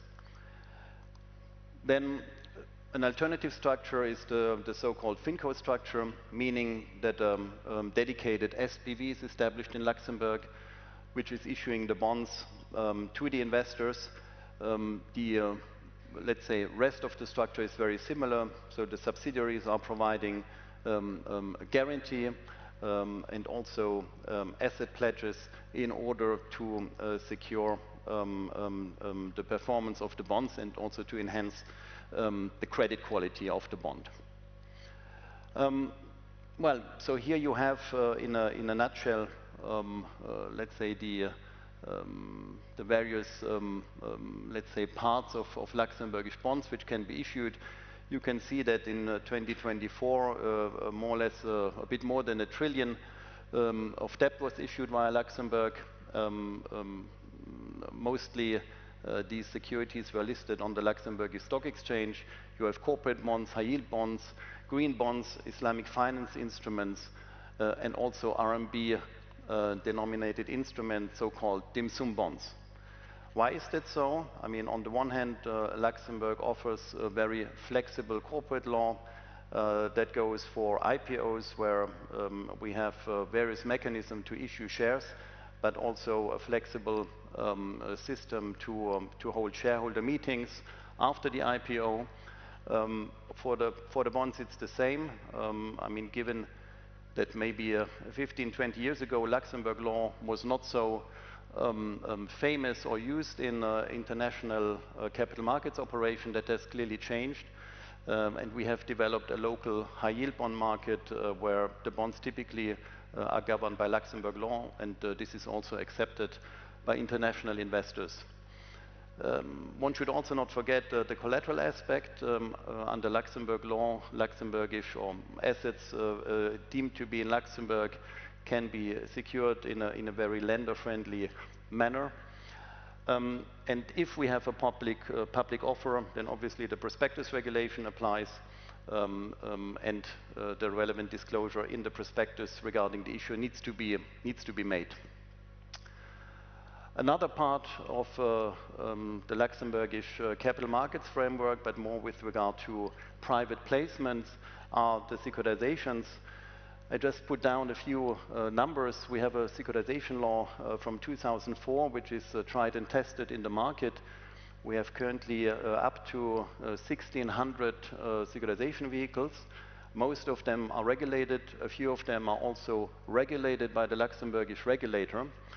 But typically, the assets which can be securitized are very vast. So you can see here a bit more exotic assets like carbon credit, crypto, commodities or art, in comparison to more traditional assets like receivables, real assets, private equity, infrastructure or loans. All that can, so to say, be bundled in a securitization vehicle, and I will show you now two structures in that regard. That's, so to say, the standard structure. Typically a securitization vehicle which can be a fiscally transparent or fiscally opaque structure is set up, held by a Stichting or by a trust. That vehicle issue notes to typically institutional or well-informed investors, and with the issue proceeds, certain assets are acquired, and then from these assets or from the income streams from these assets, the notes are repaid to the investors. Another topic which has become also quite popular is the combination of a securitization vehicle with a fund. So here you see a structure where a securitization vehicle is actually used as a finance vehicle. So the fund invests debt and equity into the securitization vehicle, and the securitization vehicle then provides loans to operational companies.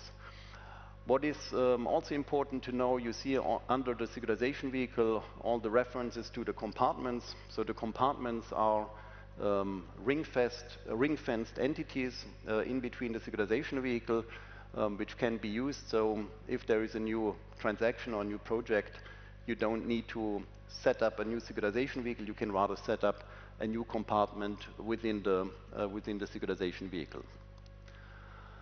Last but not least, Luxembourg is also European capital and is home to the EIB Group. EIB Group means the European Investment Bank and the European Investment Fund. Both entities are engaged on the one hand in providing loans for large-scale projects, but also providing guarantees in order to free private capital for financing, for SME financings. After the Brexit, these guarantees are now typically governed by Luxembourg law. So also here you see an angle where Luxembourg is important. Last but not least, Luxembourg has also a dedicated DLT framework. Over the last years, the Luxembourgish Parliament has voted for DLT or blockchain packages.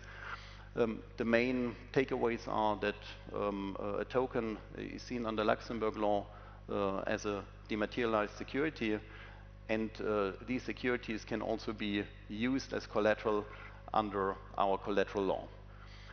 So that, in a nutshell, brings together all the elements for a very comprehensive capital markets infrastructure in Luxembourg.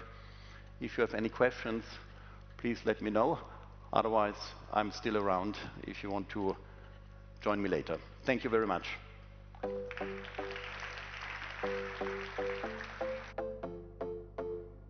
Thank you.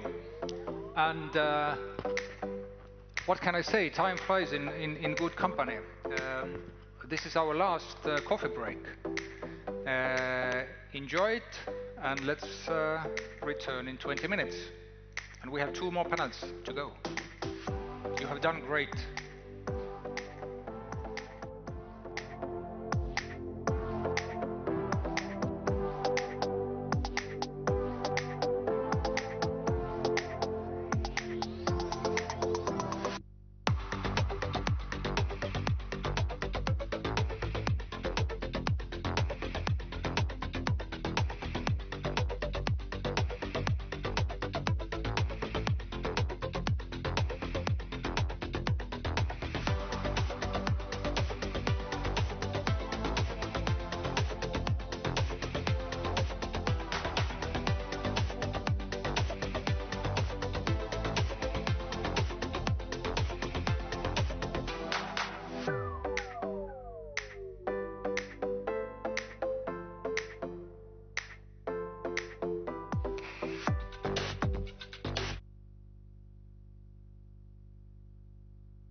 And other places where you can watch us live here from Baltic Capital Markets Conference 2025. My name is Chris Peterson, and I am filling in these coffee breaks with conversations, sort of say like wrap-ups or sum-ups, where you can say as we wish. Edmunds and Regimantas with us today. So Edmunds, your take on what you participated in as well, and the panel. So what are your thoughts? I think the key takeaway is that good that we compare ourselves, and by mean ourselves, by mean the Baltic market. So we compare ourselves to the Nordic bond market, which is by far the most active in the European Union, this year. And what the key takeaway is that we need to copy paste from them is the unification in terms of for the Baltic states we have to be a one market. Obviously we will not be a one market, but at least from the investor's perspective, the investor shouldn't think is that the Latvian or the Lithuanian company is the Baltic company, and the documentation when it comes to the bond documentation should be similar across the Baltic states, and that when it comes to documentation, the bond documentation, the trustee as a middleman between the investors and the issuers, because that's a concept that's only embedded in law only in Lithuania, but still not yet in Latvia and Estonia. So that's something to work on, and yeah, just to act as a joint force, as a joint market, in order to unify and to attract the foreign investors. Okay, your thoughts, Regimantas? Yeah, so it seems that Baltic market getting more active in fixed income instruments. I'm happy to see that trend. Let's hope it will continue and do like Nordic. Of course, size is much different, but direction is at a good way. When I see, as a Latvian, see something live and kicking, I always think of the risks, and I see that the bond market is like wakening up and everything seems very nice and fine. Do we see some kind of like underground, like underwater rocks where we still should be cautious a little bit to overcome them? Whoever wants to answer. Yeah, I would say that it's still a credit, it's still a risky product in a way. You know, there's no free lunch, there's no risk-free investments at all. Therefore, whenever you see a high-yield bond offering, double-digit return, obviously there is a risk embedded in there, and you have to sleep with that. You have to understand that. Whether we see some bad apples in the market, yes, and that's already quite visible for the last 2-3 years. There are some restructuring, some bankruptcies in the market.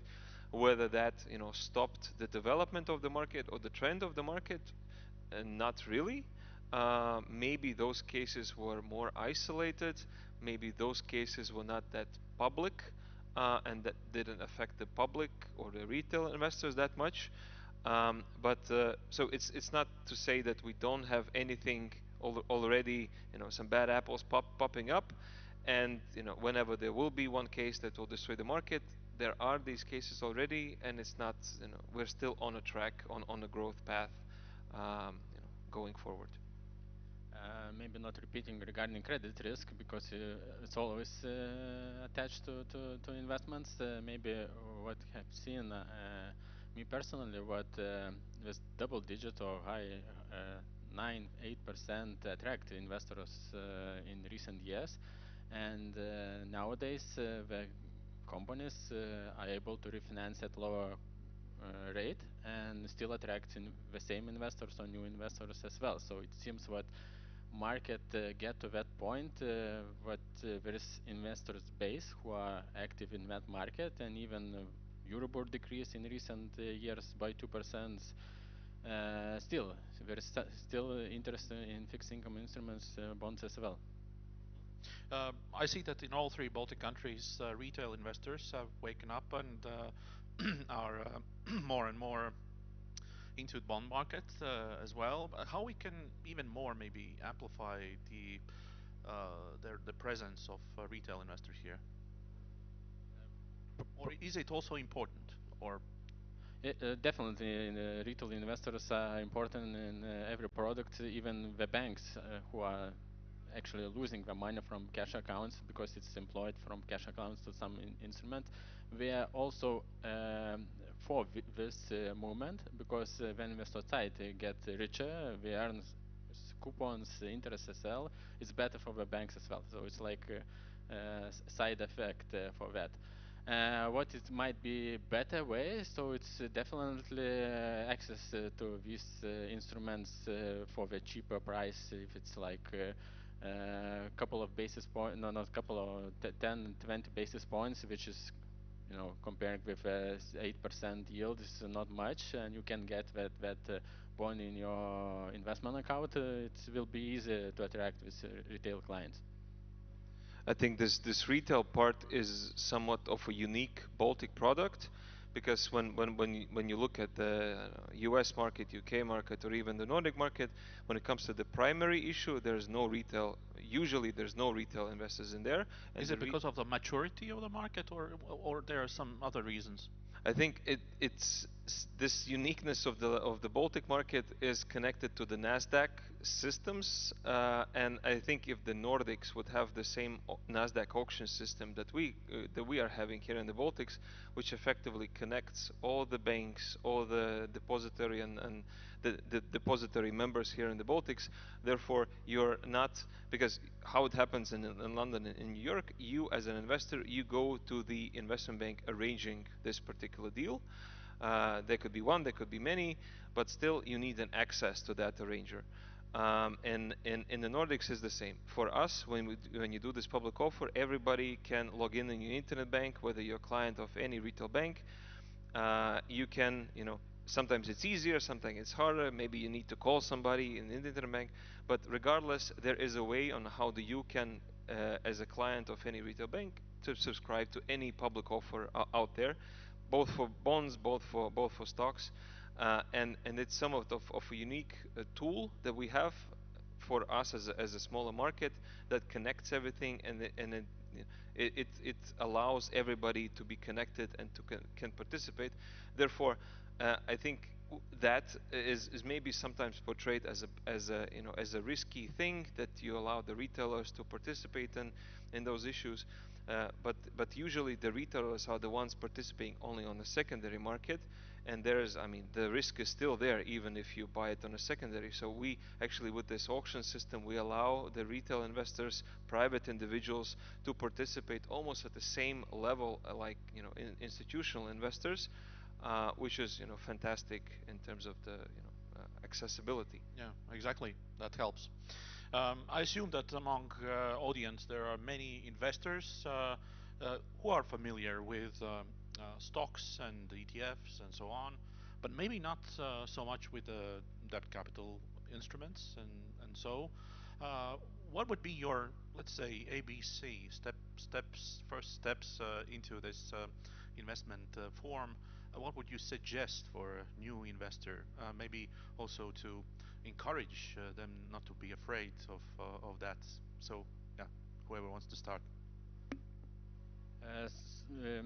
I think at least who already interested in that product, so we managed to go through that process successfully, and taking in the main risk is credit risk regarding the company as itself. So even you are looking at products as itself, bond, call as like safer product, but understand behind that what is a risk. And we had in Baltic some with bad apples, which is already in places, and probably it's already learned by this retail clients.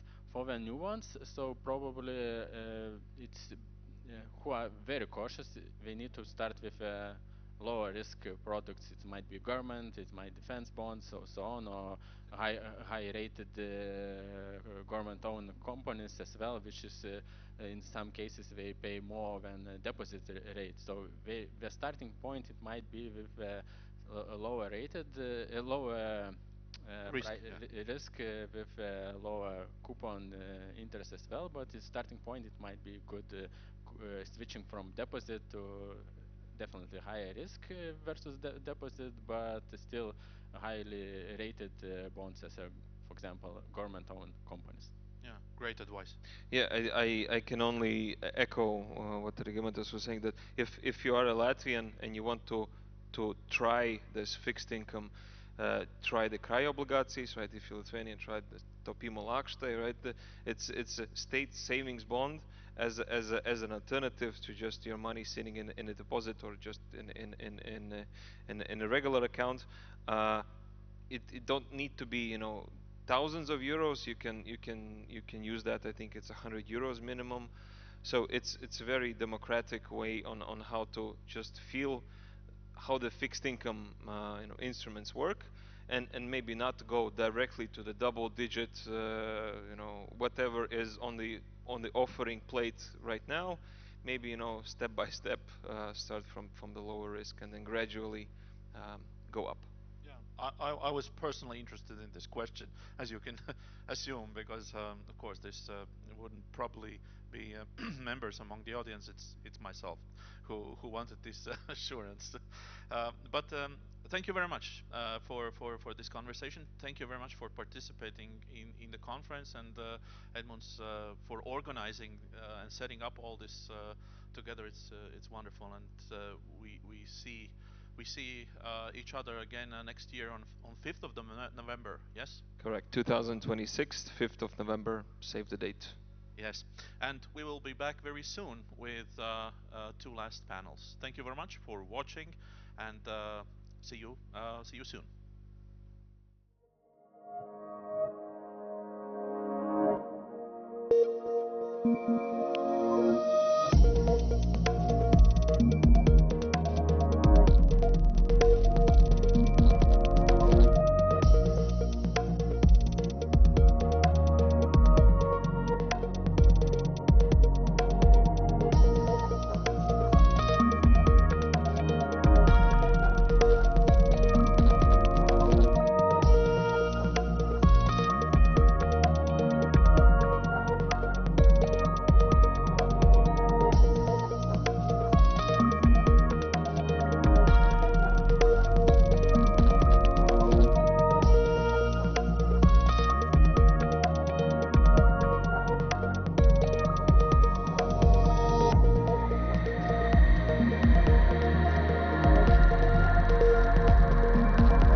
panel, which is about banking.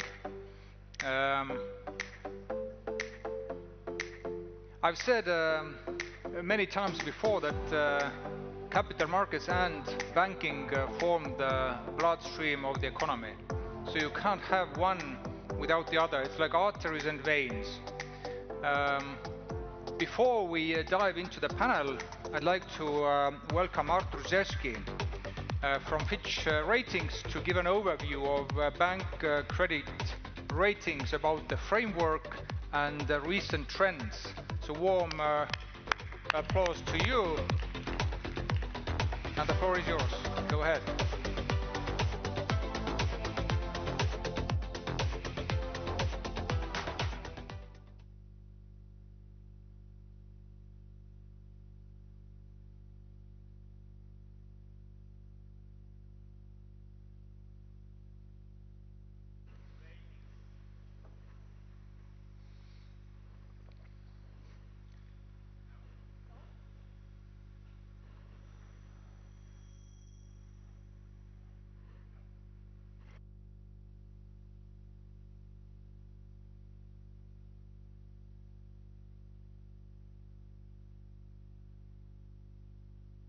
All right.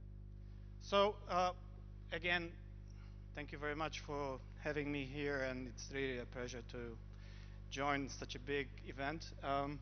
The word ratings has, popped up a couple of times already during the discussions. So I'm here to tell you a bit more about the ratings and how we do it, and also hoping that everyone understands that the rating agencies are also providing a significant input to effective capital markets. And it's not only about ratings, it's also about research, analytics, insights.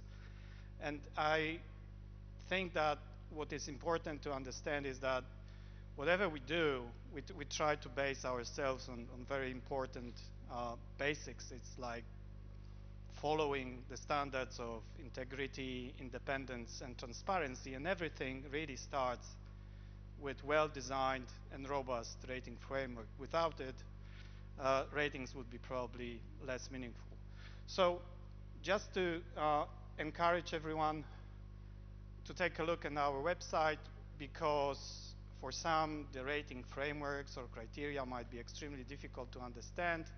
Well, it's not really the case. If you follow what we put on our website, the criteria essentials, this is very brief description of our criteria. We have loads of different criteria. For financial institutions, it's a separate one. For corporates, it's a different one. For structured, you name it. There is a lot of them, but all of them are very well explained in short videos as well. So it's very useful tool to get started with understanding ratings. Today, though, I will just try to walk you through our framework for bank ratings, because as it was said, banks have become a very important player on the capital markets from the very early days. And in some markets, in some capital markets, banks are a very important part of the market, also as listed entities, but also issuers. So if you think about the bank rating framework, what is the ultimate goal? It's obviously trying to assess the credit risk or credit worthiness of a bank or the instruments that the bank is issuing, for investors to be able to judge the risk and make their investment decisions. And again, it might seem extremely complex when you look at this chart, but in reality it's simple. So what is actually the risk investing in the bank instruments? So the bank can basically fail, right? This is the major risk. But the fact that the bank fails not necessarily means that the bank defaults on its obligations. And the reason for that might be different. It might be because the bank is being supported externally, so the creditors are not suffering losses, or the structure of the bank capital stack plus debt stack means that on some instruments, the probability of getting hit is much less than at the other level. So what we are trying to show with our methodology is just to make this distinction between failure and default. So the failure risk we measure with our viability rating. This is basically a measure of the bank standalone creditworthiness. So it measures the failure risk. But on top of that, we are also looking at the IDR, which measures the default risk. So how we get to the IDR from the VR. So this is exactly how we do it. So we first establish the viability rating, so the risk of the bank failing, and then we think about whether this can be mitigated by external support. This support can come either from the state or the government, or from the private investors or the owners of the bank. In the European Union now, the possibility of relying on external, extraordinary government support is virtually zero. This is because in the aftermath of the financial crisis, the legislation has been changed in a way to avoid taxpayer money being used to bail out failing banks. So with very few exceptions that are usually the state-owned development banks which are excluded from this legislation, the reliance on extraordinary governmental support, we cannot really factor it in. This is different from the shareholder support, because imagine a subsidiary of a large banking group, then it really, again, depends on how the group is structured, but our assumption is that for strategically important subsidiaries, this extraordinary support from the shareholder would come. So once we try to, and we establish what is the VR or the failure risk, and then what is the possibility of the external support, also measured on the AAA scale, then we can combine this together and make an assumption or make our judgment on what is the default risk of the institution. And our approach basically is that it's the higher of. So it's either driven by the intrinsic strength of the bank or incorporates assumptions of support. And then we get to issue ratings, so different types and different levels, so senior unsecured. In some places we have 2 layers of senior preferred and senior non-preferred. Then we have subordinated debt and hybrids. And then there is whole methodology around it, how we notch these issue ratings from the IDR or the viability rating. So coming to the VR, which is the starting point, how we get to it. So we basically look in a thorough way. So first of all, we think about where the jurisdiction that the bank operates actually is, what are the risks related to these jurisdictions, and what are the opportunities related to this jurisdiction. And this is what operating environment score is about. So it's based on a very simple approach. So one is GDP per capita, and the other one is the ranking on the operational risk index, which is calculated by our sister company. And it's a kind of a matrix where we map GDP per capita with our index, and we got the implied operating environment score. As with the other scores, we can apply adjustments, and I will talk about it a bit later on. So we have kind of foundation, which is the operating environment, and then we get into the bank's characteristics. So we look at the business profile, and the key metric there is total operating income. Then we have a qualitative risk profile assessment, and then we get to financial profile, which is based on 4 key rating drivers, or 4 key metrics, which is on asset quality, earnings, capitalization, and funding and liquidity. And as for the operating environment and the business profile and financial profile, we can calculate based on matrices I will show them later. We can calculate the implied scores within the operating environment, but again, we can apply a bit of adjustment just to make sure that the scoring that we have reflects best the reality. So in essence, the operating environment is important because it kind of sets a framework for the other scores that are used to derive viability rating. And as you can see, each of the scores I was talking about before has a predefined weighting. So if we have the scores, we have predefined weightings. Based on that, we can calculate what we call implied viability rating, which can be then again adjusted for three different reasons. So the key reason is that operating environment or the sovereign rating caps the viability rating, or is kind of almost a cap.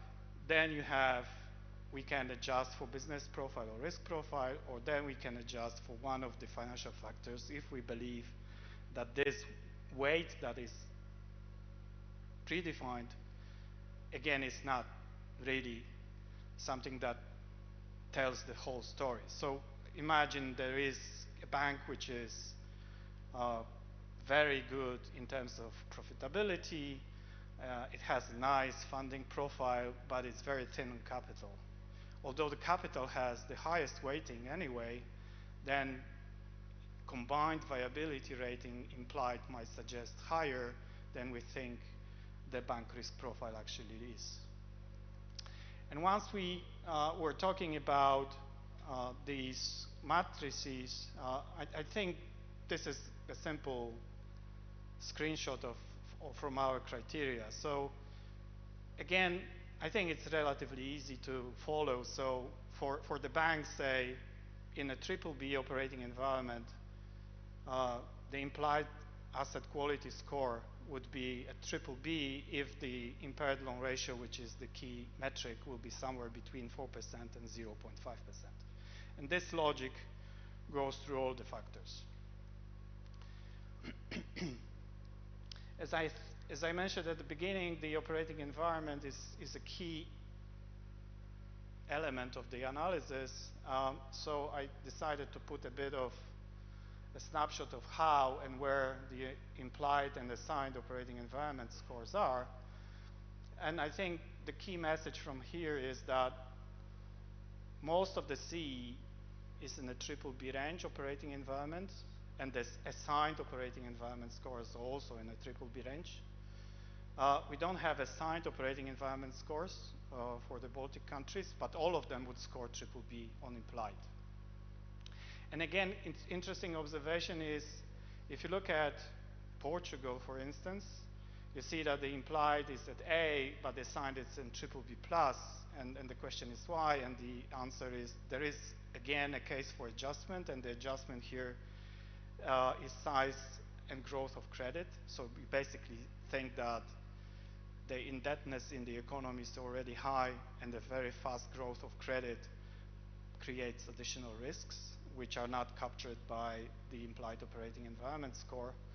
We have interesting case also in Czech Republic, which is the reverse. So the implied is BBB, but we assign a single A, so a higher score, and the adjustment here is a sovereign rating because Czech Republic is AA-. So it's basically, we think that the sovereign stability, rating stability, and also a bit of macro stability means that the implied score is probably a bit too low. So in terms of the recent trends, I guess we could think about it as a couple of mega trends that we see in the rated universe, and especially in Europe. So one of the mega trends is obviously profitability, which has been booming recently on high interest rates. Now interest rates are stabilizing, not everywhere, of course, and falling, but again, not everywhere. So that's one mega trend. The other mega trend, which I think people miss, is a convergence story, which I will show again in a couple of seconds. Convergence between South and North. This is something which is happening, and it's happening for quite a bit of time already. And the third mega trend is M&A. This is again picked up recently. We had a bit of a pause with these processes, but there has been a pickup again in M&A activity in banking in Europe. But before we go there, this is another thing that we do, which I think provides a bit of flavor and a bit of insight to market participants, is what we call sector outlooks. Now it's the time when the sector outlooks will be out. It's probably late November, early December. And we look country by country, region by region. And what the banking sector outlook measures is just a relative measure between the previous year and our expectation for the next calendar year in terms of business opportunities and operating opportunities for banks in a given jurisdiction. So this is also picturing a bit of a story of this mega trend that I mentioned. So if you look at Spain, Greece, and Portugal, it has been on improving outlook for 2025. It has been an improving outlook in our iteration in the mid-2025. While if you look at developed Europe, you have France, which is still on deteriorating because of political risk, fiscal pressures. So it is this mega trend, and I think it's important to note that. If you look at the CE, CIS plus, Turkey, Middle East, we don't see any upside, downside in the short term in terms of the sector outlooks. This is an important distinction to make, that sector outlooks are not necessarily rating outlooks, but sector outlooks, again, measure the bank's operating conditions in a jurisdiction. So what this means for ratings. I think, again, the key message from this slide is that there is a positive ratings momentum in the banking sector industry of financial institutions globally. And this has continued for several quarters already. This chart basically shows you the difference between the rating upgrades and downgrades. And if you can look at this yellow line, it's still positive. It has its ups and downs, but it's still positive. And I think this has continued also in the third quarter this year.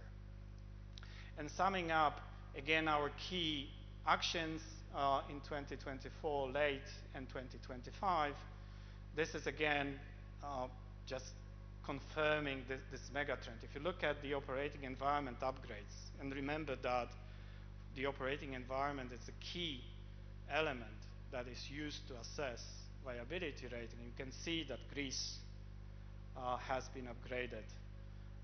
And late 2024, it was also Cyprus, and it was Portugal and Spain. So there is a trend of better operating environment scores, which allows viability ratings to be higher. And the downgrades of operating environment scores are very, very few over the same period of time. So again, this positive momentum is there, and it's there, I would say, globally. And the third mega trend I was talking about is M&A. There is a list of M&A transactions recently.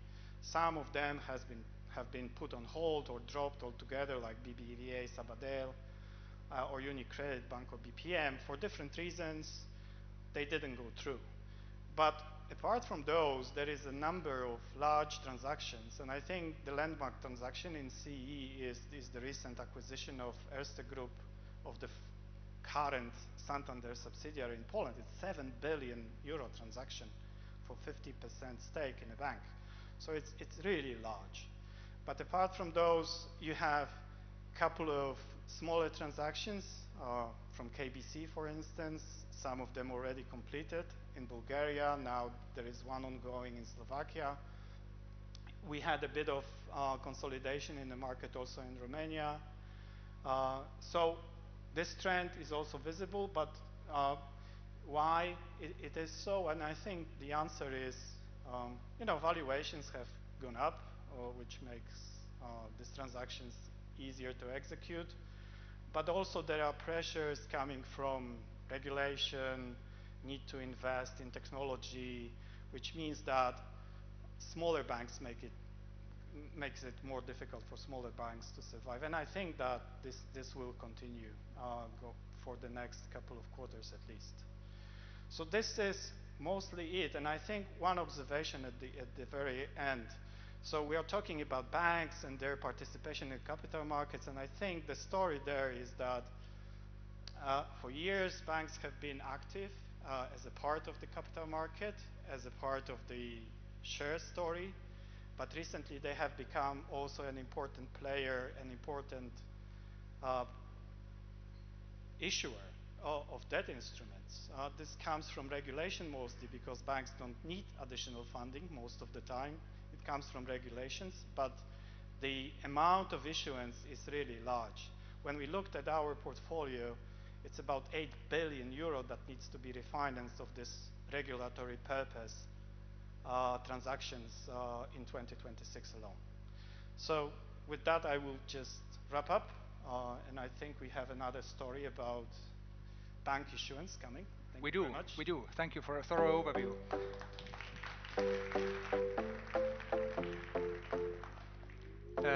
Next up is Citadel Bank's Chief Financial Officer, Valters Abele, talking about their bond journey. I could do the drop the mic or no? Test it. It works. It works. Thank you everyone for coming in today. We had a lot of discussion how to place bonds in the Baltic markets. The banks are big. The banks need more money for funding local economy, for meeting regulatory needs. And let me share, and I'm really honored to share the Citadel story with the rather successful, I would say even very successful bond issues this September.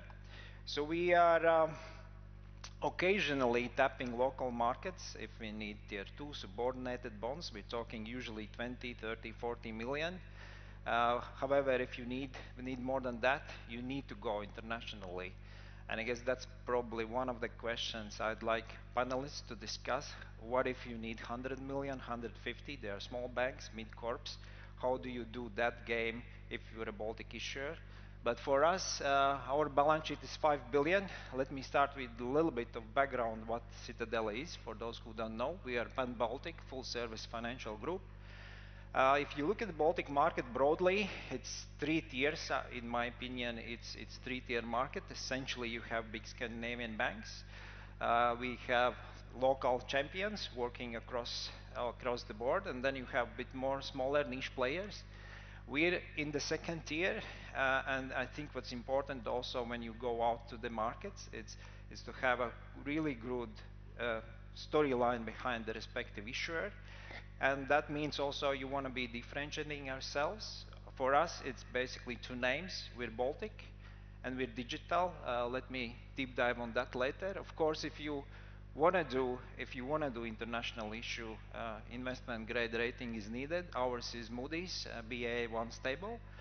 And yeah, I mean, down the line, we needed 300 million MREL eligible senior preferred bond this year to be rolled over, and the offer we got, the subscriptions were 3 billion, so 10 times oversubscribed. And let me give you a little bit of high side on the how you get to that result. And then on the back of this successful issue in mid-September, we thought, why don't we roll it on? And we issued also 50 million AT1, additional tier 1, which is near equity level instrument, and that one was at a coupon rate of 7.1. So again, very successful rate for us if we look at the equity instrument. To get there, I think there's a lot of homework to be done. And let me just walk through some of the items. I guess it's self-explanatory, but our approach is that you need to reflect on prior issuances. The one for us was back in 21.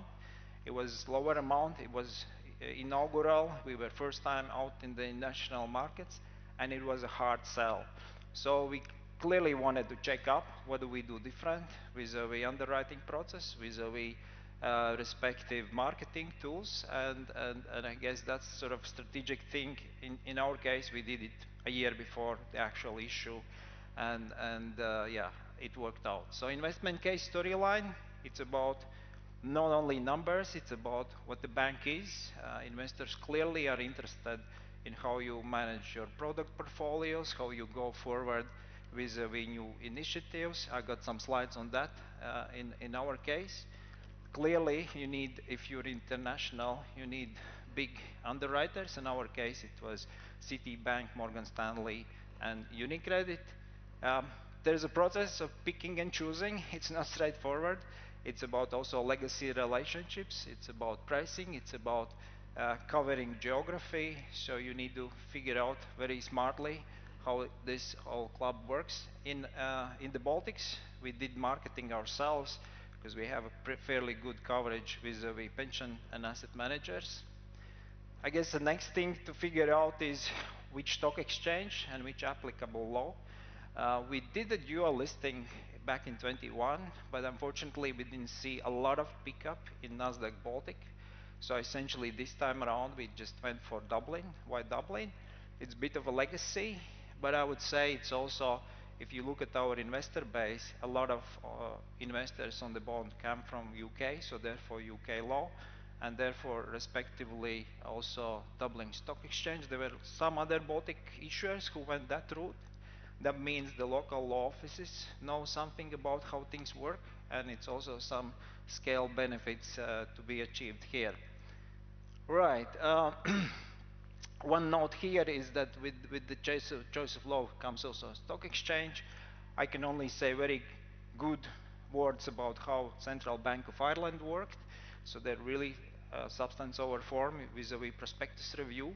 And as it tends to happen, you usually do have some small correction here and there, last minute, last day, and they were very forthcoming. So you can send out the final version of prospectus and get their approval the next day.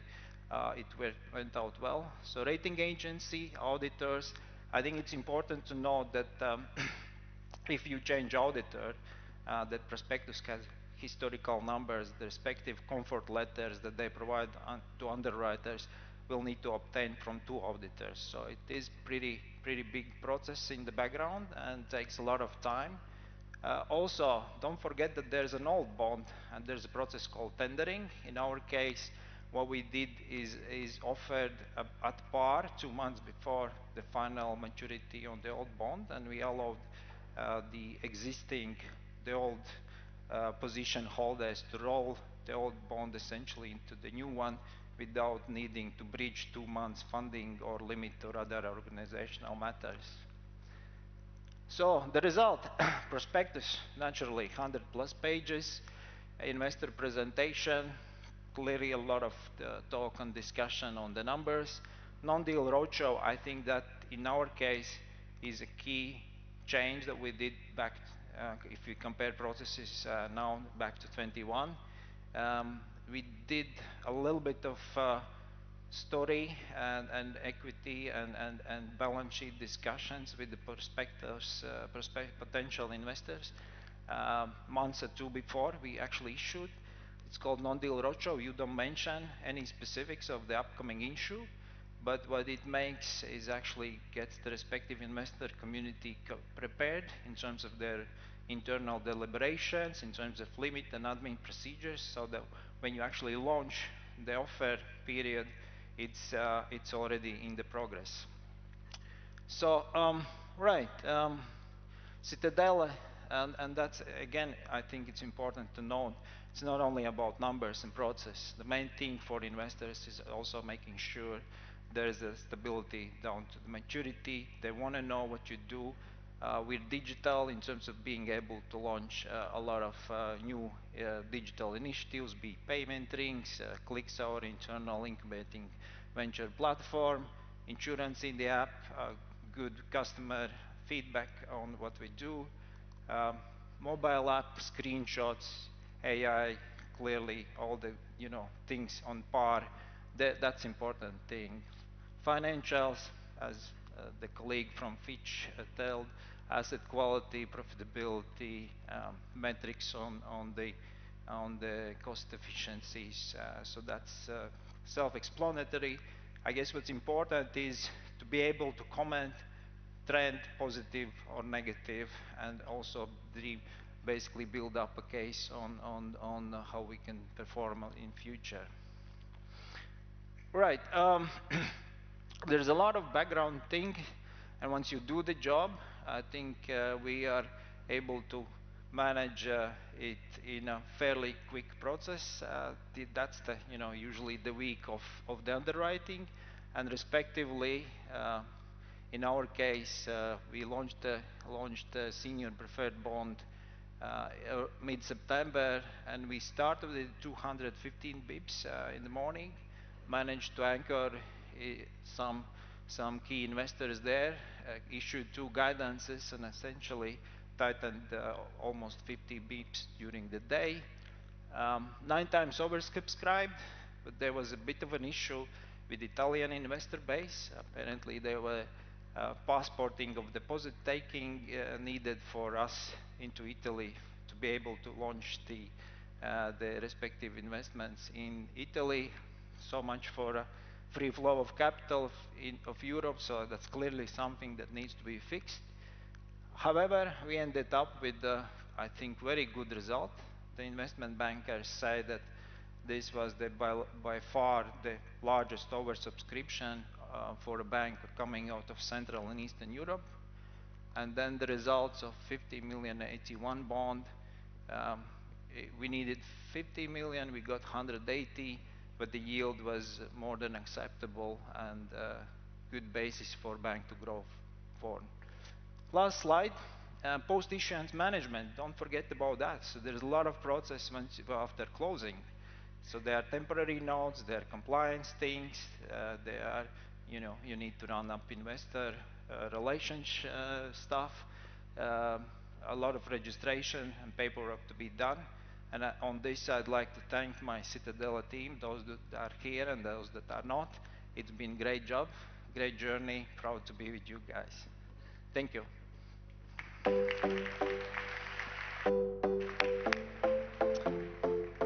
Thank you, Walters, and hope to see your bank listed on our exchange. Anyone really, pick one. Next up, Roberts Idelsons, please come to the stage and ask your fellow panelists. Thank you. Thank you. Yes, I see quite a lot of people in the audience. So yes, we're going to have a panel which will cover banks' role in the capital markets. And today on the panel we have 4 panelists. So first one is Santa Purgaile, Deputy Governor of Latvias Banka. Santa has over 30 years of banking experience and previously served as chair of the Financial and Capital Market Commission, which was successfully merged with Bank of Latvia. In addition to her duties as a central bank, she is a member of the ECB Supervisory Board and represents Latvia at EIOPA and ESMA. She holds a master's degree in international economics and business. Welcome, Santa. Okay, second panelist represents SEB, Inns Krasts, member of the management board and head of corporate banking at SEB Bank. Inns is experienced banking executive, leading corporate client development in Latvia. In addition to his role in SEB, he drives sector collaboration as co-chair of the Finance Latvia Association Lending Committee. Inns, welcome to the panel. Third panelist represents LHV Bank, Juhan Pēt, head of group treasury at LHV, overseeing funding, liquidity, capital markets and risk management. With extensive experience in treasury and balance sheet strategy, he is responsible for all the LHV's debt issuances and leads initiatives to strengthen the bank's financial resilience. Welcome, Juhan. And last but not least, Vlad Ender. Vlad is head of treasury at Citadel Bank, banking executive with 15 plus years of international experience in treasury, risk management and commodities trading. After a decade in London, in Santander, Zopa and Peel Hunt, he returned to the Baltics in 2022. In addition to leading Citadel's treasury strategy, he drives funding, capital markets, investor relations and liquidity optimization. Thank you. Vlad, thank you to the panel. So, yes, excited to have all of you here, and today's panel will be dedicated to banks' roles, the various roles in the capital markets. Obviously, banks, as we already saw, they act as important issuers in the capital markets. Obviously, banks are also facilitators and intermediaries because most of the transactions which happen in the capital markets go through banks. And the third role of the banks are certain beneficiaries of the development of the capital markets, because not only capital markets development generate additional business and additional fees for the banks and opportunities maybe to invest into capital market securities, but also capital markets create a bigger opportunities for lending development. So we'll try to touch in this panel all of these three topics, but let's start maybe as with banks as issuers. And we have two slides. Please show the first slide. So basically, we compiled some statistics on how important are banks as issuers in the capital markets, and basically we see that both in last 2 years the issuance of the bonds by the banking sector was actually more than half of the overall bond supply in the market. And please, next slide. Yes, and in terms of market cap, in terms of equities, in the Baltics, obviously, we have smaller, just 18% of the overall market capitalization represented by the Baltic banks, which is smaller than in Scandinavia, but not substantially smaller, and much smaller than in Central Eastern Europe. So I think there is a potential definitely for banking listings and improving these ratios in the years to come. Yes, but let's start maybe with a question to Johan and Vlad. So we saw a case study of Citadel about the placement of bonds which were executed recently, and LHV has also done a number of bond placements in recent years. So my first question would be how important are actually local capital markets for you as issuers, and how much, because Citadel has chosen Dublin as a venue for listing, and obviously the bond was arranged under the English law. So does it mean that local investors are not really important for these large banking bond placements, or you see it a bit differently? Yeah, so maybe I will start with that one. So this year LHV issued 4 times. We started with 81s, then we had an MREL, then we did covered bonds and also Tier 2s. We decided for the first time to do all the issuances internationally, and then mostly for 2 reasons. It's the market depth, of which we have talked quite a lot today, and then fair value. I mean, if the transaction is in excess of 50 million euros, and then banks in our region tend to issue when we need, not when the market conditions are super favorable. And then if the transaction is getting bigger than 50 million, there is no certainty for me as an issuer that I will get it done no matter what. So for this reason we have decided to shift from local retail investor base to European institutional investors. And then there is a question of fair value as well. So maybe not everybody shares this view, but in my opinion, if you start paying less than 6% for retail investors, then all of a sudden nobody cares anymore. But this is not too far, but subject to timing and market conditions, that can be 50-75 bips off where your fair value is. So there's that. So Citadel discussed the transaction dynamics before. He didn't mention that it's very expensive. So it's on average you can expect to pay roughly 1 million in terms of different fees. But if you issue locally, of course the modus operandi is very different. You have like a 1 or 2 week subscription period and so on and so on. But the key difference is that all this work is more or less done in-house, and lawyers are already on payroll. So there's a material difference in terms of cost base. There can be material difference in fair value, but most importantly, I think it's a question of depth of the market. Also, there are restrictions, Tier 2s. Theoretically, I could sell to retail investors, AT1s, MRELs, not covered bonds.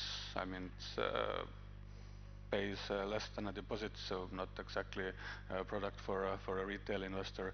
So there are many dimensions one should consider, but since we're becoming a more regular issuer, we have put a lot of effort into building the international investor base. But by any means, I'm not excluding the possibility of issuing on a local level if I need capital or capital-like instruments, maybe 20 to 40 million. Okay. Perhaps to echo what Johan was just saying, and to also refer to the case study that Valters has just presented. Johan, you mentioned something about the legal costs and that being approximately 1 million. So not to negate the great success that Valters just covered, I wanted to perhaps touch on the topic of bureaucracy that comes together with international issuances, and to compare that to how easy it typically is to issue in the Baltic capital markets. For instance, if we want to access local Baltic capital markets, the preparation could take from 4 weeks, even perhaps 2 weeks to 6 weeks. But if we access international capital markets, that takes much more effort. And I've written down a list of documents that typically is or are required to proceed with international issuance. So amongst other documents, we have to align with our legal counsels and the investment banks such documents as subscription agreement, arrangement letter, comfort letter, CFO certificate, tender offer memorandum, process agent letter, mandate letter, issuer's closing certificate, letter to the common safekeeper, and about 5 more documents. Whereas if you would like to issue a bank bond in the Baltic capital markets, you'd probably get away with 3 to 4 documents altogether. So that is one very clear advantage when it comes to banks issuing in the Baltic markets. And of course, it's worth mentioning that Citadele started its bond issuer journey with the local capital markets, and as we grew and as we moved to fall under the direct supervision of the Single Resolution Board out of Brussels, then we only started accessing international markets to meet the larger volumes of regulatory capital. Okay, so in the future we still should expect some bond placements on the local markets, right? Of a small size maybe, but with a cheaper overhead to arrange those. That's from Citadele, absolutely. And again, referring to what Valters just covered, we have had this 300 million deal, but the road to the next 300 million will not be easy, it will not be fast, and it will not be next year. So probably that means we will have to access local Baltic capital markets through several smaller issuances. Mm-hmm. Yeah, that's great to hear, actually. Yes, it would definitely help to facilitate local markets as well. So maybe turning to the other aspects of banking impact on the capital markets. So maybe a question to you, Ins. So obviously, in terms of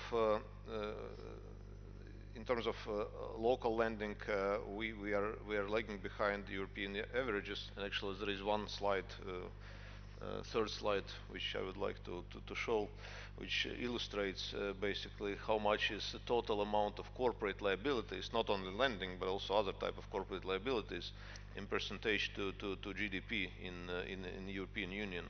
And obviously Latvia Latvia and Lithuania are lagging behind euro area.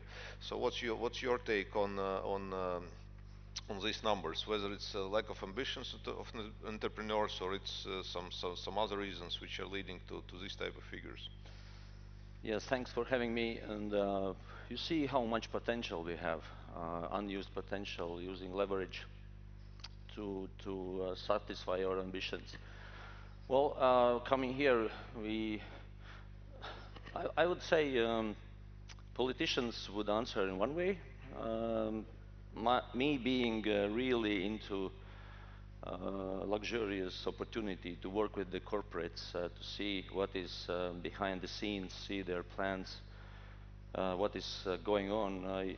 I have a different opinion, and I think there are three reasons. One is size and characteristics of our economy. Second, characteristics of around 100,000 companies that we have in Latvia.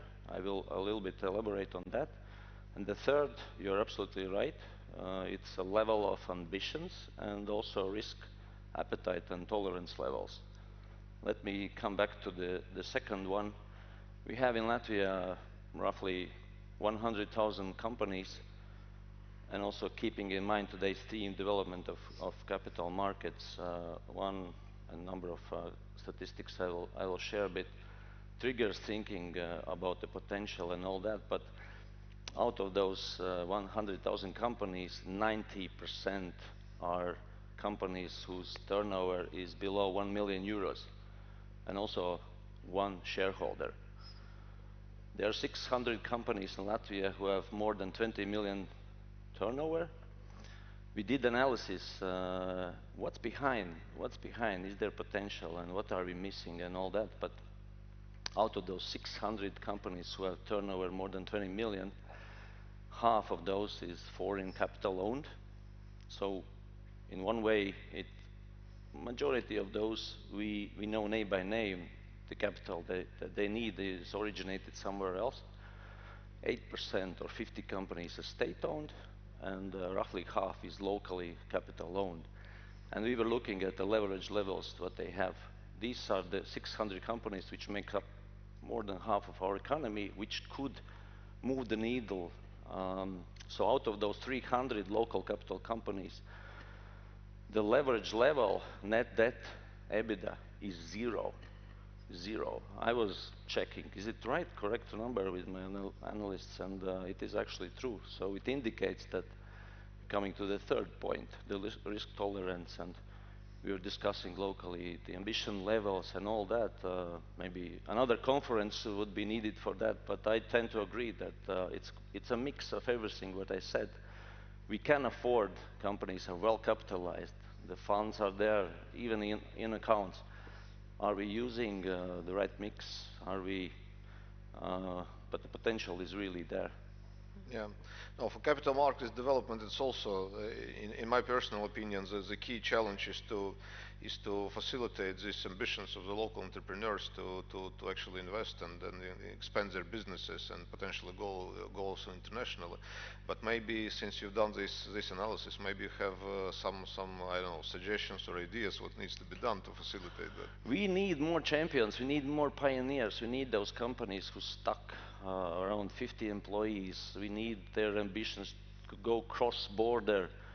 We tend to see the comfort zone in Latvia, Baltics maybe, not talking about other places. We need more champions that we can have cases on. We have a number of good cases with the ambitions who also use capital markets, not only bank. And we need to have conferences like this to talk about this, to encourage others. But in Latvia, I think one of the biggest reasons is this comfort zone, local thinking. We need more ambitions cross borders, risk tolerance and all that. Yeah, I agree. Santa, maybe you have some ideas, because central bank is doing a lot to facilitate development of the capital markets, and obviously a lot of initiatives, beautiful initiatives about the development of financial literacy amongst retail investors, which I think have led already to a surge in number of investors, local investors investing in the capital markets. But what do you think about the issuers, entrepreneurs? I mean, whether there is something which we as an industry can do to actually force these ambitions to materialize. Yeah, actually, it's also very good to be here, and I'm so thrilled that I just remember that we started prioritizing capital market development just in 2020. 2021 we hold our first events on, and throughout the COVID times, actually, we kept up, not not kind of forgetting this very, very important part of our like economy, how to also help economy to grow through the capital markets. And I see that not everything, of course, yet is perfect, but we are on a good path as we see the debt market growing and really good ones. And then I also quite a believer that you need time. Maybe debt issuance is as the first step, and then the company starts considering also like equity issuance afterwards, after some time already understanding how it is to be in a capital market, to be transparent, to have the investor relations. So, and I think also as a central bank, we've did a lot, and we still are doing. We have the sandbox up and running already. A bunch of companies every year goes through that assessment and has the homework list of tasks to complete to be really ready for the capital markets, and some of those are already there, so it's good to see that. But again, I think to your question, what can we do more to encourage also companies to look to the capital market? I think it's, and also I think this is about the financial literacy and overall understanding of different financing instruments, but also as the bankers are here as well, and I still believe that at this stage of the financial literacy and overall understanding of overall financing kind of capabilities, banks still play quite an important role also as the advisor. Banks should have this ability to structure the deal when the one needs that, because if some customer goes to the bank asking for a loan, but we clearly see that this is not the case, that just the bank loan might help the situation, then what I see that instead of just saying, you are not kind of ready for the loan, or you are not sufficiently, whether, financially healthy, or you have some other restrictions, the banker, prepares the options. There are, investment funds, risk capitalists, business angels, combining the financial structure, also taking some part of that as the banker, also with some secure part for as a loan. So that might spread the message across that actually, also entrepreneurs, should come over those threats or fears that no one will finance. I will never get the financing. Maybe my idea is crazy, or I'm a bit maybe too big risk taker. And this is also if other stakeholders like risk investors or bankers kind of encourages the entrepreneur to go for this. So I think this might help for those who are still, lagging behind and having, less risk appetite. Yeah, it's actually a very good point, and I think yes, banks play a crucial role in that respect as well. And since we don't have that many that developed range of financial advisors, which would be assisting also in that respect. And those financial advisors are also, by the way, not that well educated. So many of them actually lack financial literacy. So yes, I would probably agree that the banks need to play their role in terms of educating and directing these clients into other sources of financing in case they just don't qualify for traditional bank lending. Okay, so maybe let's turn to another aspects of banks, because banks obviously have balance sheets, and not all of this money they have on the balance sheets are invested into loans or kept in a central bank on a corresponding account. So my question goes back to Vlad. how much do you think local bonds and equities, local capital markets in the Baltics are interesting for banks for proprietary portfolio perspective? Because I know that that Citadel is one of the few banks which actually has some position within the proprietary portfolio in the local markets. Indeed, we do have a small book that is managed by our colleagues in corporate team that looks at the Baltic issuers and selects those issuers, corporate issuers that are aligned with their risk appetite. The positions aren't large. We're talking probably around 50 million in total, but that is again a risk return for bank, and perhaps the underlying reason for that is over the past 15 years, the way banking capital regulations have been built. They've been built in such a way that essentially makes such investments very capital intensive, and for comparison purposes it's much more profitable for banks to lend directly to those corporates, to ask for more collateral, or to issue mortgages directly to households. So it is a small proportion that is constantly receiving attention and attention from the board. Yeah. Johan, what's your experience in LHV? Yeah, I mean, our business is very simple. We take deposits and give out loans, and our clients can buy and sell securities and make payments, and it doesn't really get much more complicated than that. We do have a bond portfolio at Treasury, but it's only comprising of Estonian, Latvian, Lithuanian government bonds, and that's about it. We don't take any credit risk in Treasury for reasons a lot mentioned.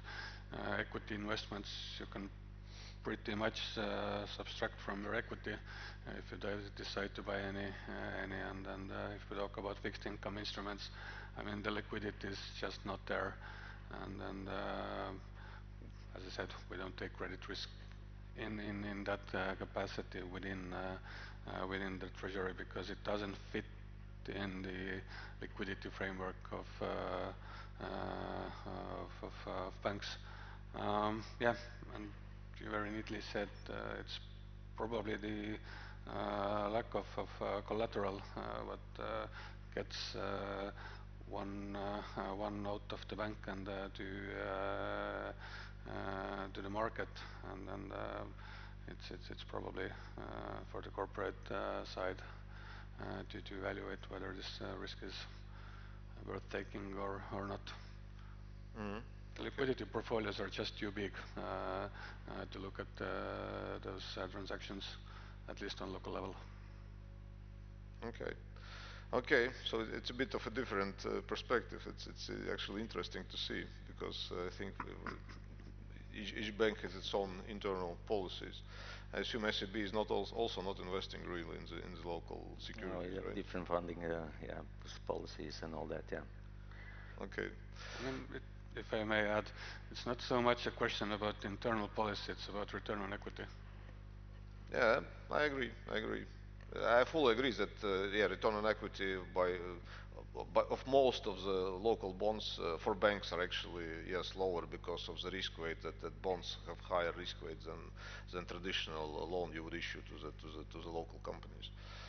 Yeah, but maybe then we can turn to the regulator with a question about maybe a broader question about the bureaucracy in general, because bureaucracy has become a bit of a buzzword within European Union, or overall context of European Union, and also including the banking sector. So we in Europe we talk a lot about reducing bureaucracy as a way to facilitate the economic growth. So Santa, maybe you can give us some perspective. Should we expect some positive changes, positive trends in the banking sector for example, in 2026? Definitely the deregulation, simplification, those are already some like buzzwords in the sector. So definitely everyone talks about that, and not just talks. I think each institution tries to do their best to really kind of spot on some quick fixes and the things we can really change. But we all understand that they whole European organization and different organizations within the EU, they have, some their restrictions, again, their policies, and for all 27 countries to agree on some, one unique and one only kind of solution is very, very hard. So, and that's why I think I would more kind of put emphasis on the, how to clearly reach the, free capital flow through the EU. Now the Commissioner Albuquerque has said that she will really kind of force all those legislation changes for different, very broad scope of different legislations for achievement of those savings and investment union, really to kind of get to the proper banking union as well, because that's how we kind of would love to see capital flowing throughout the Europe. That's actually not happening, and I think those countries like Baltics and smaller ones and more maybe to the side of the or the border of the EU will definitely benefit from this one. So, and I see that those proposals we already clearly kind of, there are some indications what kind of proposals there will be. So I see that really fixing maybe already some maybe technicalities. We can achieve already some more flexible reach into the capital, how actually local depositories work and how this post-trading infrastructure works. So, and not even naming the new upcoming technologies as well, what we see, what might truly change the way how we operate. Okay, that's encouraging. Really, we need to start somewhere with this deregulation and reducing of bureaucracy, especially on the back of intentions of United States to actually further decrease and deregulate the banking sector, which obviously would make large European banks even less competitive on a global scale, also on a European scale. So there is, I agree, there is a sense of urgency to start doing something. Yes, we actually have a question. Sorry, there was a question, but I don't see it anymore. So the question was actually related to these ambitions of the local entrepreneurs, and I would direct it to INS.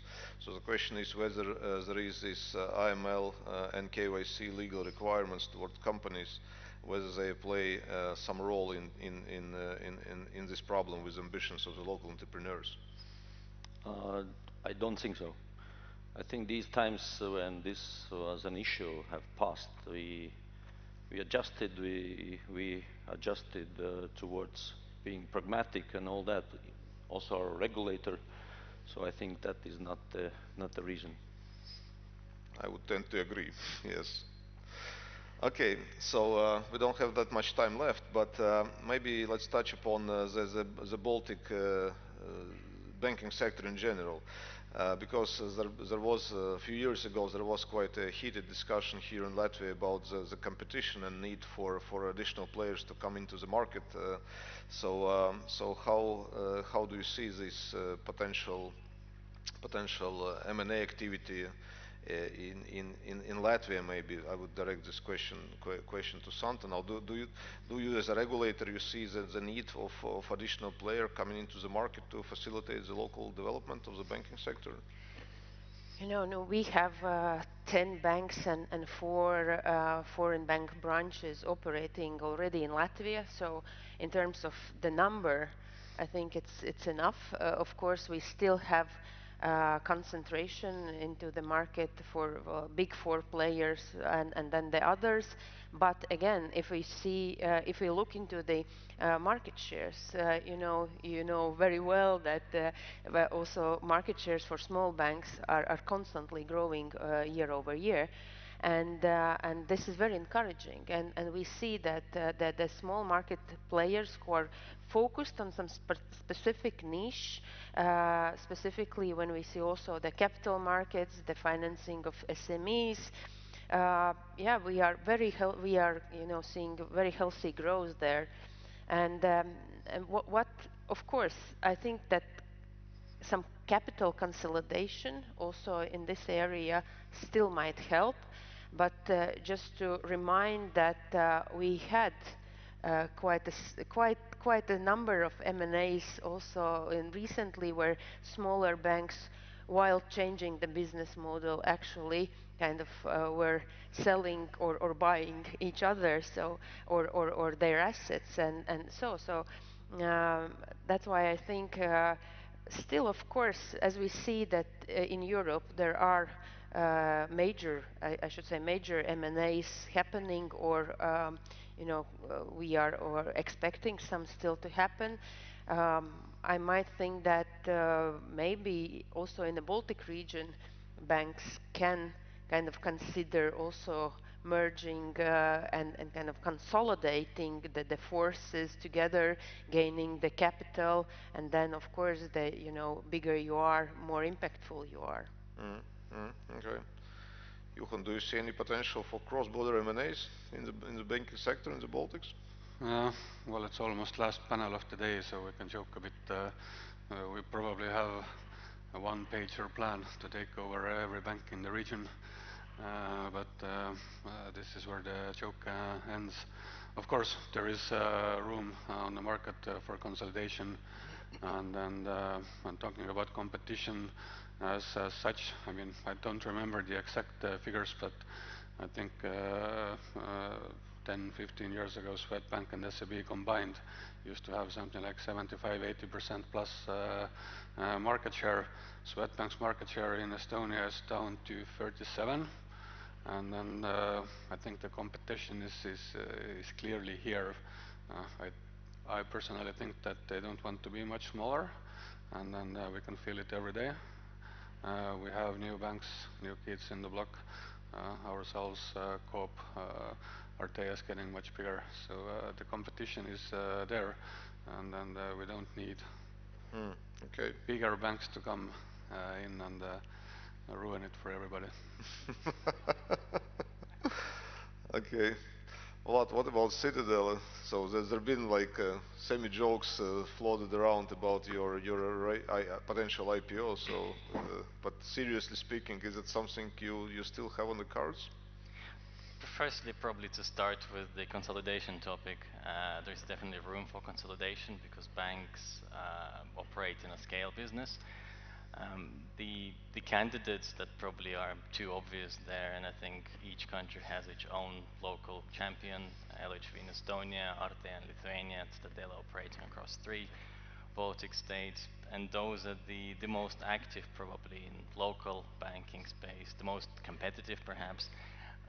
All those 3 banks, they operate quite distinct cultures. So even hypothetically, and this is I'm talking as not as an employee of Citadel, but more of a banking enthusiast, I cannot imagine those operating together. Coming back to your question, and back in 2023, Citadel announced that it is considering a variety of potential future development options, be it M&A, IPO. As you can see, we're still not listed. We haven't merged with any other banks. So perhaps at this moment I would not be, unfortunately, able to comment on this further. But again, stepping away from my role as a Citadel employee and referring back to a presentation by investor relations panelists from Íslandsbanki, one item that was perhaps missing in that presentation was price to book in each of the steps. And the price to book is one of the measures that banks are typically judged when it comes to doing IPO or any M&A or sale related transaction. I actually asked this question to You did?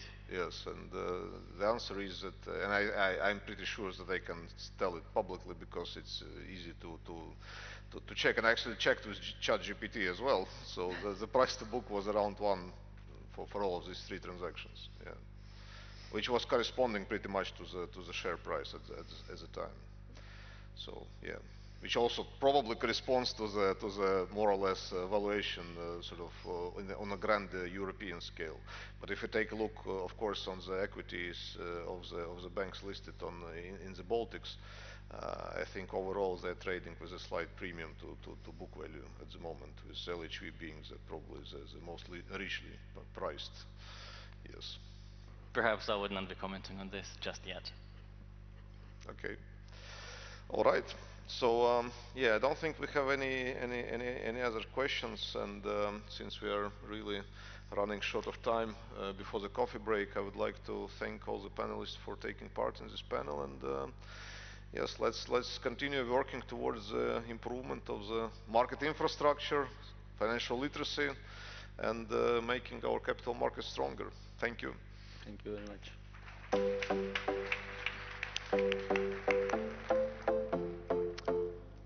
Thank you. There is no coffee break. Sorry to spoil it for you, but let's keep going. We have one more panel to go about investing universe, and who better to lead this panel than Māris Vainovskis, senior partner for Evershed Sutherland Beatons. The floor is yours. Good to see you. Good to see you. You're doing a great job today. Thank you. As always, Mr. Bond. Greetings, greetings. How do you like the conference so far? The networking, is it good? Have you found at least one new contact? Okay, that's great, because in the previous conferences, you have the feeling you know almost everybody. But today, almost 1/3 of the attendees are new. And that is a great development for this conference. And the food is great, isn't it? So it's, yeah. When listening to the presentations, we have seen policy view, we have seen the view on equities, the fixed income bonds, and now the banker's view. But I was just sitting there and thinking, now what it is all about, and what is the value? What is the value of the shares, of the instruments? And it clicked that actually there is only such a market value to your shares, to your other financial instruments, so far as somebody is willing to buy them for a fixed price, isn't it? Just think about it. And therefore, we will have a very worthwhile panel to complete this conference from a panel of great experts, but they have also big wallets. Yeah, they are the buyers. They cannot be just optimistic, as I usually am about the capital markets. They need to be realists. They need to be sometimes pessimists. They need to be careful, because it is the investors' money that they are looking after, and usually they have also their own skin in the game. And that's a tough job. Therefore, I will start inviting on the stage my great panelists. And the first one, he's an expert of over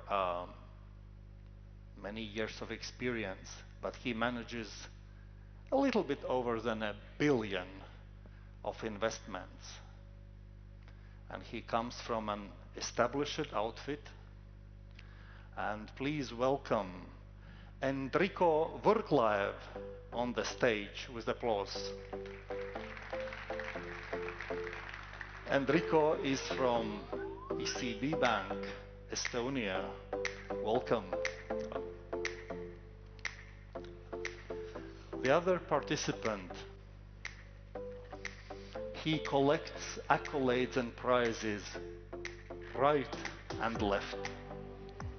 He manages, Enrico, more than 4 billion. And indirectly, many more billions. When he and other panelists are networking at this conference, they are surrounded by groups of people because they are some of the greatest investors here. And the next panelist, he also, well, his fund owns almost half of Riga's prime real estate, from the largest Rimi to Galleria Riga, a prime real estate near the airport of Riga. And also this new place near Daile, you know, Kimmel quarters for hipsters, knows also that one. Welcome on the screen, Peter Elam Håkansson. Peter, welcome. Thank you. Chairman and Group Chief Investment Officer. That's right. East Capital. Thank you. Please take a seat. The next speaker, he has also over 15 years of investment experience. He is from an outfit which is one of those movers and shakers in Lithuanian market. Welcome on the screen, Regimantas Valentonis. Welcome on the stage, Regimantas. ATTA Asset Management, Chief Investment Officer. And last but not least, a person about whose fund you are talking during the coffee breaks. There is something new cooking in the market. He has accumulated 49 million to be invested in equities and also in fixed income instruments. Let's discuss what it is all about. Welcome on the stage, Rokas Žemaitis.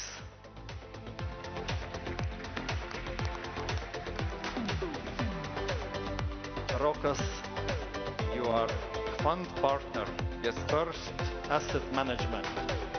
Please take a seat. So,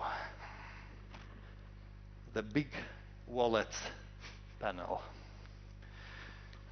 We have discussed, we have heard a lot during today about this, the markets where we currently are. The frontier, the emerging. Now, what is your take as seasoned investors? Where we currently are in terms of the frontier market? Is it getting more mature?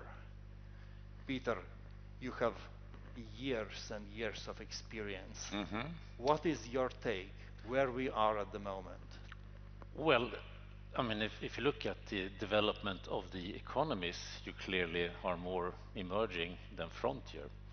But we all know that the index providers which are behind this definition, they look at the development of the capital markets and they look a lot at liquidity, and that's kind of the Achilles heel of the equation. So you're at frontier market status when it comes to the development of the capital markets. I mean, from our point of view, we have a frontier fund and we have a emerging market fund and we have something we call the New Europe fund, and both the New Europe and the frontier fund can invest in the Baltics at the moment. And it's not always good to go to the next stage, because you will be so small in the next stage. So that's always kind of the big trick. Do you want to be a bigger player of a smaller pond, or do you want to be a small player in the much bigger sea? Yeah. And Peter, how your own investment experiences have basically shaped the way you look at the market, at the investments? Have there been just the bright days? Have there been also some setbacks along the road which explain where we are now? There's been many setbacks on the way. We started East Capital back in 1997. I started to invest myself in the Baltics already in 1994. The first meeting with Rein Lochmus and helping him to raise the first equity for Hansa Bank back in those days. And of course, there's been many ups and downs over the years. At the moment, we see some hesitation from especially international investors on the Baltic states and the proximity to the big neighbor in the east. And we also seen some development on the interest rate side, which has been a bit difficult as well for the real estate investments. But I think it's a bit to wait and see at the moment. Yeah. Enrico, you are sitting right there. And there is always this is a Baltic Capital Markets Conference. And there is always this Estonian, Lithuanian, Latvian thing. What is your take? Because Estonia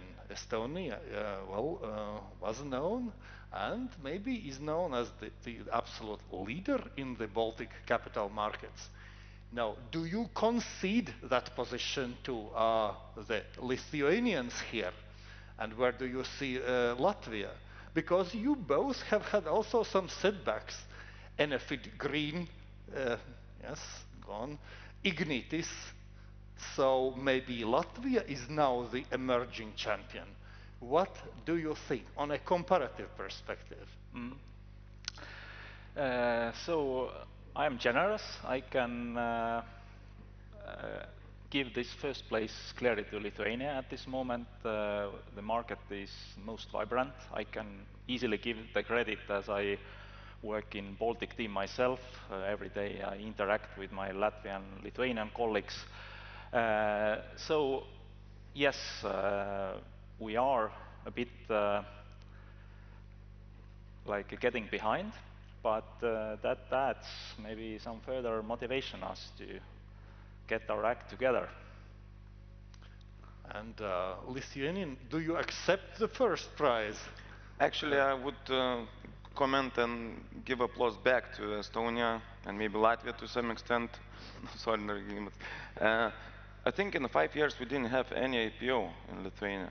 The last one was of Ignitis, so clearly there is somewhere Lithuania is third. Then, as was discussed today as well, I think in fixed income market we've been dominated by real estate bonds, which will not be a focus of this fund. So maybe that's why I'm looking at Latvia, where we have quite a few issuers. We had them, most of, I think, companies today in the issue room were Latvians. And so yeah, there are also lessons to be taken for Lithuania. Yeah. There. Because, I mean, in general, we are in very good position when it comes to economy. We're in very nice position when it comes to capital raising. We saw unprecedented raise by ENVL. We ourselves were very lucky and did a good job in raising this fund and other funds in One Asset Management. But I mean, I want to see more action in capital markets, that's for sure. And Regimantas, what is your take on the current situation? So yeah, so in comparison for the last 5 or 10 years, I think we are moving in the right direction. Of course, not perfect in all the areas, especially, for example, in public markets, there is probably more who is gone than new ones who came in the market. But for example, in fixed income, if it's small steps, but the interest rate environment help to get more smaller companies and also mid-sized companies in the market and try to raise a capital here. And private markets also, some instruments, it's private equity, it's private debt also doing some new issues, new asset management, new companies who are raising capital is coming. So the market developed at itself, but maybe it's not as pace as here all the people sitting and would like to see, or would like to see at stronger pace comparing what's happening, but at least in a good shape is doing. And also we see more and more supporters, if it's from private companies, even from public institutions as well. We are trying to somehow to get the angle and to push this market. Of course, it's still a long way to go, but on a good trend and good pace. Maybe slow pace, but at good direction. So thank you for the reflection. That was like the current situation. Now we need to focus on the opportunities and the approach. Rokas, so yes, about that fund. I saw it coming already 5 years ago. We're very excited to have the opportunity to act on an EBRD project, basically for a review of this CEMDEF, which was Capital Markets Development Accelerator Fund. And now Rokas is sitting here thanks to, I would say, also thanks to our policymakers, but thanks to our development banks, thanks to Altum, you are in the room, thanks to ILTE, putting together this possibility. And then comes Rokas and his team, and they're winning the tender for the fund manager. Can you tell the audience a little bit more about this opportunity, what you are looking at? Was I right that you have 49 million? And what is your outlook? Yes, Marius. Yeah, so I'll also use the opportunity to say big thanks to ILTE, Altum, our private investors. I first was introduced to this initiative like a year ago when there was an open call. And my excitement grew ever since. Of course, I saw it a bit in the beginning maybe as a challenge. But when you are thinking every day about it more and more, it gets you, I'm becoming more optimistic about it. So yes, we have just, not even a month ago, we closed, did the first closing of 49.5 million. So yes, our main anchor investors are ILTE and Altum, and it's a very, very nice cross-border initiative. Just how teaming up in the Baltics we could do more. I would definitely like to use the opportunity to invite SmartCap and Estonians to join the initiative because we are open to second closing. About the fund, so we will provide growth financing. What separates us, I think, we are a founders-friendly investor. We come to minority. We support the founders who want to grow, to scale the business, and who has the intention and clear intention to go public. Because our idea is that when discussing with the potential target companies, that there would be clear roadmap to public markets, whether through IPO or in debt cases through bond offerings. And what is the split that you're looking at, let's say, IPOs on equities and bonds? Our mandate suggests up to 40% can be invested into bonds, but we believe currently our strategy suggests that still primarily we would look into equities up to 80%. So, of course, we can recycle bond. Equities 80%? Yes. That's powerful. There are probably some companies sitting there and now hearing this. No, you might be their anchor investor. We might, for sure.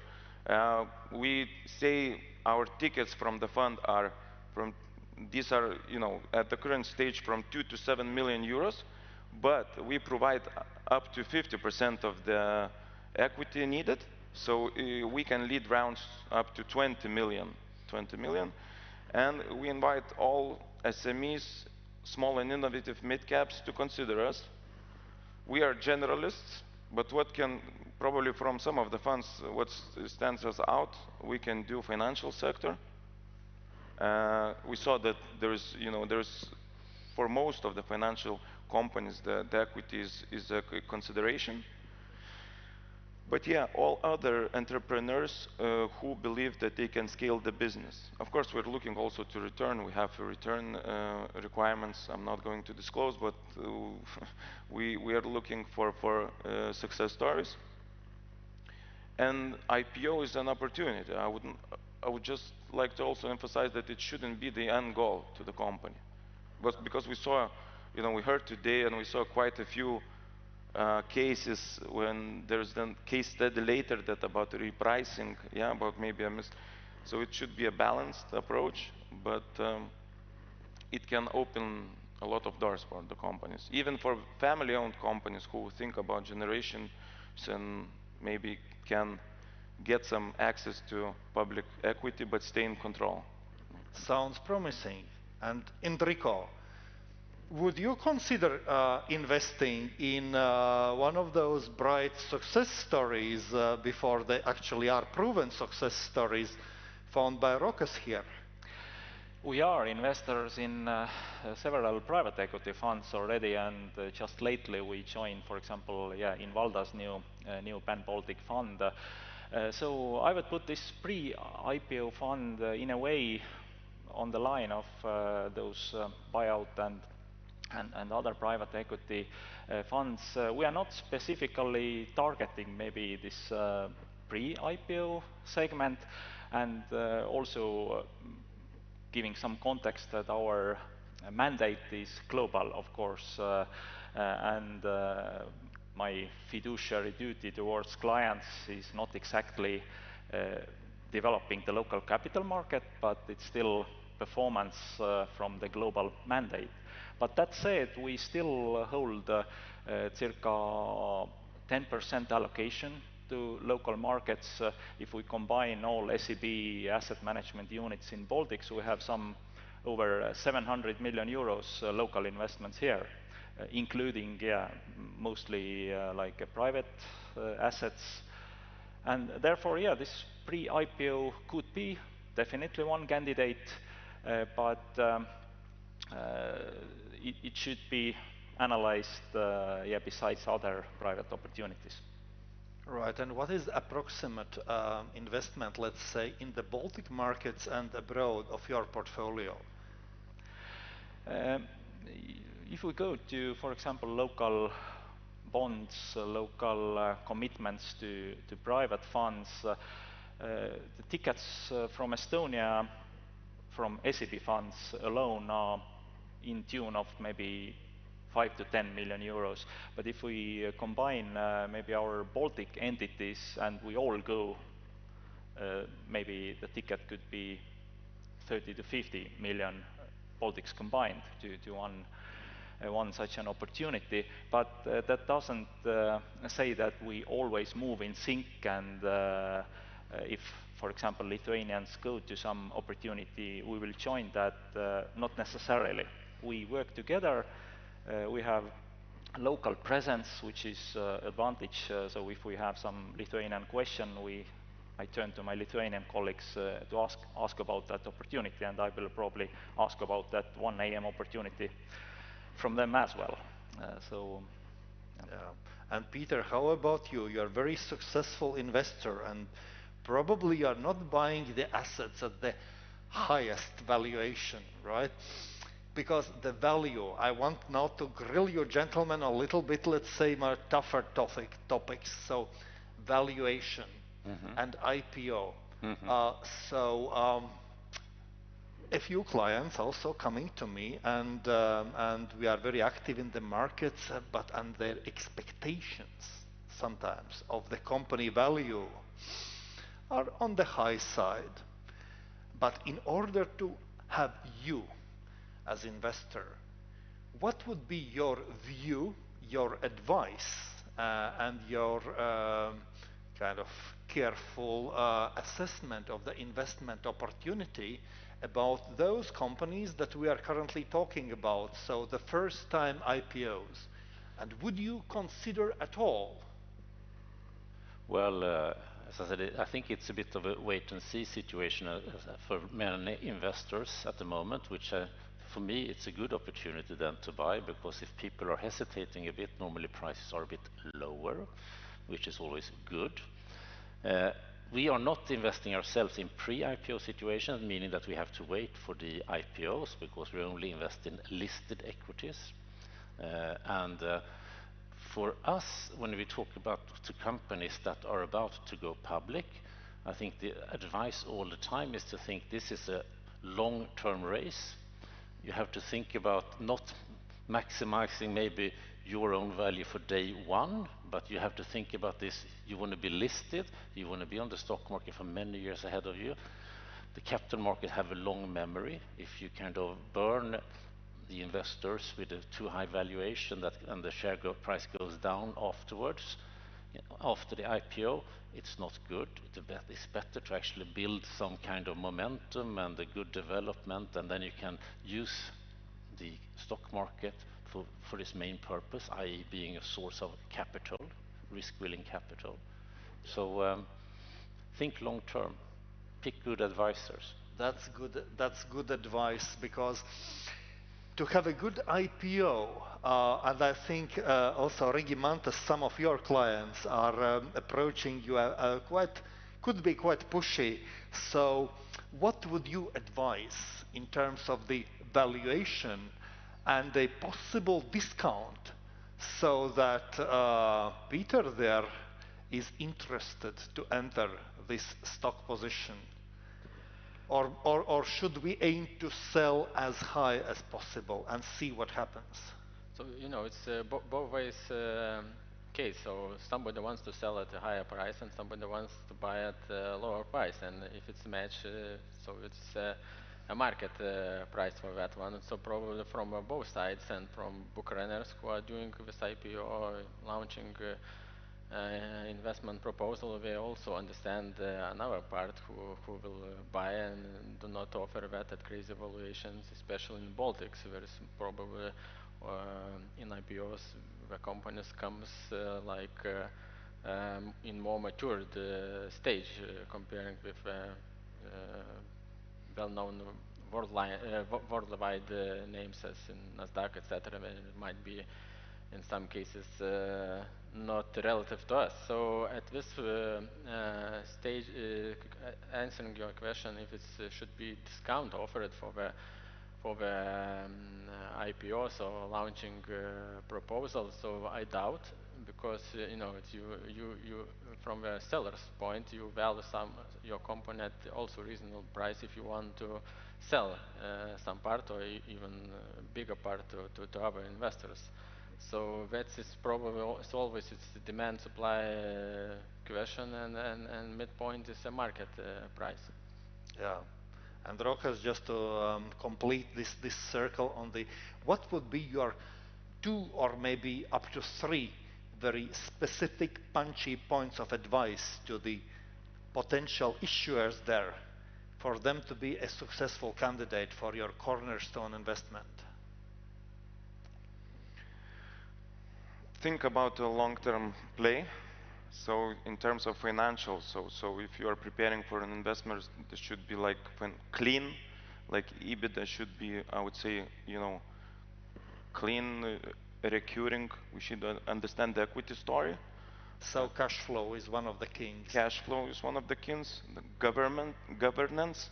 So you know, we should have a clear board.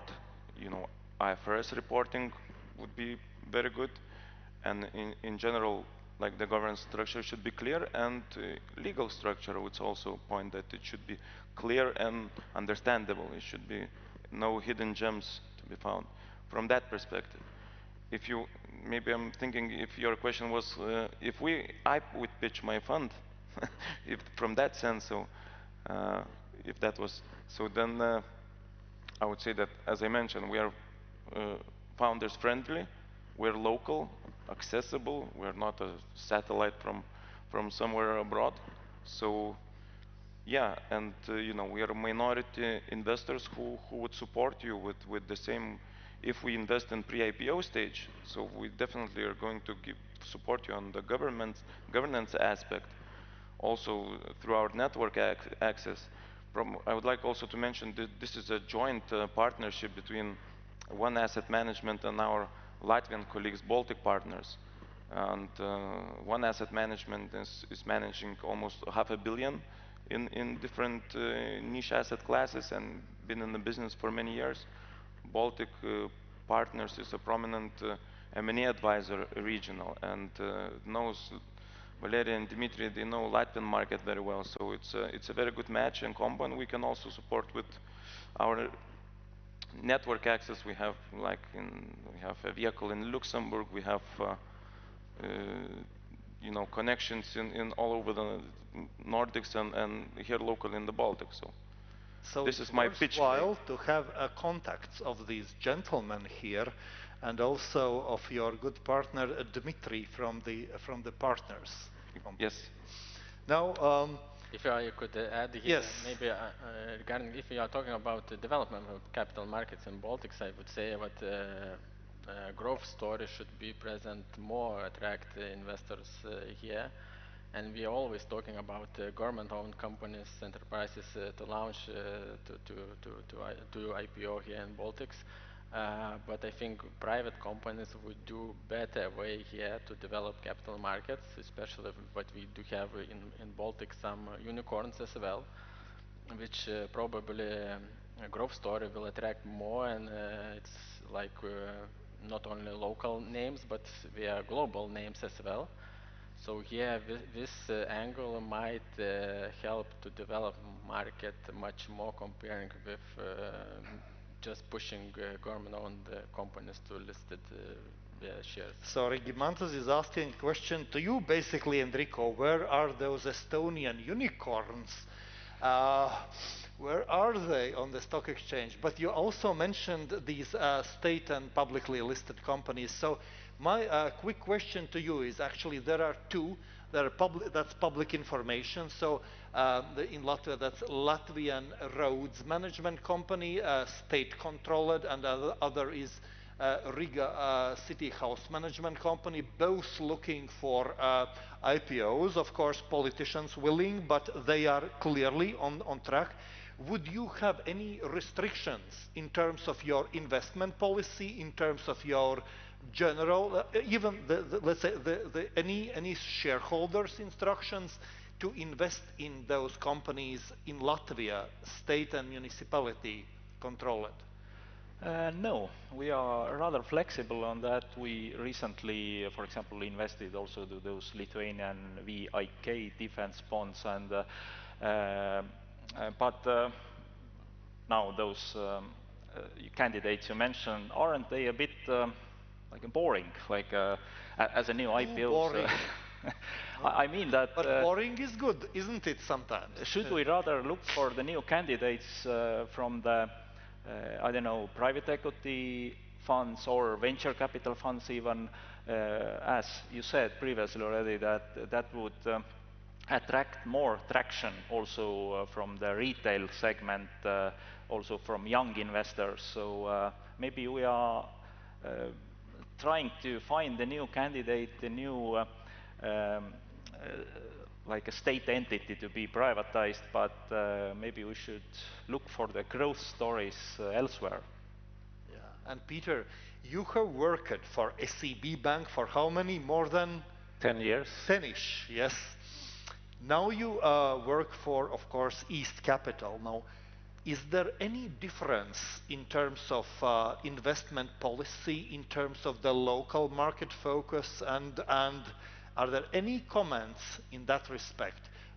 You working for a bank, or now this huge investment fund? I mean, it's so long time ago since I worked at SEB. So yeah, it's almost 30 years ago, but I can only say that it was a fantastic experience, and I learned a lot, which I've been trying to take advantage and use at East Capital. So we have been we learned a lot from SEB over the years. So it's and we also work a lot with SEB. They are our main custodian, so yeah, we see them every day. Okay, just good words. Peter, whilst you are here on this topic, let's now discuss this. We have heard that in Latvia there are about 12 billion of residence deposits. In Lithuania, a ballpark of 27. Wow. And Peter, based on your experience, what is your guidance? How can we energize that capital? Is there room still for more investment funds? Is there needs to be more offerings? Is it just the financial literacy? What is the problem? I think there are many different things, and again, if we should look at Sweden as an example, which has a thriving capital market, one thing is to make it very easy to invest with this, how we say, account where you don't really pay any taxes until you pay a nominal tax every year, a bit like what has been introduced in Lithuania. That's one thing. The other thing is to think about, you seem to have a lot of money on the accounts, but people are not really maybe daring to go into other sources of investment, so you need to do more education, that is clear. I think even though they might be boring, these state-owned companies, you need to lead the way maybe to say that even if the government is privatizing, so it's a solid signal. That's one thing. I think you need to convince these unicorns also to list locally, because it's fun. People know about Bolt, they know about Vinted, they know about these strong brand names. And if we're also thinking about real estate, which is a sector which is very close to me, and we are about to launch our 5th real estate fund, I think you also should think about, why do people buy bonds rather than real estate? Because real estate is a similar type of return profile that you actually get paid a rent every month. And maybe you should think about real estate funds that pay dividend every month or something like that, to create a cash flow for people. So it's a more kind of bond-like investment, or more like a cash account investment. Peter, is real estate still the king of the asset classes, in your opinion? Indeed. It is? Yeah. And indeed. What is your reflection? It was mentioned on the previous panels that there will be an oversupply on, let's say, those fixed duration funds exiting now. What will happen, in your opinion? There might be good buying opportunities. You might be buying a few of those. And since we are launching a new fund, I'm clear that we think it's a good buying opportunity. No, but I think it's a bit sad with this, when you have these pension reforms that have been implemented, and we are now in Lithuania, and it happened in Estonia. We are backtracking a bit on that and letting people leave, because it means that these structures that real estate need to be part of, you cannot trust them as much as before, because you need to be able to trust long-term capital to be a long-term investor in real estate. So I think we need to think about how to make it, how we say, foreseeable and predictable. And Enrico, is there still a room for new funds in the market? Real estate, bonds, maybe multi-class? In bonds, I think there is more room. We don't have many such fixed income focused local investors, and that could facilitate the development of the capital markets as well. And we, as a pension portfolio managers, also outsource the management to other funds frequently, so that could include some local bond funds. Why not as well? And there are some existing already today. But you know, the legislation between Baltics is rather different. In Estonia, we are very liberal. We can buy up to 100% of the issue. It can be non-listed, non-rated, but our Latvian, Lithuanian colleagues face very many barriers there, and I would encourage the regulators also in Latvia and Lithuania to ease that a bit, so that we could access also wider universe. Okay, and you heard that the Baltic residents are reasonably cash rich. Now, has that been what this, let's touch this topic of this. I really liked your minister's comment. He was sitting in the chair where you are sitting, and he said that that was one of the stupidest mistakes that your country has performed. Now, what happened? You see. So, what happened in Estonia as a result of this second pillar of the pension reform? Was the money returning to the markets, or it was just sitting on the accounts, or maybe there are more TV sets, refrigerators, and washing machines? Business going Yeah, well. the statistics is a bit maybe conflicting, but for sure more than a half of that withdrawn money sat on the current accounts 1 year after the withdrawal. So it just sat, lost its money, its value due to inflation. Yeah, some was spent on refrigerators and TV sets as well, but I wouldn't exaggerate that either. The point is that this money didn't start investing, meaning that those people who were investors before, they rather stayed in the second pillar system. And those who left actually were not investors and didn't become investors either. So it amplified those differences even further. But now, yeah, we are already in AUM levels above the pre-reform stance. So, yeah, I would encourage Lithuanians to cheer up as well in face of that. Regimantas, do you accept this encouragement? What is your view of the pension reform? So we have an example, Estonian example, so probably we will follow the same percentage point. Hope that at least with investment returning to the market, or at least people who will take the money from the second pillar will do by themselves, investing in whatever, it's in Baltics or in global funds, etc. So let's hope at that projection, but let's see. So do you recommend our policymakers to do the same? I heard our minister, and I was happy hearing he said, thanks to God and politicians, we will not do that in Latvia. But I know for sure that more than half a year ago, it was definitely on the agenda. So, Regimantas, your recommendation to our policymakers?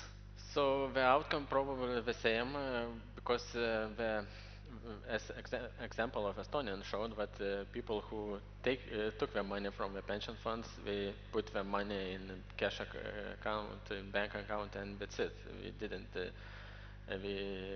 do anything else over here. So that's losing the value, especially from 2021, 2022, when the markets was on positive trend, etc. So the probability what will happen the same in Lithuania is huge, high. So the same it might be in Latvia as well. So if this happen in two countries, so do not do the same mistake in the third one. You hear, dear colleagues, wise advice. And Rokas, yeah, let's. No, maybe two things. One thing, there will be a winner in this pension reform, and it will be our electronics retailers who are struggling a bit now.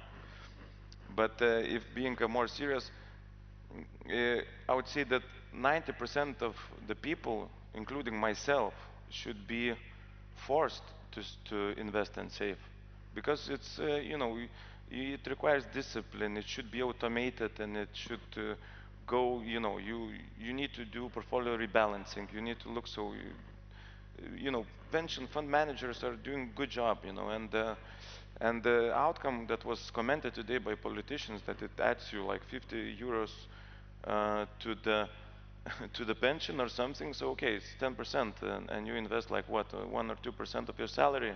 What would it be if you didn't have this pension? So probably you would consume it.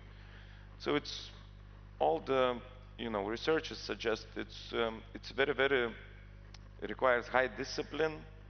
So, and you have to have many pockets, and pension pillars, second, third, are those pockets where it should be for, I suppose, everyone. If it's very low income, still to some extent you should think about it.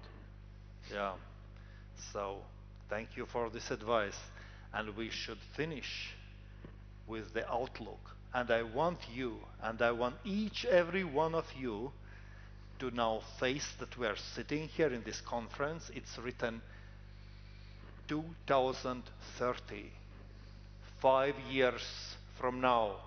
And this is the same panel, and you're the same audience. And I would like to start with you, Peter. So what has happened? What topics are we discussing in 2030? What is your dream and your outlook? I hope that we're talking about a very vibrant stock market where you have lots of entrepreneurs that have been listed with their unicorns and smaller companies, and that you see a broad knowledge of the stock markets with continued high participation by retail, but on a bigger market. And I also hope that you have a very vibrant real estate market where you see lots of players as well in the commercial side. And Regimantas, what problems we are solving in 5 years from now? I hope there will be no problems at that time.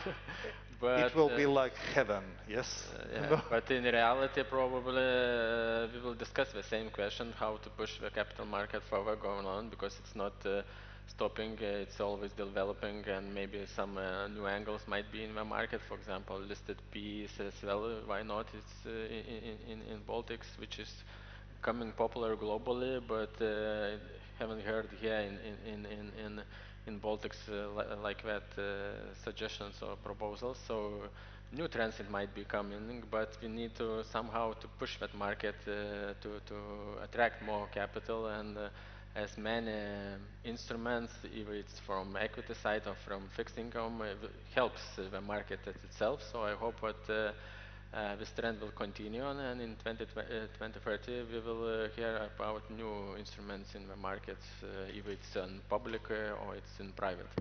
Yeah. Enrico, how is your portfolio looking on that year?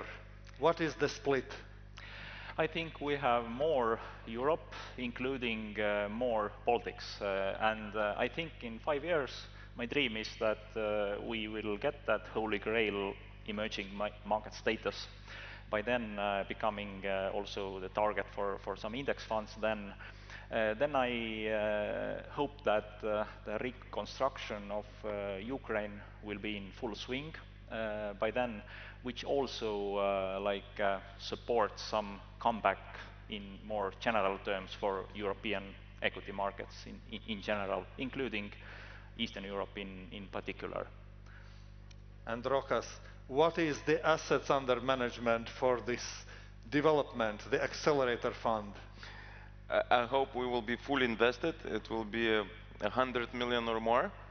I hope after this IPO drought globally and in the Baltics, this is a new wave is coming, and we will have a few very decent listings. And I hope that our people will be able to, to buy like Ignitis or other Baltic listed stocks through Revolut or Robinhood in their apps. Yeah.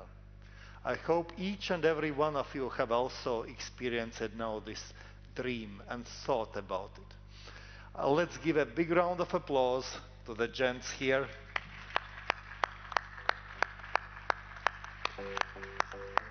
Thank you. Thank you. Thanks.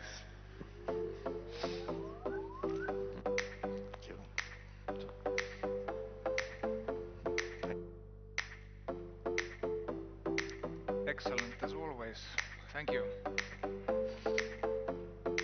And we are done. I'm not going to summarize what I've heard.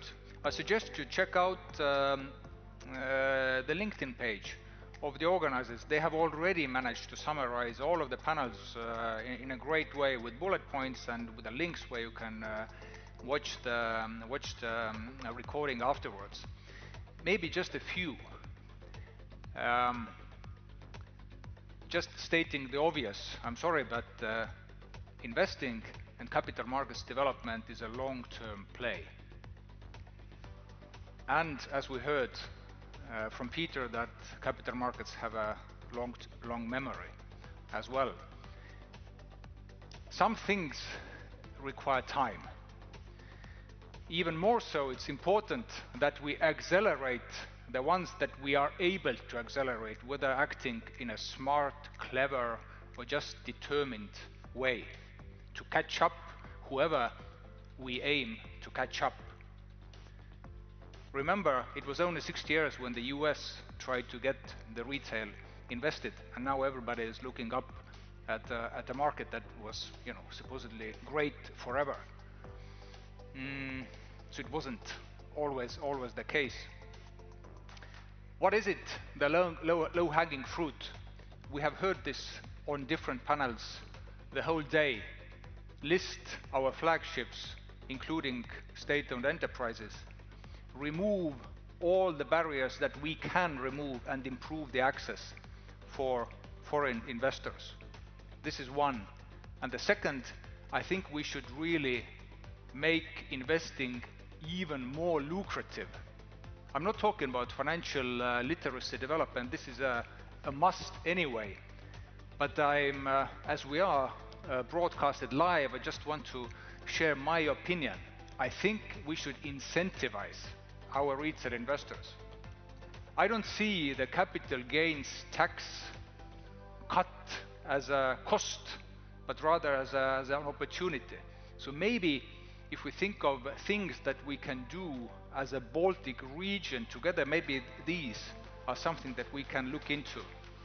First the listings, then the barriers, and then the incentivizing of our retail, who is today dominating the market, and I have a feeling that they will be dominating the market also in 5 years' time.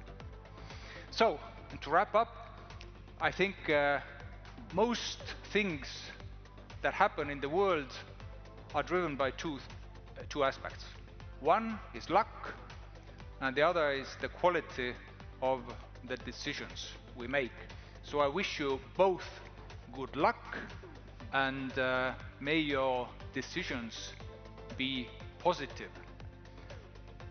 You have been a great audience. I think the event is getting better and better every time. I know I said this also last year, but it just gets, I think now the organizers want to throw me off a plane for the next opening. I hope not, but I'm ready with a parachute. And as you are already clapping, then keep going. Thank you organizers, thank you partners, thank you supporters, and of course thank you great audience, and see you November 5th, 2026.